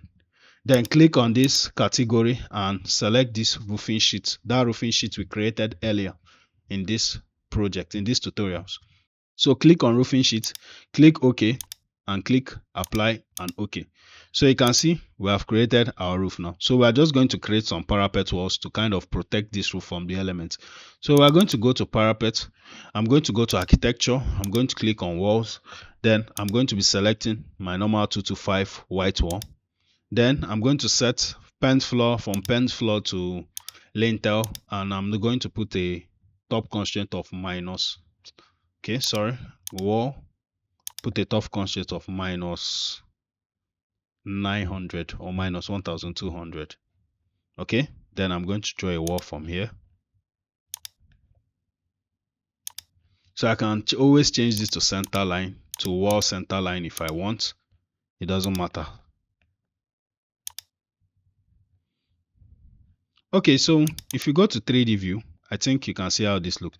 So another thing we can do is, since there is a duct here, I think it's good we do justice to this. Click on this, click on splits, try to split this wall here, then click on this wall here and change this to 0, then raise this up to roof level. Okay, so it will kind of cover this duct. Then we're going to go to 3D view, click on this and just rotate this here and just drag it up to meet here. Okay, so you can see how this is looking. This is looking clean, simple and nice. So now what we're going to do is, remember I told you we'll still come to all these ducts. We need to kind of create vents for them. So normally to create vents in duct, you need to create a curtain wall system for that. But instead of going through all those complexities, if you have transferred this template, you should have a duct panel there. So let's go to DPC. I think this is the first dock we need to tackle. Okay, so we are going to go to architecture, click on walls, click on this drop down. So I think by right you should have a grill panel if you have transferred the template. So just the way you set your curtain walls, we are going to set it for the duct. The top constraint should be paint floor minus 450. Then the base constraints to minus 450. Then the base constraint should be this, maybe 300. So what I'm going to do now is I'm just going to click on this line tool and basically draft a duct from here to here. Okay, so you can see the duct panel. If you go to 3D view and rotate this to this side, we're going to see our duct grills. Okay, so it's as simple as that. So we're just going to go to these other views and basically place our duct there. So I'm going to go to walls, This one goes higher, so I'm going to set this at roof or at roof level. I think this is fine.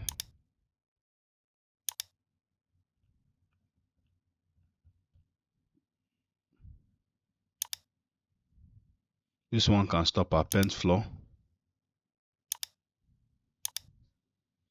So in order to get pinpoint accuracy, I can click on AL, that is align. Click on tab to select the edge of this wall here and just basically align the duct to the edge of the wall.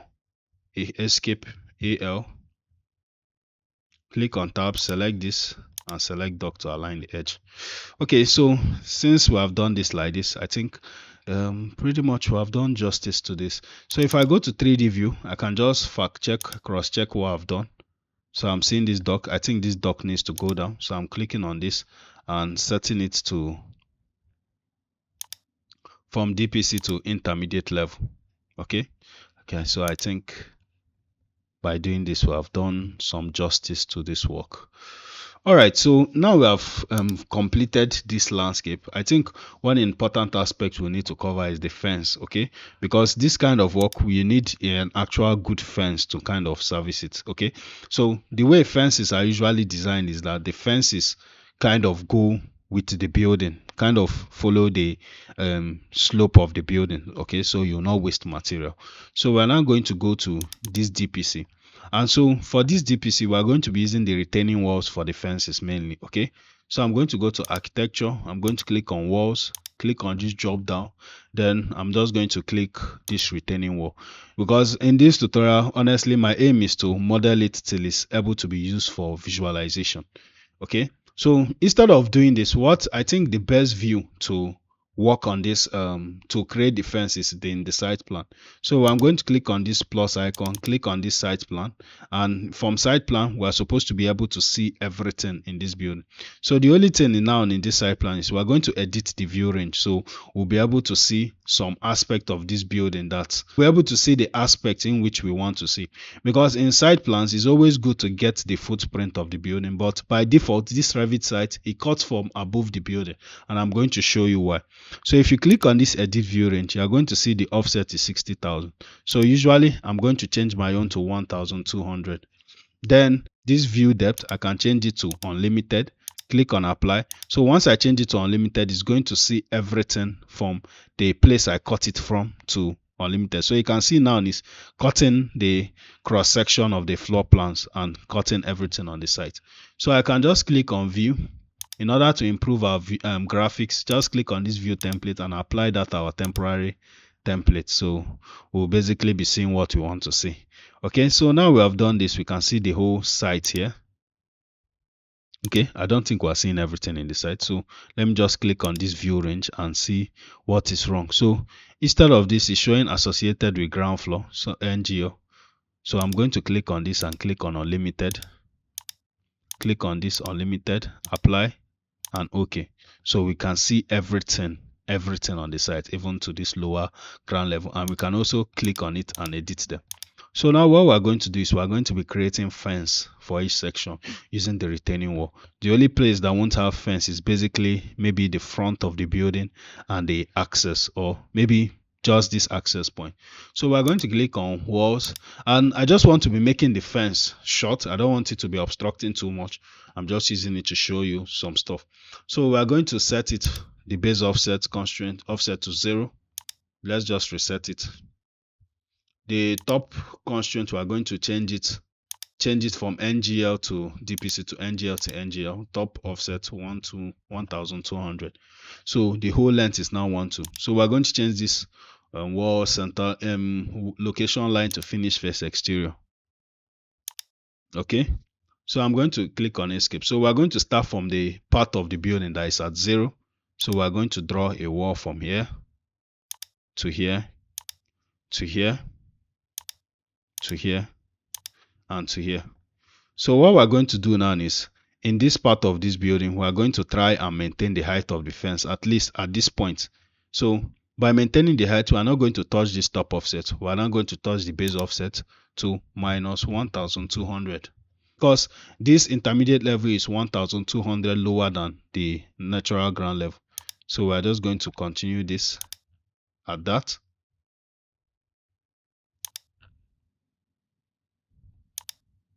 Okay, so now we have done that. We're now going to do the final strip of fences.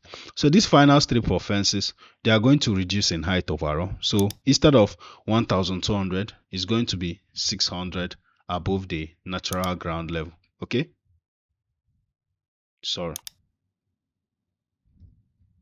Then the base offset is going to be minus 3,000. Okay, then remember I can always adjust distance, but I'm just using this for now. So we're going to go here and we're going to stop at this opening, then continue here, stop here and stop here. So let's go to the 3D view and see what we are doing. So you can see how it's looking now. You can see how it fenced here and how the fence is looking. Actually very nice. So what we can now do, I feel this fence at the back is just too high, especially for this point, like a prison. So I'm going to click on this, select these two, select this to select this, then I'm going to make this top offset at this point 0. Okay, so it's going to lower the height at this point. Then this, I can select this 2 here and make this, instead of 1 2, I'm going to make it 600. Then select this 3 here, or rather this 4. Maybe I can even go here itself. I can go to this site plan. I can click on modify and split this fence wall here. Okay, then select this. Okay, let me go to 3D while I'm selecting it. Select this, and select this, and make this minus 1 2 or minus 900. Let me just make it minus 900. I need to hold this my mouse one place while I'm editing these values. So I think, as you can see how this is looking, and basically I think I like this. Can see how organized we took time to just design this building with the landscape. So now what we're going to do is we're going to now model the background of this building. So we're going to like model the sandy side, then model the water connecting to the sandy side. So when we're visualizing it, it's going to come out well.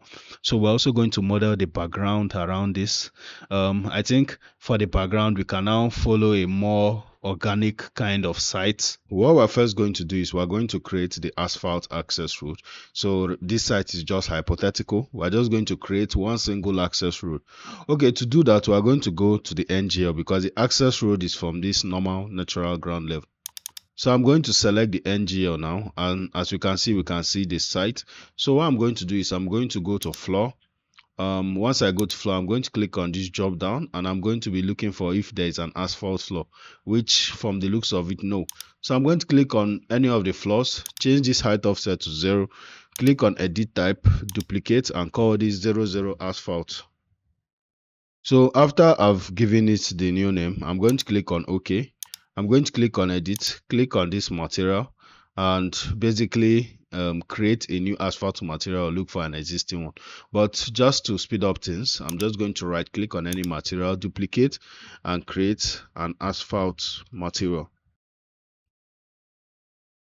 So then I'm going to click on this icon. I'm going to click on appearance. I'm going to go to site work. Then I'm just going to be using this asphalt dark gray. Then I'm going to go to graphics. Make sure I check this use render appearance. Click on apply, OK, and click on OK 2 more times to just finish up the family setting or the floor setting. Then I'm first going to click on this line tool. I'm going to pick this entrance point to this point. Then I'm going to drag it out by 3 meters, that is 3000 millimeter. Then I'm going to do the same here. So I'm just going to draw a random length, just enough for if you are visualizing, you'll be able to get a nice view without making it look like, making it the render unrealistic. So I'm going to click on this point, and I'm going to make the main asphalt road 8 meters wide. So I'm just going to click somewhere here and just complete it. So of course this access road is not going to be like this. So I'm going to click on this fillet arc, and I'm going to kind of fillet here and here as well. Then I'm going to click on escape, click on this axe and change it to 2.1 meter. So after doing this, I'm just going to click on finish, and we have our asphalt road don't attach. So I'm going to go to 3D view now. So what I'm going to do now is I'm just going to create some background greenery and some walkways around this asphalt road. So I'm going to rotate this to the top. I'm going to click on floor. Then instead of asphalt, I'm going to be using this paved area here. Okay, so I'm going to use this paved area too. Okay, so I'm just going to click and just follow the same path here. So once I click on these lines here, I'm just going to click on offset, this offset to, and offset it by 1.5 meter. So I'm just going to offset here, here, and here. Then I'm going to click on this line 2 here, and I'm going to close this loop here. Here as well, here as well, here as well, here. So I'm going to click on escape. Then I'm going to put the height offset for this at 150. So the walkway is going to be higher than the road, or let me just make this 75. Okay, then I'm going to click on don't attach. So now this is looking like this. We are getting somewhere, but we are not yet done. So what we're going to do is we're now going to create another floor, that is the green area between the building and the site. So I'm just going to rotate this to the top. Then I'm going to go to architecture. I'm going to go to floor, click on this drop down and select this green area. But now I'm going to duplicate this green area, because the green area inside the building and the green area in the background of the site shouldn't be the same. And the reason why I say this is just for rendering reasons. Okay, so I'm just going to click on edit type, duplicate, call it green area too, click on edit, simply click on the greenery and just select this grass.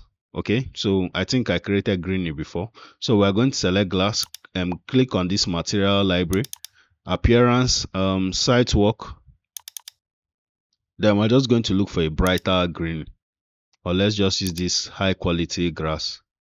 Okay, then I'm going to click on graphics, apply, okay, okay, apply, okay. Okay, so now I'm just going to click on this peak. I'm going to change this height offset to 0 first. Then I'm just going to click on pick line 2 up to here, up to here as well. So what I'm going to do now is, after I've picked here, I'm going to click on this line walk to draw a line here and draw another line, basically forming a box up to 70,000 millimeter here. Then I'm going to draw another line from here, closing here up. So I'm going to click on trim and trim these lines here. I'm also going to go here and trim here and trim here as well. So after doing this, I'm going to click on finish, don't attach. So you'll be wondering, why haven't I started touching here? I'm still going to get to it. Just give me some time. Okay, so now after we have done this, now I'm going to click on escape. So at least we have been able to sort out this side of this building. So what I'm going to do now is we're going to create some curbs here, and we're going to add some curbs to these edges, because the walkways is always good to walkways usually come with curbs before the road.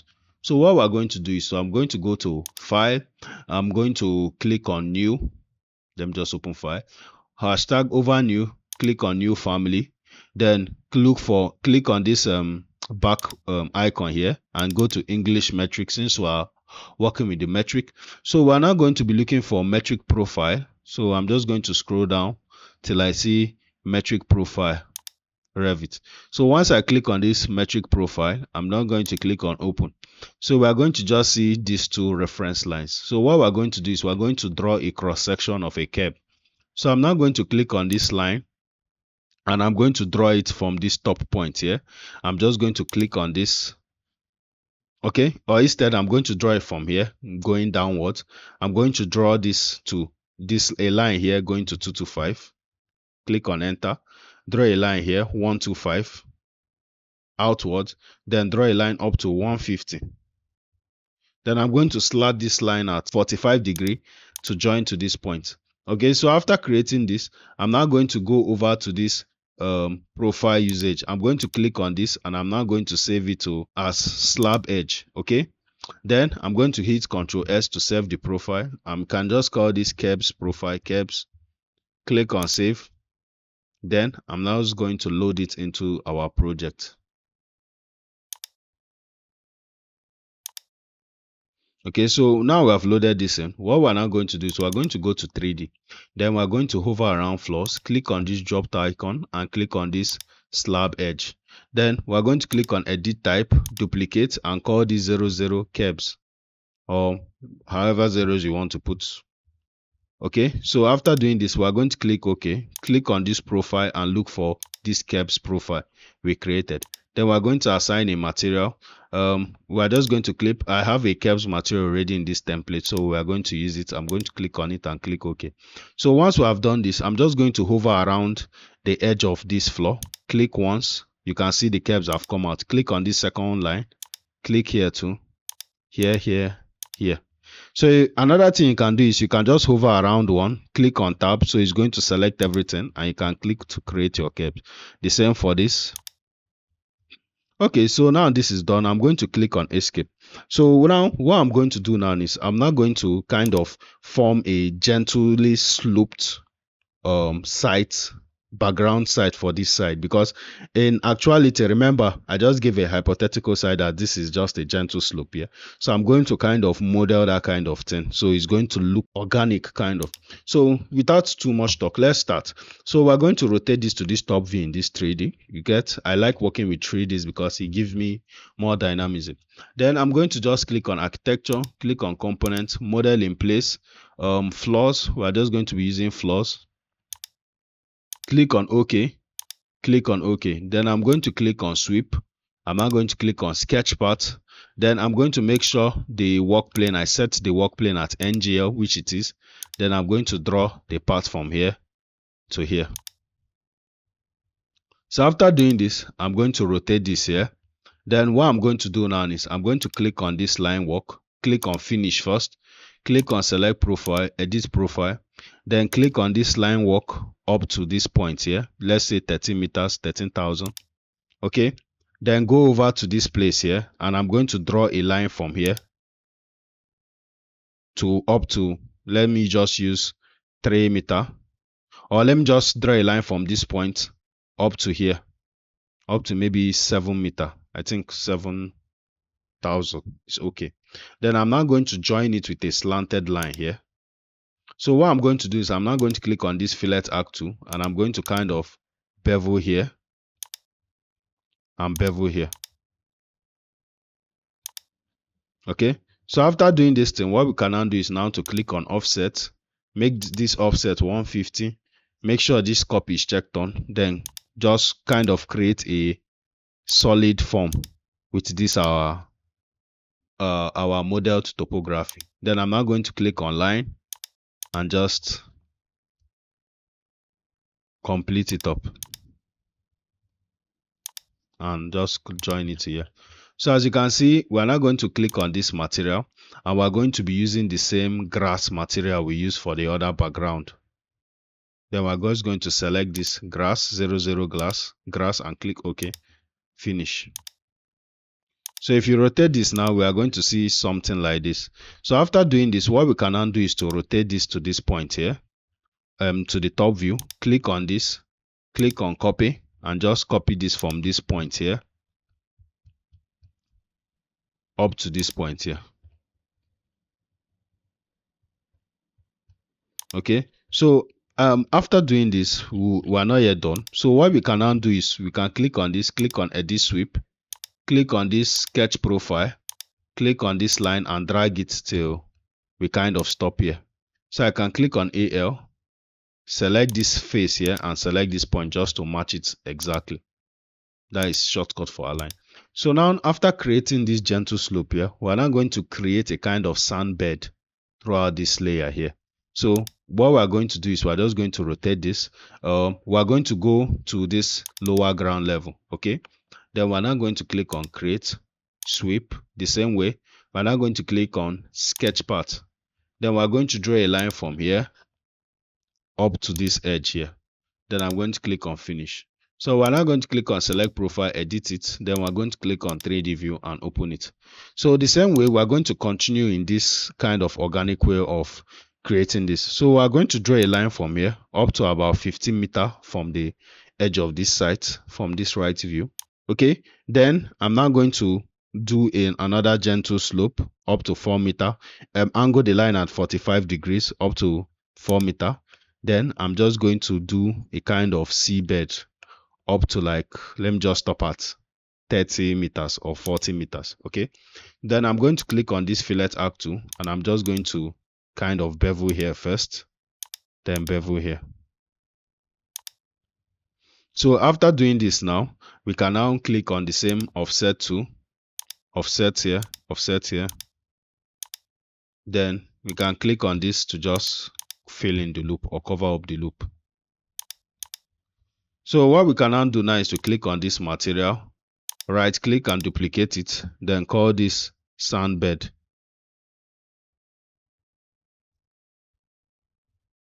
Okay, then click on this material library, appearance, site work. I think in site work we can find some sand materials. Okay, we can just use this sand beach or this normal sand here. Click on graphics, appear. Okay, click finish. Okay, there's something wrong. We have not yet closed the loop, so we'll click on continue and just confirm. Okay,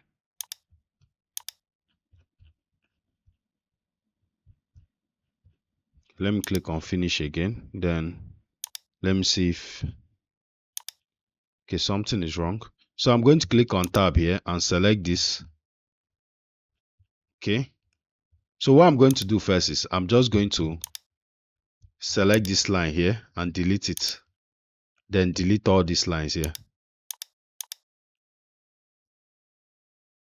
and hopefully I'll be able to solve it. Let me now click on offset again and be very carefully offset this here as well, then use this line to cover up the loop, then click on finish.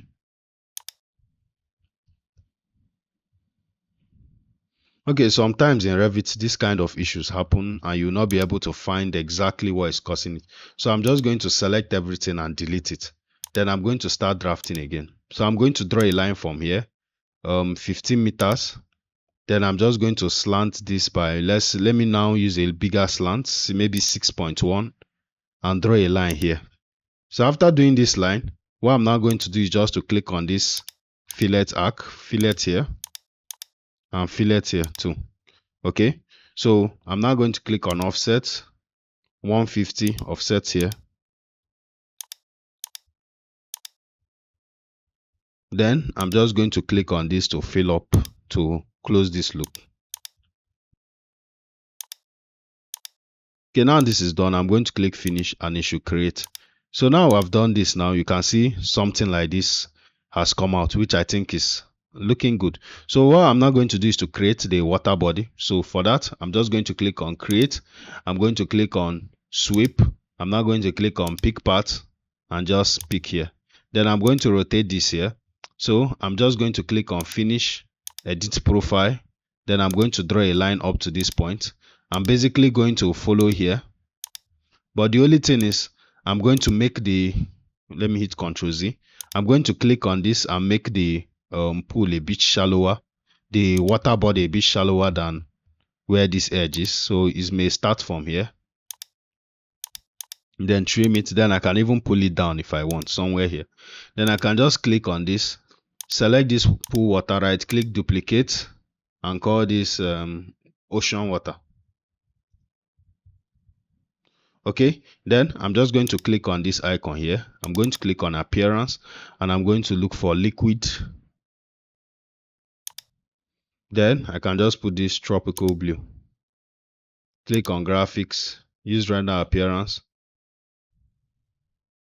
Okay, so I can just click on apply. Okay, finish.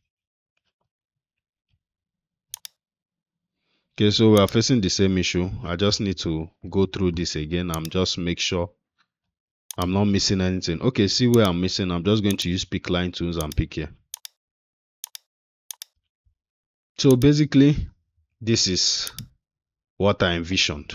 Okay, so now we are going to be touching some walls. For example, we have these walls kind of leaving some loopholes here. So what we can do is to simply select the walls, or select this wall here individually, then reduce this by from minus 1.2 to minus 1.8, or even minus 3 meter. Click on this minus 1.2. Then we can rotate this here and do the same thing here. Minus 3000, minus 1.2. Okay, so we can now click on escape. We can rotate this to this top view. Then we can click on this floor, click on edit boundary, and just push this back here. Don't attach. Can click on this as well, edit boundary, and push this to this point. So I mean, don't you think this is looking nice? So far we're making progress. So we are just going to quickly place the parking, then we're going to jump right to just modeling some ceiling works. Okay, so we're now going to rotate this to this top view. We're going to now use massing and site. Then we're going to now put parking components. So we're going to click on this parking and just going to edit the size. So where I'm from, the standard is 5 meter by 2500, 2.5 meter in width. Okay, so once we have done this, we're just going to rotate this, and automatically it's going to be, since the last work we did, the model in place was on the ground floor, it's going to automatically be on the ground floor. So we're just going to paste one here. Okay, so what I can do now is, since the thing placed under, I can rotate this underneath where it's placed. I'm going to click on this, and I'm just going to, it's showing place on, I'm just going to click on pick host and place it on this new host. So what I'm going to do now is, on the floor host, I'm going to rotate this to this top point. I'm going to click on copy, and I'm going to be just copying a few of them. So these 2, 3, and 4. So we have 1, 2, 3, 4, 5, 6. I think, okay, 5 parking spaces for this building. So I think so far we have done justice to the site work and the background. So now we can do some ceiling works. So the easiest way to create ceiling in Autodesk Revit is by simply going to architecture and clicking on the ceiling tool. Okay, but this ceiling tool, you can see, is not just working like that. So the parameter, the whole requirement for you to create a ceiling is, do you need to set the constraint well, which the constraints are here. And if you are setting that constraint, it must be enclosed. Let me give you an example. Currently the level is set at NGL. So if we go to ceiling level now, okay, where I created for ceiling, and we go to architecture ceiling, we are going to, the ceiling level is currently showing 2.7. okay, so it's showing level, ceiling level, we set it as ceiling level, height from offset 2.7. we're going to now change this height offset to 0, since we already have a ceiling level.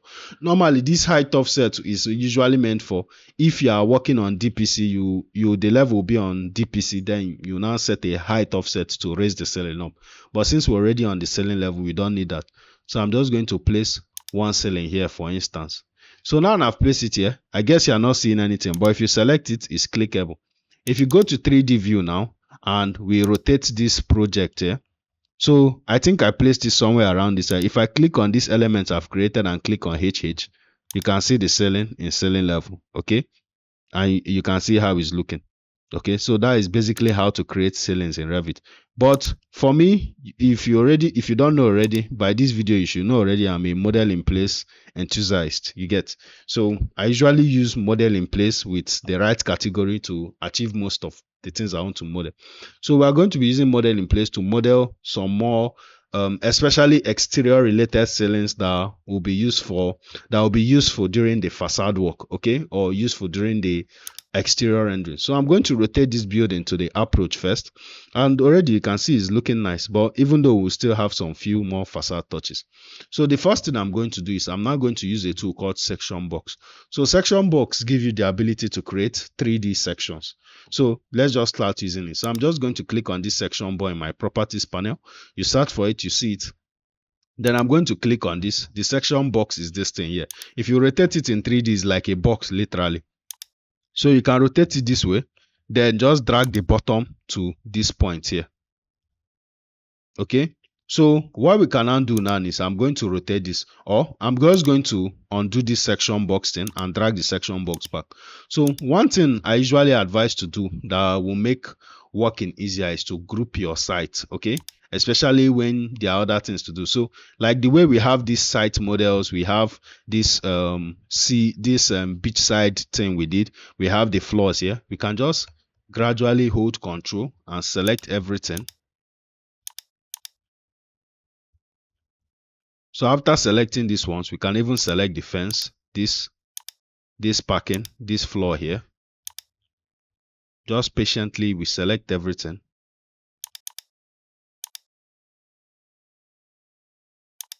Okay, for now let's just select as much as we can.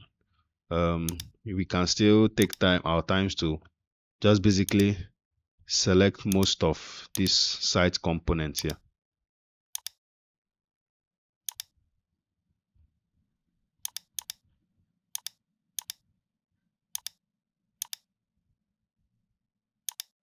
So after I select all of them like this, or most of them, I can just simply go over here and click on create group. So I'm just going to name this group 0 site and click on OK. So the reason being that once I've grouped all of them together, if I select it once, I can click on HH to temporarily hide it. So it will not be obstructing a lot of things I want to do. It's just these few ones remaining at the back, which I don't really mind. So I can rotate this to the approach, click on this section box, then simply drag this section box up to just beneath here. Okay, so this section box helps us like isolate the parts of the building we want to be seen. I can even reduce it from this point here, reduce it from this point, and you can be able to see that actually we can now see under this slab. So what I usually do to create nice ceilings is just simply to go to architecture, component, model in place, then I'm just going to select ceiling. So after doing that, I'm going to click OK again. Then I'm just simply going to click on extrusion. I'm going to click on set, pick work plane. Then I'm going to just be picking the under surface of the wall, because you remember that these walls, they were carefully created. The height offset and the base offset and the top offset were carefully selected. So I'm just going to select this base offset just on top of it. Then I'm going to rotate it. So by rotating it, me that designed it, or we that designed it, we already know that it starts from here and it ends under the floor. So I'm just going to follow this profile. Since these are the steps, it can stop here and just on top of this slab here. It can continue up to here.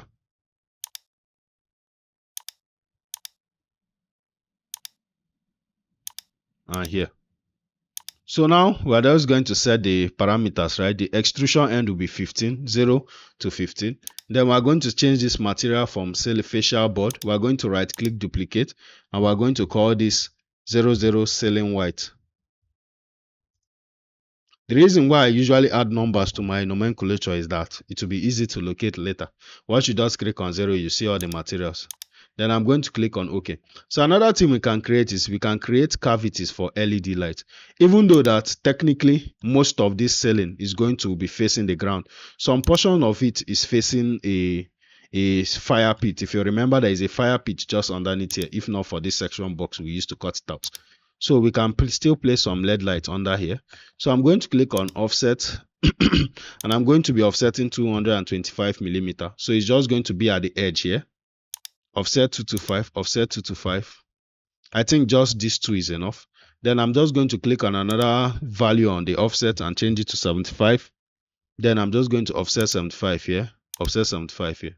Then I'm going to click on this trim and extend single element, select the edge of this one, trim this here, select this, trim this here. I can even select this and trim this here. So what I'm now going to do is I'm going to click on split element, split here. I think here is fine. Go to this place. Okay, this place doesn't need split. So I can click on escape, delete this line here. Or what I can do is to close this up here, continue this line here, then do another line from here. Let's say at 75 millimeter. Then simply trim here to close this loop here on join element. Then delete this here. So now we have this like this. We can now click on trim. Trim here. Trim here as well. Trim here. Then we have just a cavity here. So after doing this, we are going to click finish. I'm going to click on continue, trim this here as well, click finish again, and it's going to create. So if you rotate this now, you can see the ceiling created on top of the soffit of this floor. So this is just the first ceiling we're creating. We're still going to create another ceiling for this entrance. Okay, so if you notice, if you look at all my Revit project, you can see that this is the way I used to create all those ceilings, and even in the 3Ds it comes out well. So I can rotate this underneath this now. Then I can click on create, extrusion. Then I'm now going to click on set, pick work plane. I'm now going to be picking the casework I created, the ceiling I created as the surface. Then I'm going to click on pick lines, and I'm just going to pick within this cavity. So after picking within the cavity, I think I'll pick here. Can pick here too. Then I'm just going to trim the rest, trim this to here. So after picking within this cavity, I'm now going to change the parameters. I'm going to change the start to -5 and change the end to -15. Then I'm going to click on this material, right click, duplicate, and change it to 00 LED light. So now I've changed it to LED lights, or I think I've already created LED lights before. So let me just search for LED lights, the one I created and used for the facade earlier. So I'm just going to select this dark LED light I created, click on it, and click finish. So you can see we have just created a nice contemporary ceiling. So what we can do is to click on, before we click on finish, we can now create another extrusion. So we are going to create the one for this entrance. So I'm just simply going to click on create, extrusion, set, pick work plane. I'm going to be picking the soffit of this wall here. So after doing this, I'm just going to simply click on this box tool and draft a random shape here first. Then I'm going to click finish. So the reason why I did it is that to access this section box, I need to finish this model first. So I just created it, so when I finish it, I'm still going to come back to it. So I've clicked on finish now. Then I'm going to rotate this here, and I'm going to click on this section box here and move it up to this point. You see how the section box works, and it's just optimizing work for us. All right, so I'm just going to now click on this ceiling again and just simply click on edit. So I'm now going to start editing the properties. I'm going to select this. I'm now going to change it to the first one, that is 0 as extrusion start and 15 as end. Then I'm going to now change it to ceiling white, or the ceiling material we're using. So I'm going to select this as this ceiling white, click OK. Then I'm going to click on edit extrusion. I'm now going to rotate this to this point here. Then I'm just going to select this profile, delete it. So I'm now going to click on this line work, and I'm going to pick from this point here up to this point here. Remember that we don't only have walls here, we have these facade elements you get. So the ceiling is going to even reach it, or I don't think so. So I'm just going to exclude it, delete this. Then I'm going to click on this and just simply draw a box. Okay, then I'm still going to add the normal LED light, L-shaped LED light. So I'm going to be using the offset tool now. I'm going to click on offset this by 225.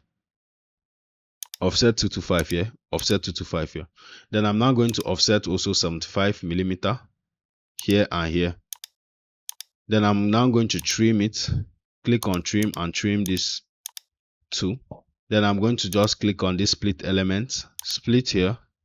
Also split here as well, then trim this together. So after doing this now, I'm just going to click on finish. So the same way we created the LED light for the other ceiling, we're also going to do the same for this. So I'm just going to rotate this here. I'm going to go to create.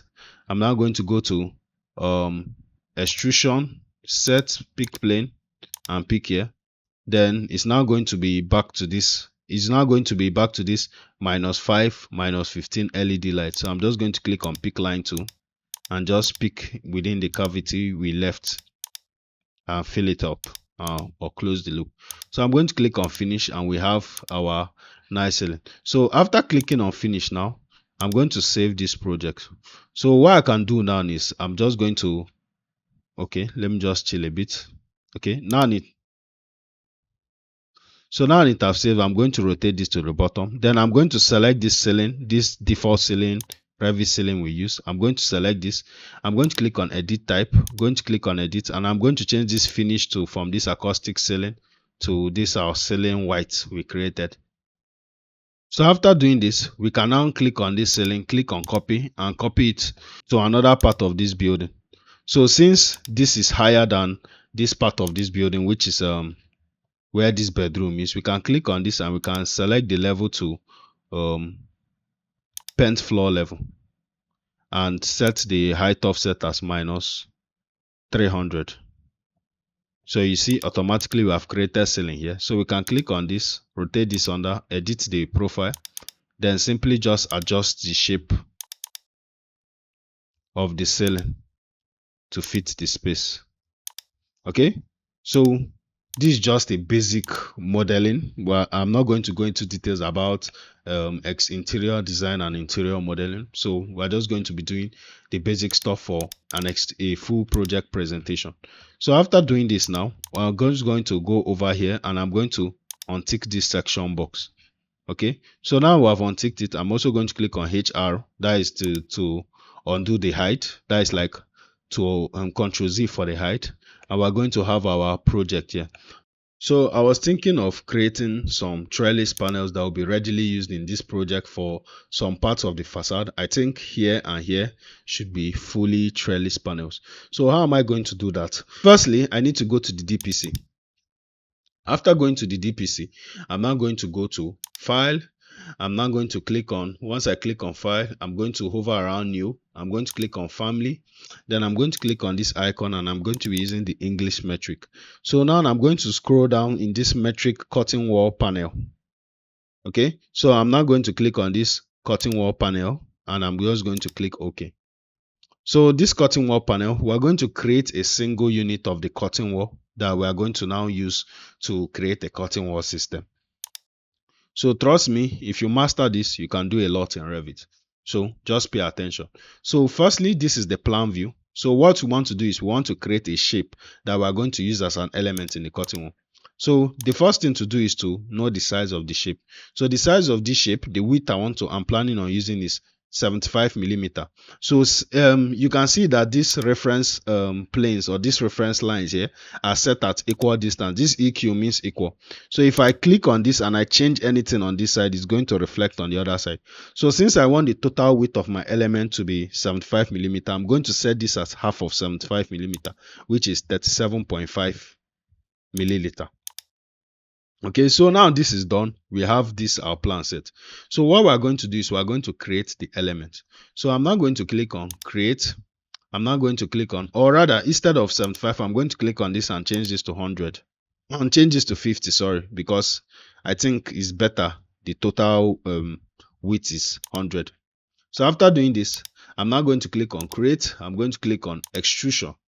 So now I'm going to leave the extrusion end for now, but I'm going to set the material of the extrusion. I'm going to right click on this default, duplicate, and call this 00 wooden trellis. So after doing this, I'm going to click on this icon here. I'm going to click on appearance and I'm going to look for wood. Then I'm just going to use a dark wooden material here, just anyone that looks good. Let me just use this one. Click on graphics, make sure I click on use render appearance, click on apply and okay. So what we're going to do now is we're going to draw a line from here to here first. After drawing this line, we're now going to draw a line from here up to 5 millimeter, and we're going to draw another line from here up to 25. Yeah, or Ctrl Z, not up to 25. We're going to draw another one up to 15. We're going to do the same here to 5, this one to 15. So we're now going to hover go up to and draw another line here. So this line, or sorry, since this is facing this way, what we're now going to do is we're just going to click on escape. We're going to draw another line here, 5, and do the same 5 to this. So after this, we're now going to draw a line from here and we're going to push it up to 35. The same here. So after this, we're going to click on escape, select this line, delete it. Then left click from this point. We're going to left click and hold and select everything. Click on move and move this upwards by 5. Okay. So after doing this, we're now going to click on this line up to this point. Click on this line up to this point. So we're now going to go over here now and we're going to click on this fillet arc tool. We're going to select it and fillet arc here and fillet arc here. So after doing this, we're going to click on this and change this to 5. Click on this, change this to 5. So now we have something like this. We're now going to click on offset and we're going to be offsetting 5 millimeter from inside of this.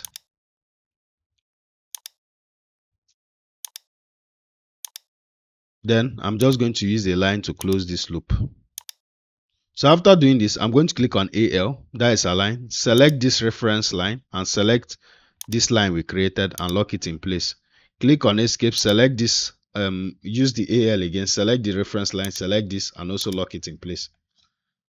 This, lock it in place. This, lock it in place. Okay, so since it's showing an error, I'm just going to do it again. If it doesn't work, I can click on cancel, which is fine. So after doing this, I'm going to click on finish and it's going to create something. So I'm now going to go to this elevations, exterior elevations. Then I'm now going to click off the height of this thing. So I'm now going to determine what is the height of this trellis panel. So I'm going to be changing the height to something that is generic and I'm going to be using 300 millimeter. So that is why it's good to design your building in the multiples of 300. So once you have it, it's going to be able to adjust to different dimensions in different parts of your build. So I'm just going to drag this to this point here and I'm going to lock it in place here. So if you change it from this wireframe to shaded, you can see the color. So I'm going to hit Ctrl S and I'm just going to save this as in where I would suggest you save it close to where you save the file. So I'm just going to look for mine.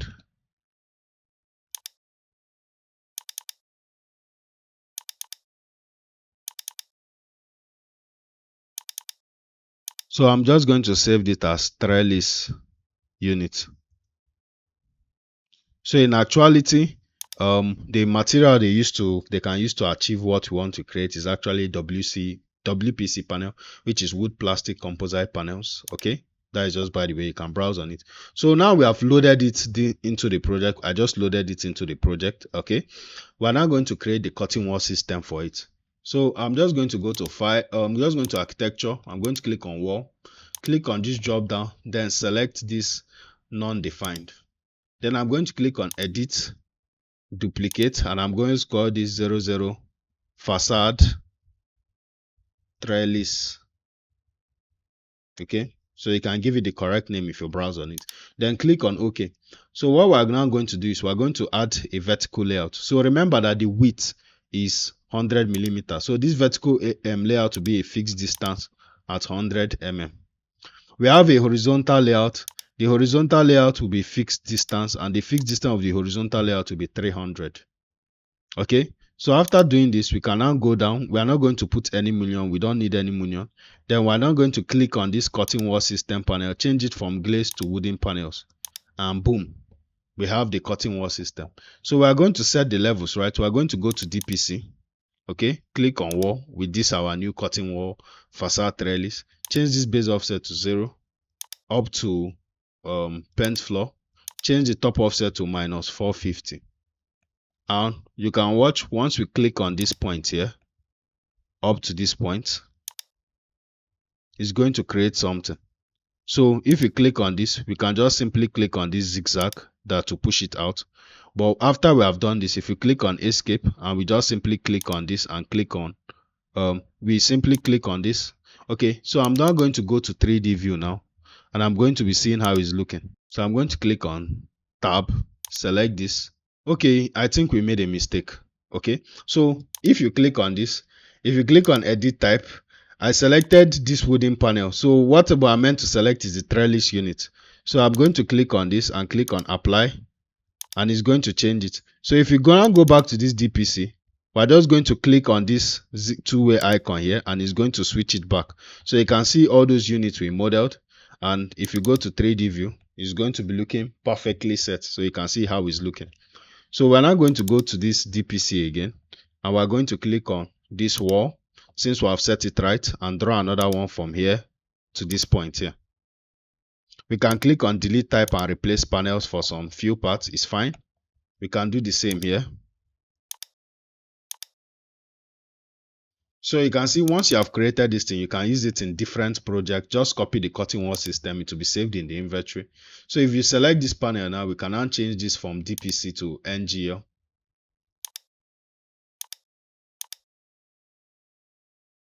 And we have some nice facade elements. So another thing we can use is we can even use it for this place, even though I feel it should just be too much work. But so far, I don't think there's any more place we can use it in. But so far, we can even try it here. We can do whatever we want. So I think we're done with the facade. So we're now going to be entering the presentation stage of this project, which we are going to start from the site plan first. Then we're now going to work our way up to the floor plans, add the furnitures. Then we'll now go into the printing, 3D views, and I think we should be done with the video. We're quickly going to start the presentation, but before starting the presentation, it's good to create your sheets first, okay? So by default, if you create a new file in Revit, you're going to have some default sheets, but these sheets, I don't usually use them. It's just Revit default sheets, okay? So what I'm going to do now is to click on this first sheet, then hold shift and click on the last one, then simply delete all the sheets. So after doing that, now we're going to create new custom sheets. So I'm going to click on file. I'm now going to click on new. Once the file dialog is open, hover around new, click on family, click on this icon here to select English metric, click on title blocks and use the A3 sheet. So A3 is like a standardized sheet for printing construction drawings, okay? So we're going to click on open. We're now going to simply draw a border line on this sheet. So we're going to click on line. After we click on line, we're now going to change this from title blocks to wide line. Then we're going to put an offset of -5. Then we're just going to pick each line of this box, of this title block. Okay, so if you notice that I turned on TL, which is like 10 lines, I turned off the 10 line setting, so you can now see the thickness of the line. Then I'm going to click on this line again, remove this offset and change this to 0. Then I'm simply going to be drawing another line here just to title the sheet, okay? So your borderline, you can design your sheet and create it to more complex details and add a very detailed title block. I've covered that in a creation of sheet video in Revit, so you can check that out. But for this, we're going to just create a very simple sheet title panel. So I'm just going to draw a line from here up to 100 and another one from here up to 100. Then I'm going to draw a line from the middle here, or from 30 millimeter and also 30 millimeter here. So what I'm now going to do is I'm going to click on create. I'm going to click on text. Okay. So I'm going to click on edit type, duplicate, and I'm just going to call this 00. Okay. Now I'm just giving it a random name. I'm going to change the font style to Bebas Neue. If you don't have Bebas Neue, you can use any text font of your style, but you can still download Bebas Neue from, just go and look for the TTF file, okay? Then install it and you have it. So the text size, we can change the text size to 4, okay? And click OK. Then once we click on this, we can now write our sheet name.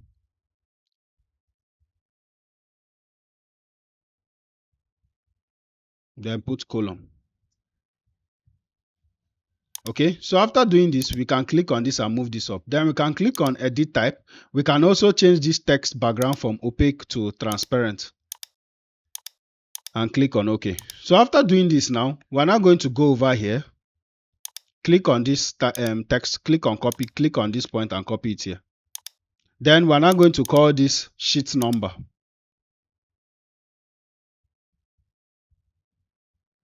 Okay. So now we have created these two texts. We're now going to create the actual label, something that is going to be changing as we create new sheets automatically. So we're going to click on create. We're now going to click on label. So once we click on this label, we can click on this drop down. Okay. Since we can now create edit type, duplicate, Then still call this 000, click on OK, change this to Bebas Newer, change this to 4, change this background to transparent, change it and maybe just click on OK. So after doing this, you can now click on anywhere. Then it's going to bring out a catalog containing some parameters. Then you are going to select the parameter ideal for what we wrote. So we name this sheet name. We're going to click on this sheet name here. Click on this icon here and click on OK. Then we have our sheet name here. What will happen is if we bring this back to the Revit file and we change the name of the sheet in the Revit file, this sheet name is automatically going to change according to that. So since we have sheet number here, we're now going to click on create again, click on label, click on this point here, then look for sheet number, click on this and just add it here. So you can see this A101 is just a sample value and click on OK. Click on escape. So we just place this here. So you can see we have created a sheet. So we can click on Ctrl S to save this sheet. We can save it where we save the other files. Then we can call this SH and click save. Then after saving this file, we can now load it into the project. So I'm just going to click on load into project and it's going to be loaded in. So what we're going to do now is we're going to go on that sheet. We're going to right click, click on new sheet here, and we're going to be using this SH and click on it. So we are going to click this plus icon so we'll be seeing the sheet here. So we are going to create a couple of sheets. Let's say about 6 of them or 5. So these sheets are basically going to represent the views we are going to be covering. So I'm going to right click on this sheet, click on rename. Then I'm going to change this from C0102 to A001. Then I'm going to change this sheet name to the site plan. And that is what I'm going to put here. Okay. I'm going to right click on this one, click on rename, change this to A002 and call this basement floor plan. Click on OK. Right click on this third one, click on rename, call this A003 ground floor plan. Then right click, rename on this one A004 PENT floor plan. Okay, then we go to this sixth one, right click, click on rename A005 roof plan. Change this on name to roof plan. Click OK. Then we are going to click on sheet, new sheet again. I think 3 more should do it. We are going to click on this sixth one, right click, click on rename. This is A006 automatically. We are now going to name this section. Click on OK.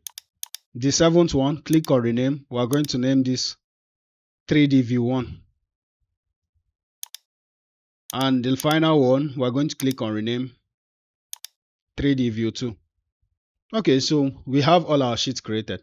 So we're going to click on this site plan now, and we're going to just click on this site view, right click, duplicate view with detailing, and I'm just going to right click and call this view and rename this view and call this 00 site plan. Okay, so after calling this site plan now, what we're now going to do is we're going to click on this do not crop view. Oh, sorry. But I'm just going to click on this show crop view. Okay. Then click on tab and select this crop view. Okay. So this crop view is set as show crop view. Then we're now going to crop this site plan to this point first. Okay. So after doing this now, what we're now going to do now is after cropping this, we're now going to click on this hide crop region. So we're now going to double click and go to this site plan. Okay, so we're going to click on this site plan view and drag it to this site plan here. So since obviously this site plan is bigger than this sheet, we're now going to change the scale from scale 1:100 to click on custom and change it to scale 1:150. And it entered perfectly. So we can click on this view, and since we want to remove this site plan view attached to it, since we already have the sheet name as site plan, can click on this and change this to no title. So it will appear with no obstruction. Then we're now going to double click on this view to be able to edit it within the sheet. Then let's work on it.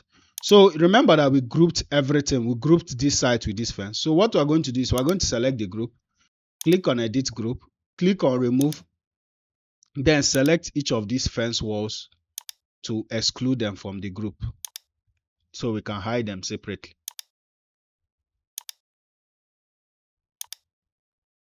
Remove constraints.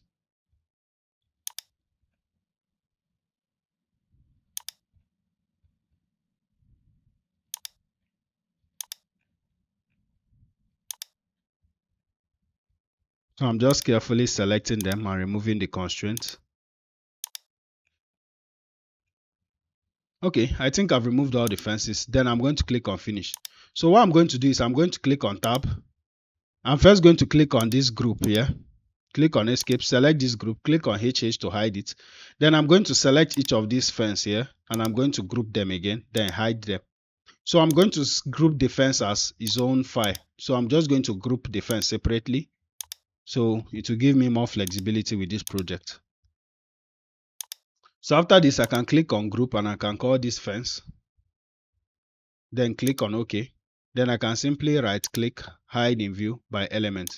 Then I'm going to click on H arrow to undo the temporary hide. Okay. So now this is done. We have a bit of issue here.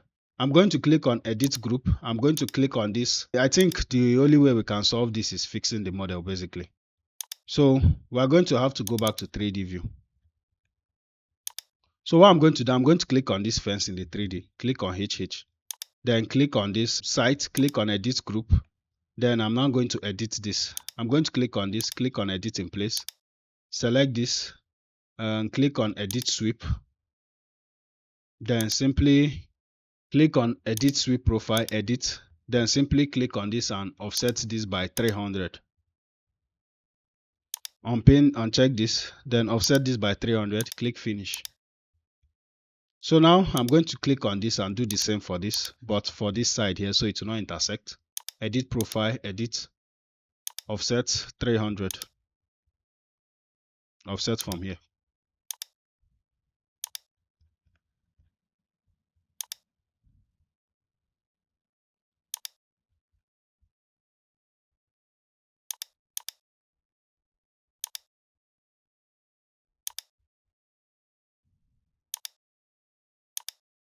So I'm going to click on this, click on finish, click on this now, click on edit boundary and move this to this boundary here.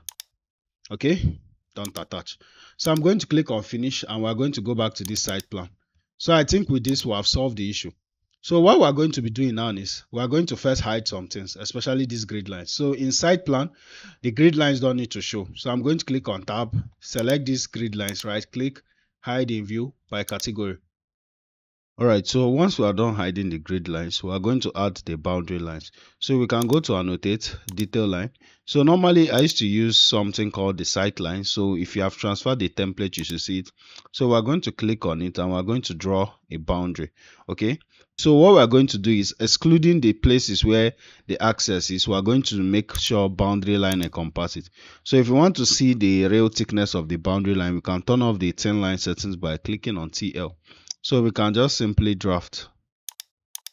So we're just going to continue drafting, stop at each openings and just make sure we get the boundaries. So now we have gotten the boundaries. The next thing we're going to do is we're going to do the building footprint. So we're going to basically cover the buildings because in a site plan, we don't need these floor plans to be showing here. Alright, so now we're going to do the footprint. So before I do the footprint, I'm going to hide some things that are not necessary for the footprint. The first thing is these steps and this model in place. So I'm going to right click, hide in view by element. So now we have done this, we're now going to go to annotate to create a footprint. We're going to go to region, click on this drop down. So instead of selecting, so if you click on this drop down, you're going to see a lot of footprints. So we're going to be using this diagonal down. So after we use this diagonal one, we're going to click on this drop down and we're going to be clicking on this line 0.8. I think is a very thick line. So once we click on this line 0.8, if you have transferred the template, you should be able to see it. We're now going to start drafting our building footprint from the edges of the floors and the walls. So we're going to go up to here, this balcony here. We're going to try and get this wall as well. We're just going to leave a little bit of space here. I'm going to hit Ctrl Z. So you know that if I click on this to close this loop, it's going to create two distinct shape, which I don't want. So I'm just going to hold Ctrl Z, click on this line, stop it just 65 millimeter off here, then draw another box here. So I can delete this line here. Just make sure it's like this. Then click on this and continue it up to this point here.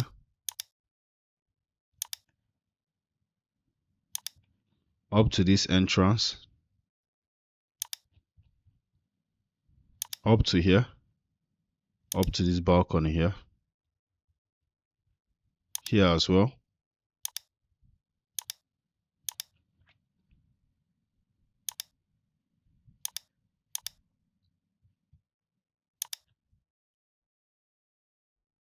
So after we close the loop, we can just simply click on finish. Then you're now going to see the building footprint. If you click on TL, we're going to see the thickness of the line, which I think is. So we're going to be selecting some of these floors in this site plan, and we're going to be using the override graphics tool to actually edit the graphics. So what I'm going to do is to start with the green areas. So I'm going to click on tab to select each of them. Click on tab, hold Control, and select all the green areas in this view. Okay, so this is another green area here. So you're going to watch slowly. We are going to build up the graphics. Click on tab to select the green area till the floors we used to create the green area is highlighted. Hover around it, click on tab to select it. Okay, so now we have selected the green area. So I'm going to right click, override graphics in view by element. Then after doing that, I'm now going to go over to this surface pattern, click on this by material, click on these three dots and just search for sand. Okay, then we're going to select this sand dense. Then we're going to be clicking by this we're going to be clicking on this color. So we're going to drag it towards green, then make it very dark green and click OK. Then we're going to go to this background pattern, click on this dot and select this solid fill. Then we're now going to click on this color. Then we're now going to drag it towards green, but this time make it very light green, very light, almost white, like this. Click on apply and click on OK. So now we have successfully done the graphics of the step. So we're now going to do the graphics of this paved area. So I'm going to click on tab to select this paved area. Click on tab to select this one. I want to use a different paved area for this pool area to represent it. Hover around this, click on tab to select this one here. Then I'm simply going to do it again, right click, override graphics in view by element. Then I'm going to click on these three dots. This time I'm just going to be looking for, okay, so I'm just going to be seeing if I can see any good paved area, and unfortunately I can't use this model, select from this model patterns. Okay, so what we can do is we can just look for anything close, anything just close enough to use as to indicate paved area. So I'm just going to select this grid here. I'm going to click on OK. I'm going to click on this by materials and I'm going to make it very light gray. Click on OK and click on apply and click on OK. So I think this can represent the interlock graphically. Then I can select this model in place here, select the both of them. Since they are wood, I can right click, override graphics in view by element. Then I'm going to click on this by material. Sorry, I'm going to select on this pattern, select solid fill, click OK, click on this color and maybe drag it towards brown or somewhere just dark brown. So if you notice, I'm just trying to make the colors as light as possible so it will not be too shouty. Okay, so we are going to give a override. We are going to use the override graphics for this pool tile area. So it's going to be something similar to the tiles I use here. The only thing is I'm going to make it a bit blue. So I'm going to click on tab, select this, right click, override graphics in view by element, click on this and just basically look for this cross hatch. Okay, maybe you can use this cross hatch here. Click OK, click on this by material, make it towards blue but very light blue. Click on OK, apply, OK. So I think this can represent that, okay, this is a different kind of tiles we're going to be using for the pool area. So I'm going to click on tab, select this water material in the pool. I think this is it. Right click. Okay, since it's a model in place, so I can click on tab, select it, or basically click on this whole group, edit group, then select this model in place, click on edit in place, select this now, click on this material, click on this surface foreground pattern, solid fill, click on OK, click on this color, drag it towards here and just make it this light blue color, click on appearance, OK, and click on finish. Okay, so I have to cancel this. So it's actually showing, and this is my issue with grouping things. It's just this whole stuff. So I'm just going to right click and I'm going to ungroup this whole thing. So I'm going to try and do what I did again. Select this, click on this pool water, click on this pattern, solid fill, click on this and make it towards this blue light, click OK, apply, OK, finish. Okay, it's not still working, so I'm just going to select this, right click, override graphics in view by element, click on this three dots, solid fill, click on this color, make it just beautiful like a pool. So now you can see graphically we have edited this now. So we're also going to give a material to this asphalt road. So I'm just going to click on tab, select it, right click, override graphics in view by element, click on this, select solid fill, make it very light gray, so it's not going to drag too much attention. So I think this is nice. So now we have done this, we're now going to make this, give this more of a some annotative feature. We're still going to go to the annotative part. So let's just make this more presentable as a graphics work, as a 2D presentation drawing. So we're going to click on GD. We're simply going to click on this smooth line with anti-aliasing, click on this shadow, cast shadow, show ambient shadow, click on lighting, click on this insertion lighting and click on still, and instead we can just click on single day lighting or just this lighting here, then click on lighting from top to right, click on apply, apply. We can reduce these shadows to about 5, we don't need 2 more shadows, and click on OK. So you can now see that the graphics have changed and is looking, having a bit more depth, and I think I like it this way. So we are going to add some annotative features. These annotative features include some text. We're also going to put some symbols like to indicate this is a gate, and we're also going to just basically name the areas of this building. Okay, so what we're now going to do is, the first thing to do is we're going to indicate each level here, because this is a slope site, we need to annotate the level. So we're simply going to go to this annotate tool, and we're now going to be clicking on this spot elevation. So this spot elevation basically shows the level. So you can see this one, this green area is showing -10, this one is showing 0.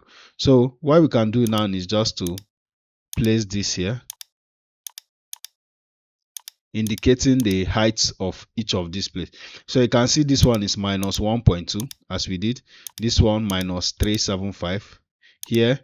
Okay, this is not a working drawing, but sometimes it's just good to indicate this so the drawing will be more informative. Okay, so we are just going to place this text. So meanwhile, the one, if you have transfer template, I believe that you should have something like this as your spot elevation. So you can see how informative is going to show the depth of this pool area, the pool itself, just basically notable parts of the project, and it's a very nice informative tool.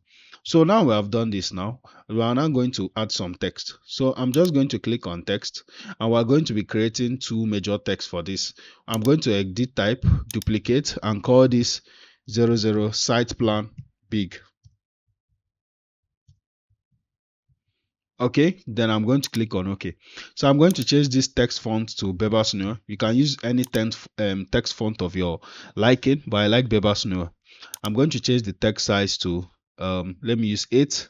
I'm going to make sure it's bold, and I'm going to add this background, leave this background as opaque, and click OK.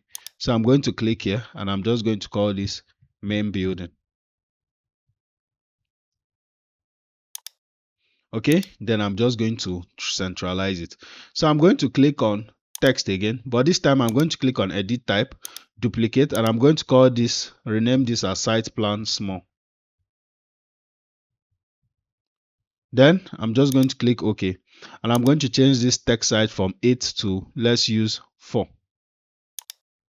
Then I'm going to use it to name this other part, like this swimming pool or pool area, or just, let's just call it pool. Let's call it a parking lot. Let's call it entrance.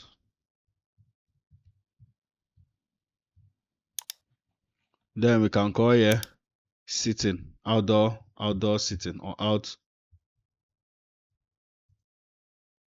outdoor relaxation,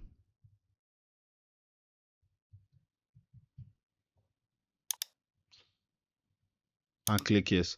So we can now adjust this text after we have written all of them, and adjust them very well to fit the positions very well. So I think so far we have done a wonderful job. So another important annotation we have not yet done is the north arrow. So north arrows are actually very important. So this template is supposed to have a north arrow, but we are still going to get to that. But the first thing we are going to do before we place the north arrow is we are now going to indicate the gate symbol. So gate symbol are usually represented like this. So we are going to go to annotate, click on field region, click on this drop down and select solid black. Then we're going to change this our line of work to 10 lines. Then I'm going to draw a line from this point to here. Then I'm going to draw another line upwards of 300. Then from this middle point, draw another line here. So I'm going to select these two lines, click on mirror, and just mirror it from this point to this other side. Then I'm now going to click on this line in the middle and delete it. So I'm going to click on finish. So we have this symbol here. We're now going to click on it, click on mirror, pick this central point, draw a line perpendicular to it, and just mirror it like this. So this is the symbol of a gate. Okay, so we're going to do something similar here. We're going to go to region. We're now going to click on this line and to this line, draw a line from here, or draw a line from here to 300, meeting at the center. Select the two lines, click on mirror, select the horizontal line and draw along it. Click on this horizontal line, delete it, click finish, then click on mirror and just mirror it to the opposite direction. Okay, so you can also add some annotation symbols to indicate like the axis is very well. So you can go to region, max region, then we can instead of using 10 lines, we can now use this, click on this drop down and look for invisible lines. Then we're simply going to draw like an arrow indicating that okay, this is the entrance here. So we can select these two, click on mirror, mirror it here, select this line here in the middle, delete it.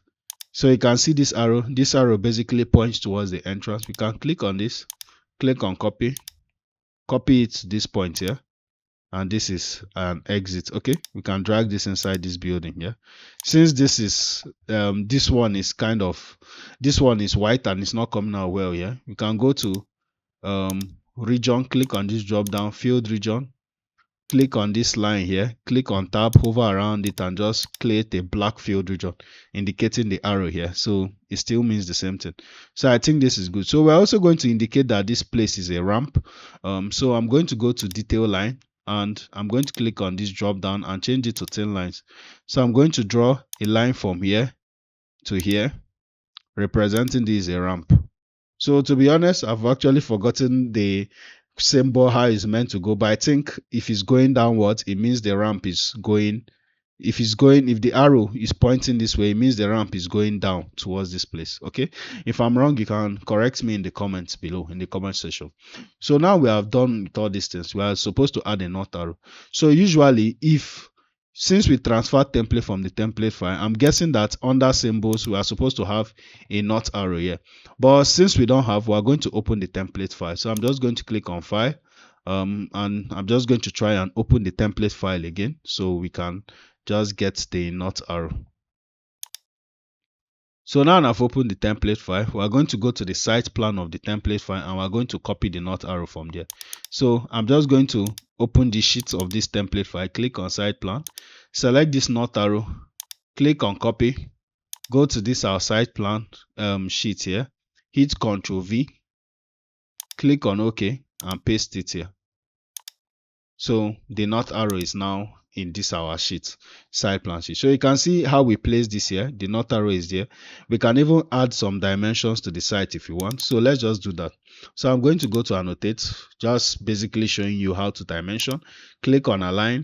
We can select from either from this dimension 1 or 2. Just use dimension 1. This is my template file. So this is why using a template file makes things easier.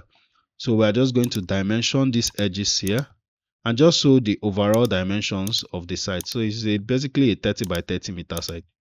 Okay. So we're not going to be going too much into more dimensions. If you want to see the whole stuff about dimensions, check out my working drawing full course. So now our site plan is done. We're now going to go to the basement floor plan. So we're going to go over here, go to this basement level. Okay, so first thing we're going to do in this basement level, we're going to start hiding some of these things. Okay, so remember that I had to, because of the graphics work, I had to ungroup the site. So I'm going to go back to the 3D and I'm going to try and group the site again. So I'm just going to click on this fence, click on HH to temporarily hide it. Then I'm just going to see how much I can group, because hiding this thing one by one will be difficult, but I think I'm better off just hiding it one by one. So let me just start hiding it. I'm just going to hold Control to select things I want to hide. Hold Control, select this.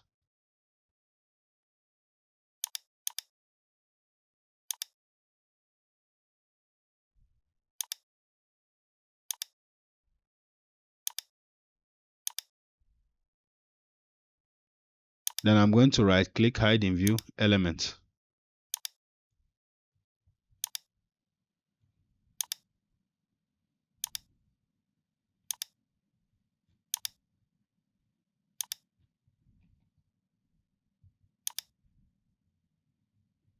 So I can select these walls here.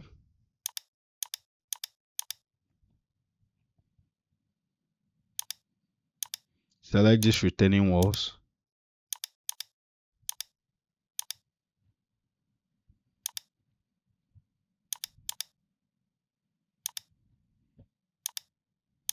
Select this handrail, hide in view by element. I think we're almost done.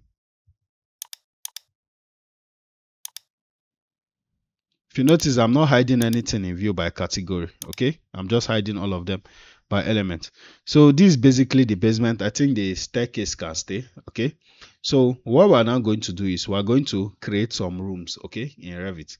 So rooms are basically spaces. So instead of just putting text and writing bedroom, there is a way you can create a room that if you progress in the project and you want to get information from the room and use it across different schedules, it will be easier for you, and that is the recommended way.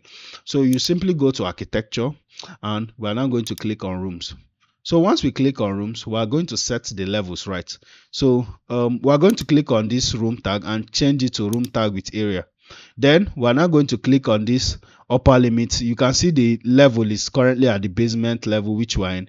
We're now going to send the upper limit not to intermediate level but to DPC. Then we're going to change this limit offset to 0. Then if you hover around there, you are going to see it's going to basically highlight the space, where the enclosed space we are working with. So we are going to place 1 here. Okay, so now in this, if you notice in this room, it just picked this whole space as one room, but I don't want this whole space to be annotated as one room, so I want to separate it. So what am I going to do? I'm going to go to architecture. I'm going to now go to rooms. Under beside rooms, I'm now going to see room separator line. So architecture, room separator. So we're going to click on this room separator to just draw some room separator lines here to kind of demarcate. So you can see that this area has reduced. Let me hit Ctrl Z. You see it was 38 meters square. If I use this room separator line to demarcate it, it has reduced to 25 because it has now excluded this space. So we're now going to be doing it from this point too. Mind you, I understand that these room separator lines can be annoying, but believe me, we are going to get rid of them. Okay, but we are going to be using them to just be separating and segmenting spaces that are not enclosed by walls. Okay, so now after doing this, now we're now going to do some graphic setting. So what we're going to do to make this room separator lines not a problem like this or a saw in the eye like this, we're going to go to manage. We're now going to go to additional settings, line styles, click on this plus icon here, then scroll down and look for room separator. We're now going to click on this line pattern, click on this dash dot, and we're going to change it to solid. Then we're now going to click on this and we're going to change this room separator to 1. Then we're now going to change the color of this line to black, or we can just leave it as blue so it will be more visible, and click OK. It will still be visible, so you can see it's normal tick like before. So after doing this, we can even still go furthermore and just select this room separator, right click, hide in view by category, and it's going to hide, but the effect is still going to be there. So these are our room tags. I don't like it. There are some redundant information and I don't like the text.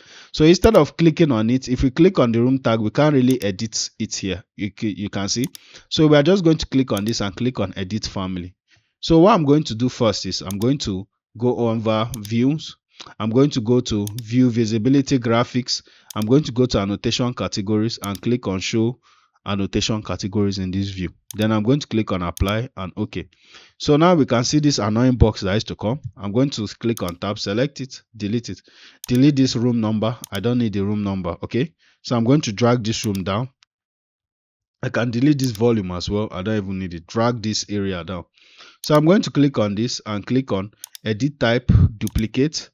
So this is 3mm2. I'm going to click OK. I'm going to change it to my text, Bebas Newer. Then I'm going to leave the background. Click on this background from transparent to opaque. And I'm going to change the text size to 2.5 and change it to bold. Okay, so I'm going to click on this and still bring it down. Then I'm now going to click on this text. Click on edit type. Changes the text font to Bebas Newer. Change this text size to 1.5 and just change this text color to red. Apply OK. Then I'm going to click on this and drag it up. So now we have edited this room tag. I'm going to click on load. I'm going to load it into this beach house. Click on no. Click on no. Override existing version so you can see the room. So now to in order to name it a room, we are just going to click once and click again inside the room name under the name distance, and we're just going to name this bedroom. Let me just call it bedroom, or let me just call it suite. Okay, then I'm going to go here and I'm going to call this stairway. Okay, so the reason why these other walls are showing is because of, in the intermediate level there are some walls running there. So the fact that if you go to this view range is at 1.2, it still cuts through. So if I reduce this view range to about 300 and click on apply, you're not going to be seeing all those stuff. Okay, so I'm now going to leave this view range at 1.2, which is standard. Click on apply and click on OK. Okay, so now what we're now going to do is we're now going to go to and create some more rooms. So I'm going to go to architecture. I'm going to click on rooms. Then it's asking me to save project. I don't need to save it now. I'm now going to make sure the levels are set well. Basement to DPC. Place one room here. Place one room here. Place one room. So we're now going to be calling this room here WIC, and I'm going to be calling this bit/WC. Then I'm going to call this lobby. Okay, so now we have named these spaces. We're now going to do some graphic settings. Okay, and maybe place a few furnitures here just to finalize this plan before we move on to the next. We're just going to open the template file and we're going to be copying some files from there. So I'm simply going to click on this template file and I'm going to go to the ground floor presentation. So what I'm going to be doing is I'm going to be basically copying some components. Okay, so it's going to store in the inventory of the new file we're working on. So I'm just going to select each component, hold control while selecting them. Select this shower column, select this wall and select this WC. The reason why I selected this wall and WC is because the WC is hosted to the wall. So if you just select the WC alone, it might not copy very well. So I'm just going to also select this center table, this chair here, this rug, then this gas cooker and this sink, then this dining. Then I'm just going to click on copy to clipboard here. Then I'm going to go to this basement level and hit Ctrl V and just paste it randomly outside the project. So after pasting this here, I can now select all of them and click on delete. So once it's deleted, remember I told you once you copy something, it stores in the inventory. So I'm going to click on this drop down and I'm going to see some of the components. So I'm going to start with this rug. So I'm going to click on space to rotate it and I'm going to place it here. So basically I'm just going to furnish this bedroom. So the next thing I'm going to search for is the bed. Then I'm just going to place this regular bed, click on space to rotate it and just place it in between these two windows. Then I'm now going to click on this plasma screen, click on space to rotate it, then just place it here. So you can now see we have already furnished this. So we can also add things like this coffee table. We can look for table TAB, add this coffee table here and just place it here. Then we're going to click on this drop down. We're going to search for WC, click on WC and we're going to put one WC here. Okay, then I'm going to click on this drop down and I'm going to look for this shower column and put this shower column, let's say somewhere here, so the piping will be easy. Okay, then we can always go back to the template file and look for sink. So I think there is a sink somewhere, so I'm just going to select this wall and this sink. Since the sink is wall hosted, I'm going to click on copy and I'm going to go back to this basement level and hit Ctrl V to just paste it. Okay, so after doing this, now I'm just going to delete this here and then I'm going to click on components. I'm just going to click on this drop down and look for type sink in the search column, and then I'm just going to click on this normal sink here and just place it at a convenient place. So let's say I place this here, then I click on this shower head and I move it somewhere here. Okay, this isn't appropriate, so I may need to actually adjust the position of this door. So if I shift this door here and I click on space, I'll click on pick new host and just put the sink here. So this will now be where the shower is. This is the WC. This is the sink here. So I can click on this door and just move this room tag here. Click on this door, click on this icon and just change the position. So okay, so now remember that I think throughout all the floors there are bedrooms here, at least on the basement and ground floor. So I can select this and select everything here, click on copy to clipboard, paste, align to selected levels and select DPC and click OK. So if you now go back to this, if you go back to this sheet, you are going to see that we have not yet placed this basement floor on the sheet. Okay, so we are going to place it on this our basement floor sheet. To do that, we are simply going to go over to this basement, scroll down using this project browser, then click on this basement level and simply drag it to this point here. So now it's dragged. I think what we can do is to click on this. Since we already have the sheet name, click on this view title and change this to no. So now you can see the basement perfectly entered. So we're going to do some final graphics work, which we're going to use to create a template or a standard. Template is also a standard that we're going to be using for the other plan views. Okay. Alright, so now it's on this sheet. We are just going to double click on it to access the view. Then we're going to be setting some graphics parameters. So firstly, I don't want these grid lines to be showing too much like this. So I'm going to select it, right click, override graphics in view.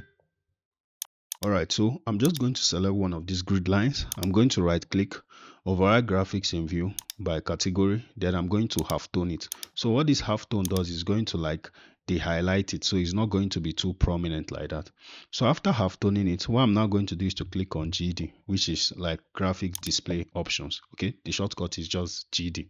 So we are going to click on this turn on smooth line with anti-aliasing, click on shadow, cast shadow, show shadow, click on this lighting, increase the sun to 100, ambient light to about 40, shadows to 5, then click on this insertion lighting, click on this lighting icon here, click on sunlight top to right or top to left, whichever, click on OK, click on apply and click on OK. So we have basically set it to a more presentable graphics parameter.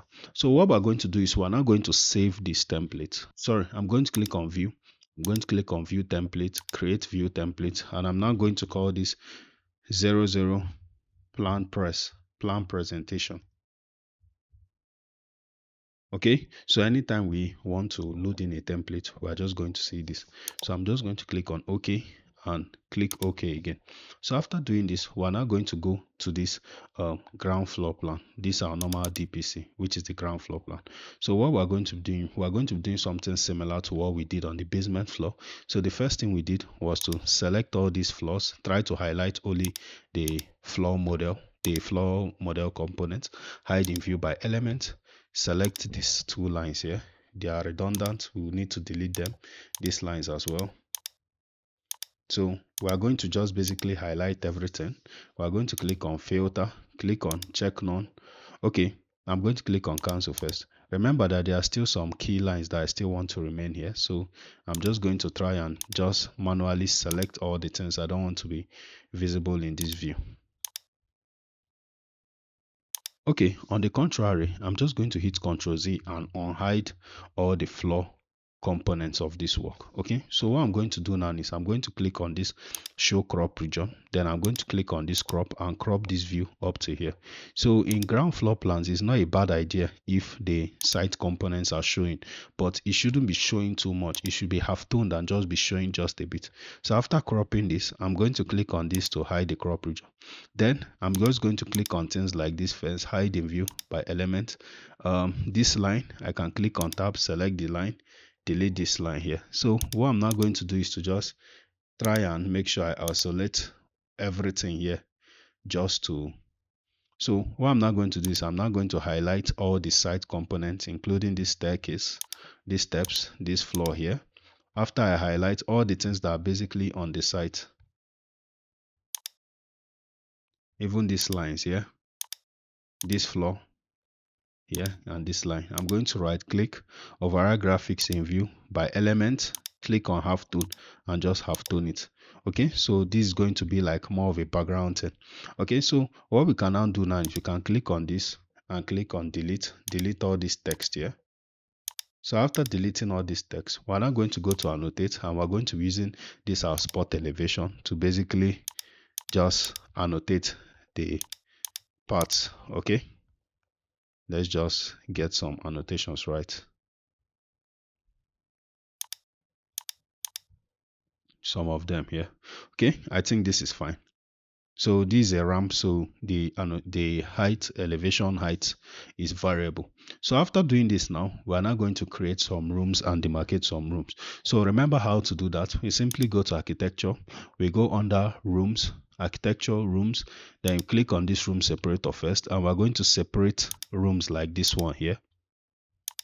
Basically use the room separator line. We're also going to separate this lobby from this stairway. So I'm just going to draft a line segmenting the stairway here. Then I think that's all we need to use. So we're also going to use the room separator for this entrance point.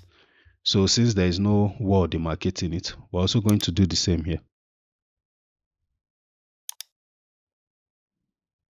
Okay, so after doing this now, I'm going to click on escape. So what I'm now going to do is I'm going to select this line, this door here. I'm just going to adjust it to just be like the one on the basement floor, since we have changed the layout of the spaces. Then I'm just going to select this. I'm just going to basically go to view, click on view template, click on apply, and select this 00 presentation. I don't think we saved that view template. So what I'm going to do, I'm going to click OK just to make sure. I'm going to go back to this basement level, click on view template, create, and call this 000 presentation floor plan. And I'm going to click on OK. So I've created a new template now. Then I'm going to go back to this DPC now. I'm now going to click on view template, apply, select this presentation floor plan and click OK. So now we have already set the view template. I think this looks good. So we can now go to annotate, click on detail line, click on this drop down and click on overhead line. So we are going to need to indicate that there is a beam over here. So I'm just going to draw this and draw just this dotted line. You remember we have already put room separator lines here, but we hid it in view. To see the room separator lines, we can click on this reveal hidden element icon here, this thing that looks like a bulb here. So we're going to see the hidden element highlighted in red. So I'm now going to go to architecture. I'm going to click on room separator again, and I'm going to separate this balcony here. So why I'm doing this is once I start creating the rooms, everything is going to be seamless. Then I'm going to click on this to turn this off. Okay. So I can click on this, right click, override graphics in view by element, halftone, and click on OK.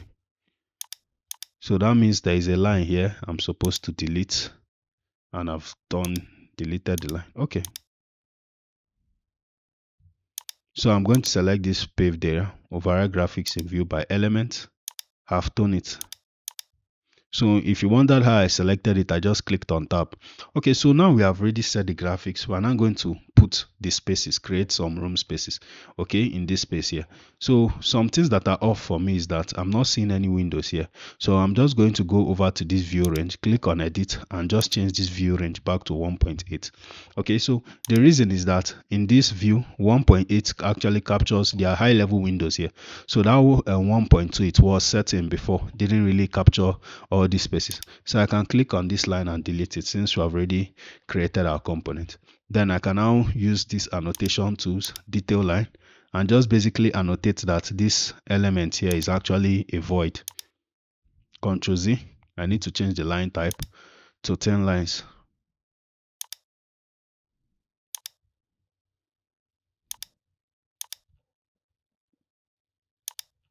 Okay, so after doing this now, I think we can click on these lines here, delete this, go to detail line, change this to overhead lines. So basically I'm just doing some graphics work just to annotate this. So now let's start creating rooms. So I'm going to go to architecture, I'm going to click on rooms.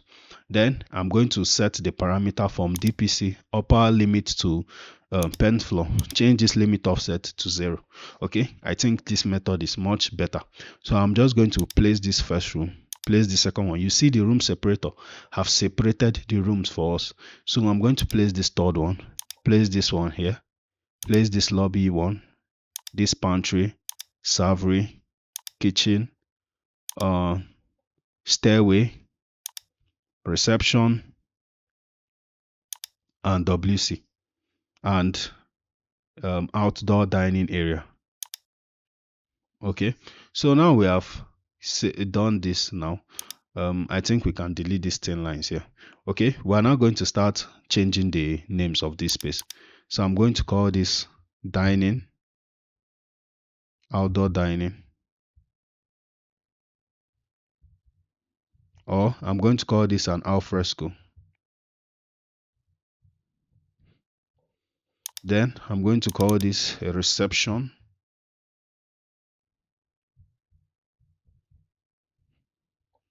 Then I'm going to just put WC here. I'm going to call this space the stairway.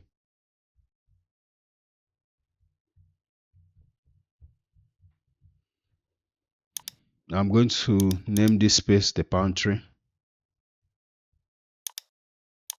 This is the servery, the kitchen,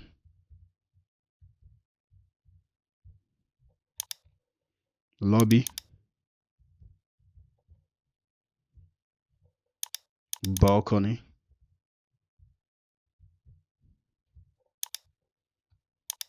walk-in closet, bit/WC,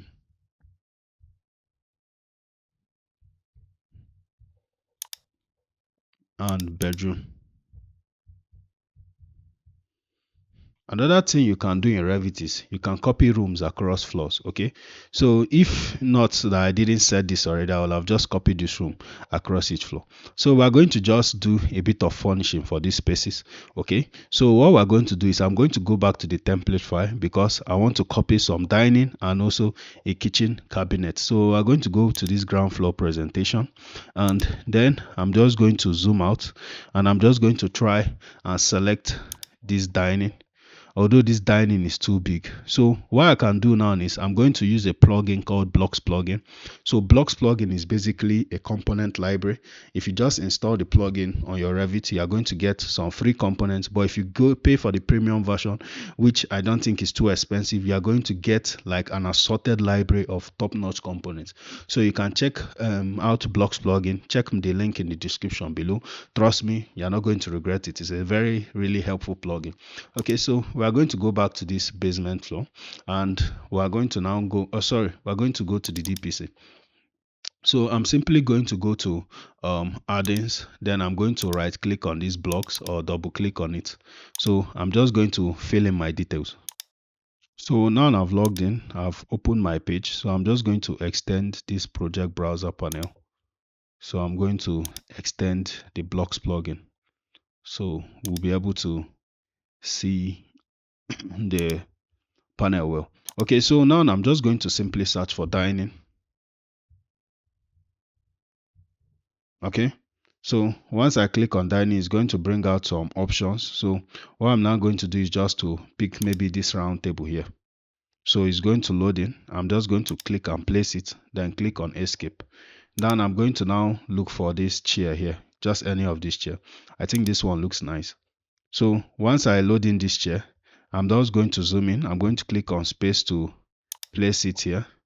So I'm now going to click on escape. So what I can do now is I can close this now, since I've put in the components I want to load in from Blocks plugin. Then I'm just going to select this. I'm going to click on mirror, pick just this part of this chair, and just basically mirror it to the side. So let's just use 3 chair configuration and 1 table.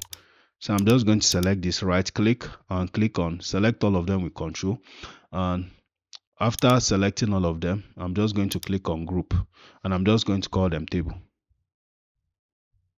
Then click OK. So now what we can now do now is Control Z, sorry. We can now select this, simply drag this here.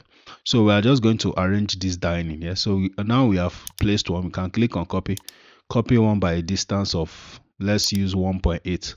So after using 1.8, I can now click on this, click on move, and just move this by 1.2. So what I can do now is to select this dining here, click on mirror, select the middle of this one here, and just like that, copy it in that way. So select the both of these here, click on mirror, and this is just how I'll be copying them.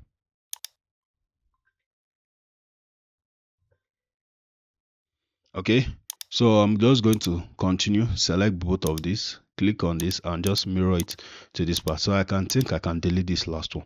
So I think I like this arrangement. So now we are done with that. We can now start doing the design for this reception. So in this reception space, we are going to think of this circulation point, because the reception is basically a circulation point. A lot of people come in here and do stuff. So I won't want to place anything blocking this part, because you can see this part here from this door here up to this point is actually kind of busy. So what I'm going to do is I'm just going to place the reception waiting chair here, then I'm going to place the receptionist chair here and the TV here. So to do that, architecture component, so we're just going to first place this 3-lugger couch. We're going to place a couch here. Okay, so this is where people will be waiting. So we're going to click on this drop down, and I'm going to look for a table, any table here. Okay, so we don't have a table, so we're just going to go to add-ins. Okay, and I'm going to be using Blocks plugin to get some table. So I'm just going to look for table.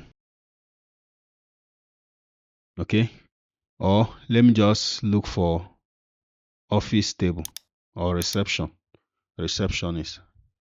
Let me now look for a reception table.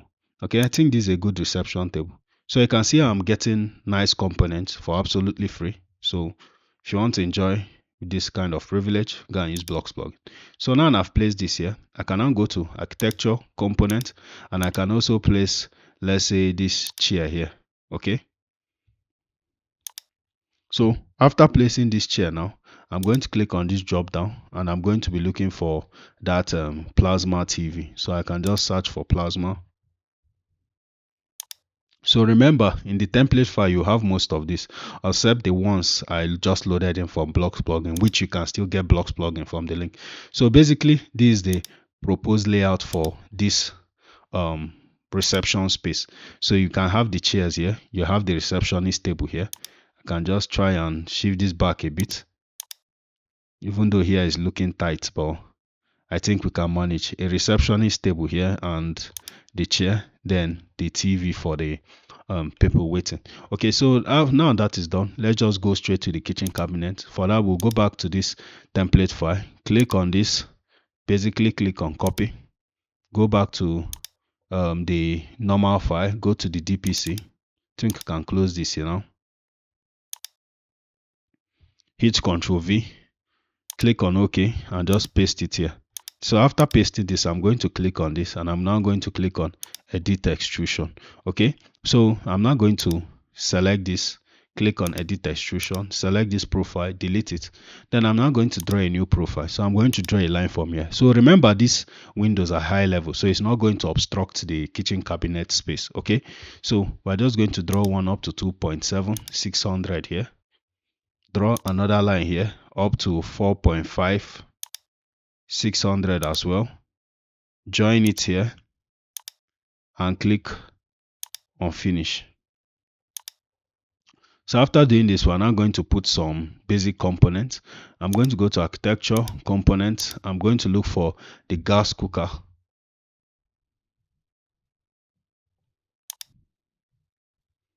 That I loaded in before.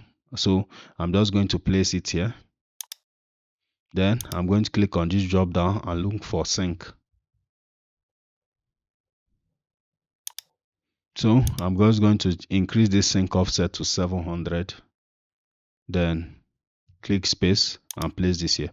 Okay, so this is just basically the layout for the kitchen. I think so far we have done a very nice work. So you can see the layout, you can see the components here. We can click on these chairs here and just kind of space them a bit apart so it won't be tight by, let's say, 300. Okay, so we can now centralize this room tag here, place this elevation height under it. Okay, so far I think this is looking wonderful. So let's just go to this ground floor sheet, and we're going to drag in the ground floor plan. That is the DPC. So I think it fits perfectly well. The only thing is we can just do a bit of cropping. Click on this drop down first, change it to no title, double click on it, click on this show crop region, click on the crop and just crop it to enter the sheet. Then turn this off. So I think this is our ground floor plan. It's looking nice. So finally, we're now going to go to the PENT floor. Okay, not finally, then we're still going to do the roof plan. Okay, so in the PENT floor plan, we're just going to go over to this PENT floor, and the first thing we're going to do is to go to view. Under view, click on view template, apply, and use this 00 presentation floor plan template. Then we're going to go over to this underlay here and click on none. Make sure the underlay is turned off. Okay, so now we can now click on this property line, right click, hide in view by element.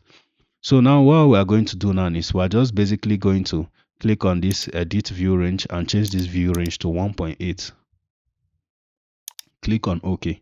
So now this view range is 1.8. I think we have a better grasp of what we are dealing with. So now we are going to now create the spaces. So I'm going to go to architecture. I'm going to go to rooms. Then we are going to set it from PENT floor up to ceiling level. Change this limit offset to 0. Then we are going to place one here. We are going to place another one here. Or we can go to architecture, use room separator lines. Even though we are not seeing anything, because the room separator lines are hidden, we can just proceed to draw it. There is no problem. Okay, so we are going to click on rooms, create 2 separate rooms here, or 4. Then we're just going to basically name it. So we don't need to name this one since it's just a void. Okay, we're going to see more of how it looks like in this section. Okay, so I'm just going to call this bit/wc. Call this bedroom. Call this lobby. Call this stairway. Then we're now going to call this terrace. Okay, so after doing this, basically to furnish this now is very easy. We're going to go to components. Let's start furnishing with the WC, the toilet. So WC, we're going to look for WC. Okay, so we're going to click on this. We're going to search for the WC first. Click on the WC, and we're just going to place it here. Then we're going to click on this drop down, look for the shower head. Click on it, and we're going to place the shower head here. Click on this drop down, look for the sink, and place the sink somewhere here. Okay, so now that is out of the way, we're now going to place the components in the bedroom. So we're going to click on component, look for bed. So mind you, all these components we are placing is actually the first stage of interior design. Just those basic component placing, just organizing the way the space will be used. So we're going to place this. We're going to place some rugs. Click on this, and we're going to be looking for some table, coffee table here. Clipping on this, and we're now going to look for the plasma screen and just place it here. Okay, so now this is out of the way, you can see that our space is very organized, and due to the way this template view template works, it has helped us save time. So we're going to click on this PENT floor plan, and we're just going to click on this PENT floor and drag it here. So we're going to try and centralize it. Then I'm going to click on this view title with line and change it to no title. So now we have 4 sheets here. So this is basically the 5th one. Okay, that is the roof plan. Okay, so the roof plan is basically simple. We're going to go to this site here. We're going to right click, duplicate view with detailing, and we're just going to right click again on it, rename, and call this 00 roof plan. So what we're going to first do is we're now going to select all the site components and hide everything. Try to select from this way too. Hide in view by element.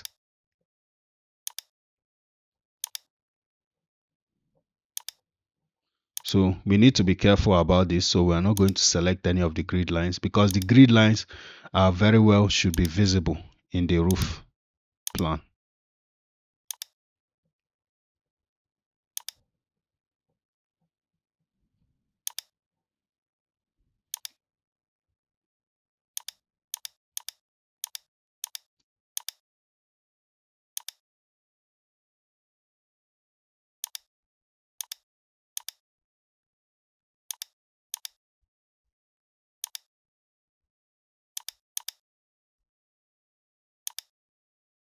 Okay, so now I've hidden most of these components.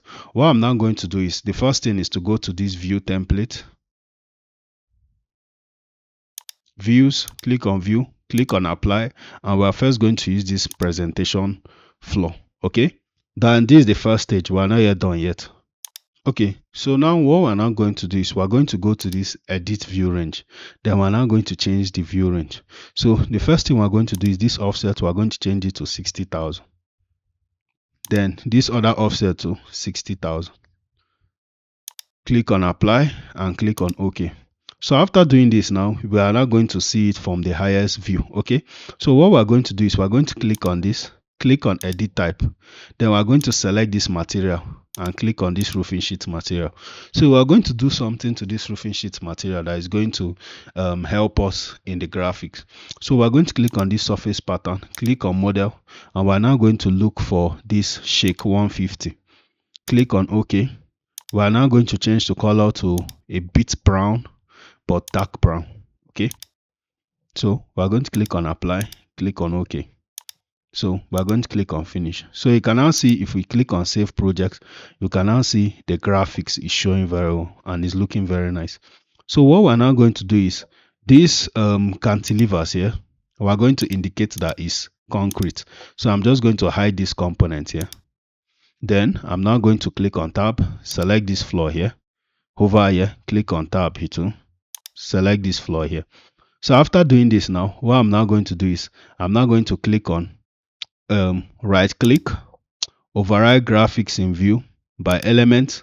Then I'm now going to change this surface pattern, this foreground pattern. Click on this three dots and change it to this concrete. Click on OK. Click on color, make it dark gray but not black. Click on apply, click on OK. So you can see this is very informative. So if we want to add further details, we can now say, okay, since this element forms here, we can now say maybe the drainage point of this work will maybe be somewhere here. So we can simply go to annotate, go to region, field region, select this solid black, click on this circle tool and just basically draft a dot. Okay, so we're going to label that this point here is actually the drainage point. And we're also going to do one maybe for this point here. Okay, so now this is out of the way. We can now select these steps. I don't think they need to be visible for this view. Hide in view by element. Select this rails here. Right click, hide in view by element. Hide in view by element. So I think after doing this, we have done a very nice work. So what will now be remaining is for us to show the slopes of this roof. So what I'm going to do first is I'm going to go to annotation, go to spot elevation first, and just these flat slabs, I'm going to just show the difference in their height. After showing the difference in their height, I'm now going to go to annotate. I'm now going to go to slope. I think there is a dimension for it. Slope. Let me go to annotate again. Spot slope. So this spot slope, I'm now going to edit it. Then I'm going to change some parameters. I'm going to first go over to here and change the units from this rise in rounding into decimal place. Instead of rise per 1000 millimeter, I'm now going to look for degrees. Click OK. Then I'm just going to, I think so far the other parameters are good. So I'm going to click on edit type first. I'm going to go over to the text. I'm going to set it from the background to opaque. I'm going to change the text font to Pebas Newer, just like my other text. I'm going to change the text size to 4 and click apply. Okay, so it is going to be prominent. So since this one is a curved roof, it can't automatically detect it. So what I can just simply do is to go to field region.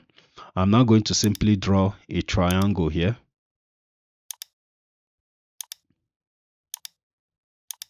Then select these two lines, click on mirror, pick this line here, delete this here, click on this circle tool, pick this point here, click on split here, then trim this.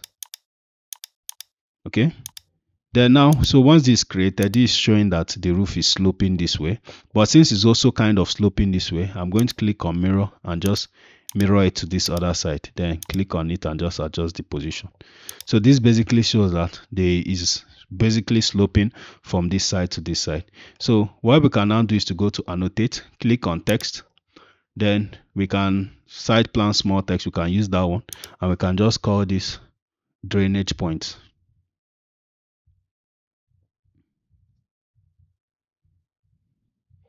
Okay, so let me edit this and correct the English.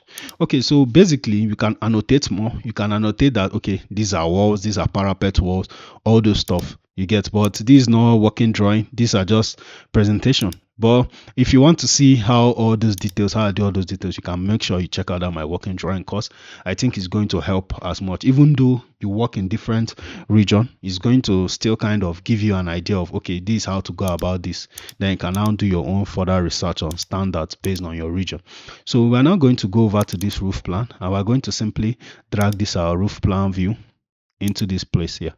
So now why is appearing big like this bracket is appearing so big? It's just because of the view crop region. So we're going to double click it, click on this show crop region, then we're going to crop it closer to the view itself.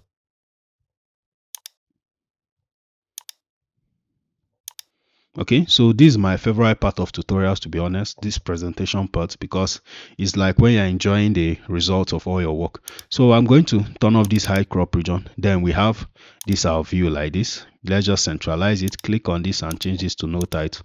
So you can see this is a very nice view. So we're now going to go over to this section, and I'm going to show you how to create sections in Revit, but I'm not going to go into deep into all the detail. So if you want to create section, it's simple. You go to, let's say, ideally one of the most busy plans of the views of the project. Okay, in the case of this project is the ground floor. So what we're going to do now is we're just going to simply click on views. We're going to click on section, and we're going to pick a point from here to this point.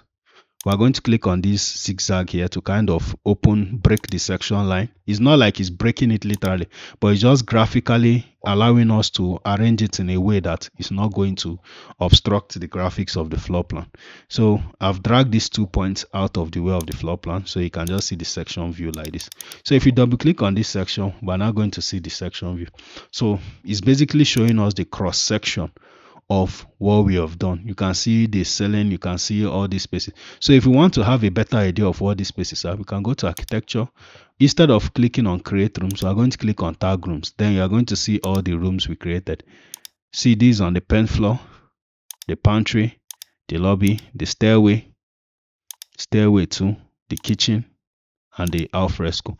So if you click on escape, you can see how this looks. So currently this stuff is looking very, will I say, shabby. So I'm not going to go into details of showing you the symbols of all the how to do the basically all the graphics of a section. I covered that in my working drawing video. This is just a presentation video, but what I'm going to do rather is just to improve the graphics and make it more presentable. So first thing I'm going to do is to select this. Since this is a presentation drawing, select this grid and select these levels. Right click, override graphics in view by category, halftone. So since this is a presentation, we don't need to show all these levels in detail. So we're just going to show the key levels. We're going to show the roof, but I'm going to select the ceiling, roof and ceiling. All the lintel level, I'm going to hide all of them. I think I can hide this intermediate level. Right click, hide in view by element. So after doing this now, it kind of simplifies the whole thing. Then we're going to click on this displace icon for the levels and just basically graphically organize it to look more decent. So I'm going to go over to this show crop region and turn it off. So after turning it off, I'm now going to do some graphic settings. So I'm going to click on VV, that is visibility graphics. So the first thing I'm going to do is to scroll down and look for walls. Then I'm going to click on patterns, click on this drop down, change this to solid fill, click on color and drag it down to dark black, dark gray but not black. Click on OK. Make sure that we are under the cut patterns of the walls. Okay, so after doing this now, we're now going to go to floor. So we're going to click on these patterns here, click on this drop down, click on this solid fill, click on color, dark black but not black, click on OK.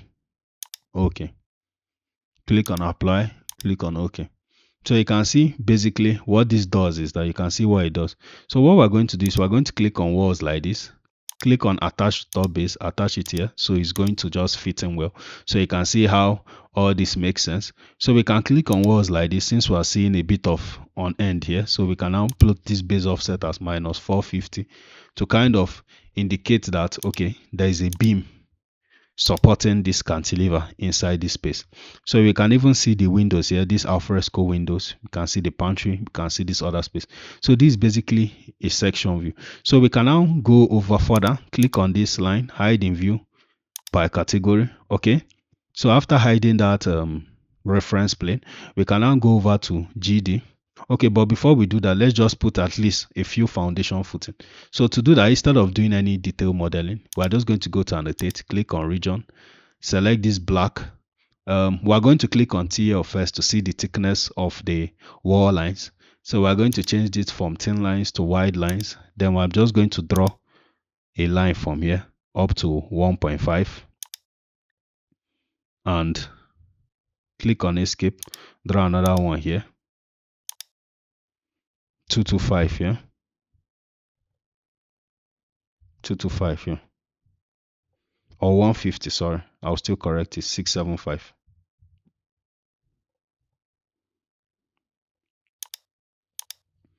Select this, change this to 150. Okay, then I'm going to click on this, introduce a breakage, which is I'm going to use the invisible line. Then I'm just going to go to any point here and just simply draw a line here, then draw a zigzag. So what this indicates is that the depth of the foundation is not yet determined.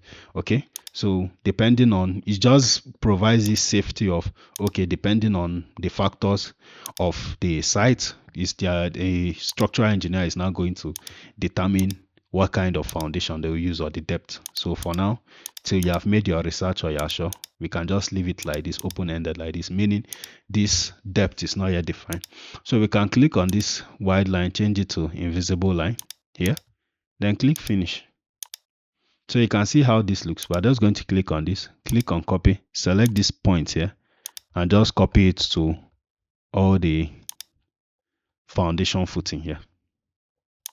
So now this is done now. If you want to see how to do section, I've created a dedicated section video, and you can also check it in my full construction drawing course in Autodesk Revit. So make sure you check that out. So we're going to go to GD, that is graphics display, and we're going to be clicking on light, turn on this smooth line with anti-aliasing, cast shadow, show ambient shadows, click on lighting, give the sun 100, give the ambient light 20, give the shadows 5. Click on this insertion lighting from top to left or top to right, click on OK, apply and OK, and we're good to go. So now we're just going to go over to this view where we have the section, and we're just going to drag in our section here. So I think the section, so we will just click on this plus icon under this section and drag this section here. Click on this drop down, change it to no title. So our section is ready. So now we're now going to start working on 3Ds. Okay, so I'm going to show you how to pick perspective views and aerial shots with Autodesk Revit. Okay, so the first one we're going to do is we're now going to try the normal low 2-point perspective. So we're going to go to this natural ground level, and I'm going to be looking for an ideal place to take a camera shot that is going to get the best parts of this building. So I'm going to start from this side here. So I'm going to click on view, click on 3D view, drop down icon, click on camera. Then I'm going to make sure I set the 600, this offset to 600, because me personally, my 3Ds, I like taking sniper shots. Okay, I don't know how you interpret that, but I think you should get my point. So I'm going to pick a perspective from here. So now I'm going to adjust this perspective first. Okay, so after adjusting it, we have a fence in front of us. I'm going to select this fence, hide in view by element. So firstly, I'll say I like this view. It's looking nice, but I think this is a good starting point. So if you go to this 3D views, we're going to see it to save as 3D view 1. I like this view. So we are now going to go back to NGL again, and we're going to pick another camera shot. We're going to go to 3D view, camera, 3D view, camera. Make sure you set it to the sniper shot settings. Okay, and we're now going to pick another perspective shot from here. Okay, so we're going to adjust this to this point. I don't like this view. Right click, hide in view by element. Okay, so this is another shot from this point here. So I think we have 2 views now. Then I'm now going to right click, maybe this view here, or go over to this first view here, right click. So I want to create an aerial view. So this aerial view, there are 2 ways. So I will try the first method, is kind of iffy because it just depends, but we're going to try the first method first. So I'm going to duplicate view with detailing. Then I'm going to right click, click on rename, and call this 3D view 3. Then this 3D view 3 now, I'm not going to, now it's still in 3D view. I'm not going to rotate this icon here. So what I'm now going to do is I'm going to select this crop region here. Then I'm going to go back to NGL. Then I'm now going to try and adjust this camera here to get the whole site area. So if I go back to 3D view 3, I'm going to be seeing something like this.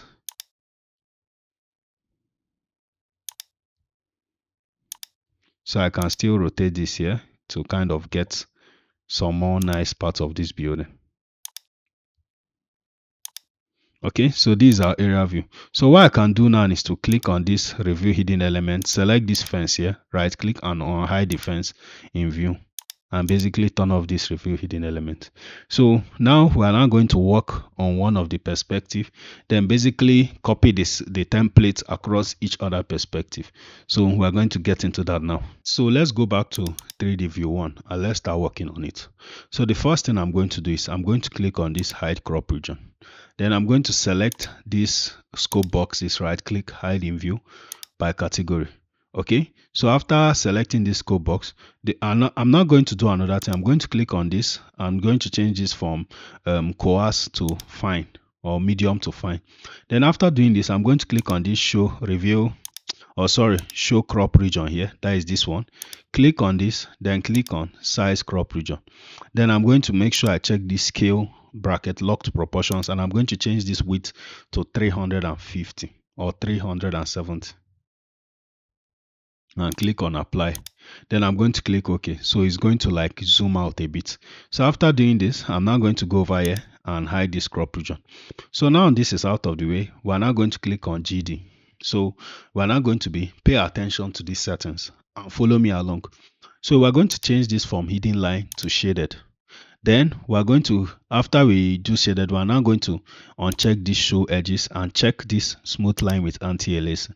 Okay. Then we're going to click on shadows, cast shadows, show ambient shadows. Then we're going to click on lighting.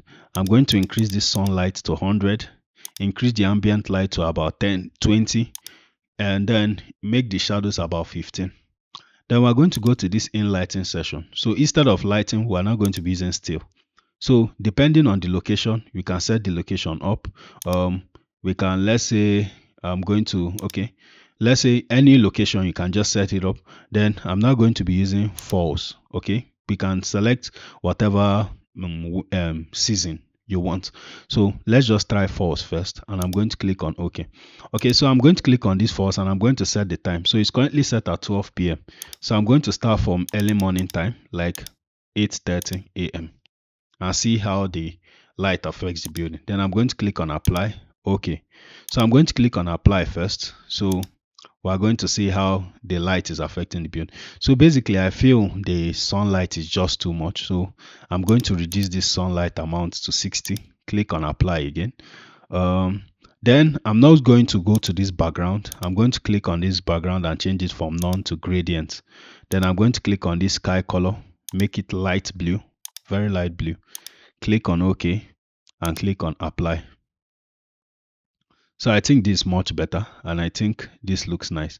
So what I can now do now is to go to this false. Instead of 9 a.m., 8 a.m., I'm going to change this to 9 a.m.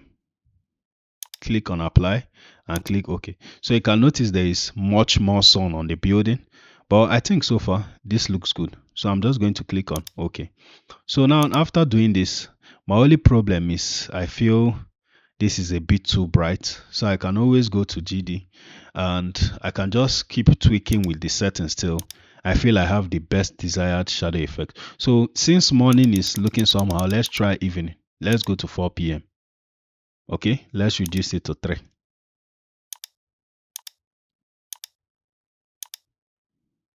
Let's make it 3:30.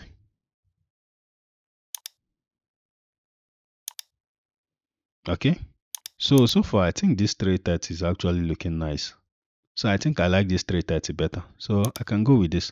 So after doing this now, we're now going to basically set some things up. So we're going to go to views again. We're going to save this template. Click on template, create template, call this 00 3D view and click on OK. So after doing this, we're just going to click on OK. So we're going to go to the view tool, click on this crop size, just basically crop the sides of the building we don't want. Then click on this crop size, click on scale and change this width to 380. Then we're just going to simply click on view, view template, apply, 3D view, click OK. Click on this to hide crop region. So what we can do now, since this is a different view, we can simply click on GD and just change the time. So we're going to go to lighting, false, and we're going to change this back to 8:30 or 8:45 a.m. Let's just use 8:30. And then we're going to click on OK. So you can see how it's looking. I think this is fine. So we're also going to go over to this the last 3D view 3. That is this area shot. Click on this scale crop region. Click on scale and change this to, let's say, 350.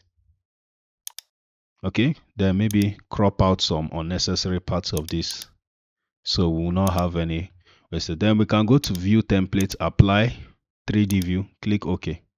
So you can see the C part, you can see the other parts of this building. So I'm still going to tweak the settings a bit. So I'm just going to go over here, click on this hide crop region. Then I'm going to go to GD and go to lighting, click on this false, change it to, let's say, summer, and give it 8 a.m. summer. Okay, this too bright. Let me go to 9 a.m. Okay, let me just go to spring, 9 a.m. Okay, I think this is fine. I'm going to go with spring 9 a.m. I think this is better. So you can see all the views we have worked on, all the views we have created for this project. And if you ask me, it looks nice. I think I like it. So we're just going to go over to our sheet and we're just going to place the two best, which I feel is 3D view 1 and 3D view 3. So I'm going to place this, click on this and change it to no title. Go to this 3D view 2, drag it here, click on this, no title. So you can see, I think this looks nice.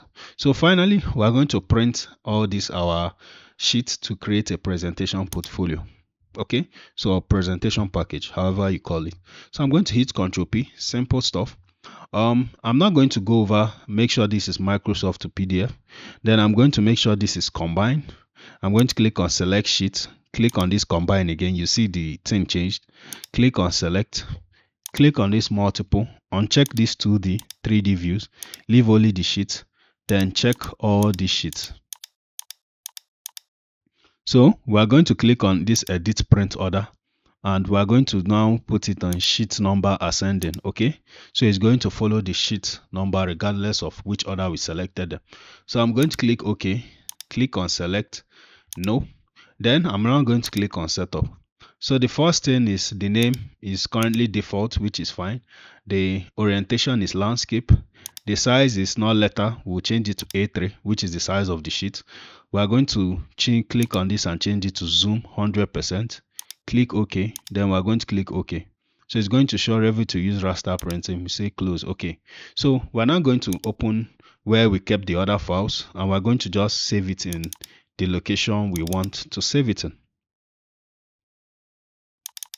So we're just going to call this result presentation.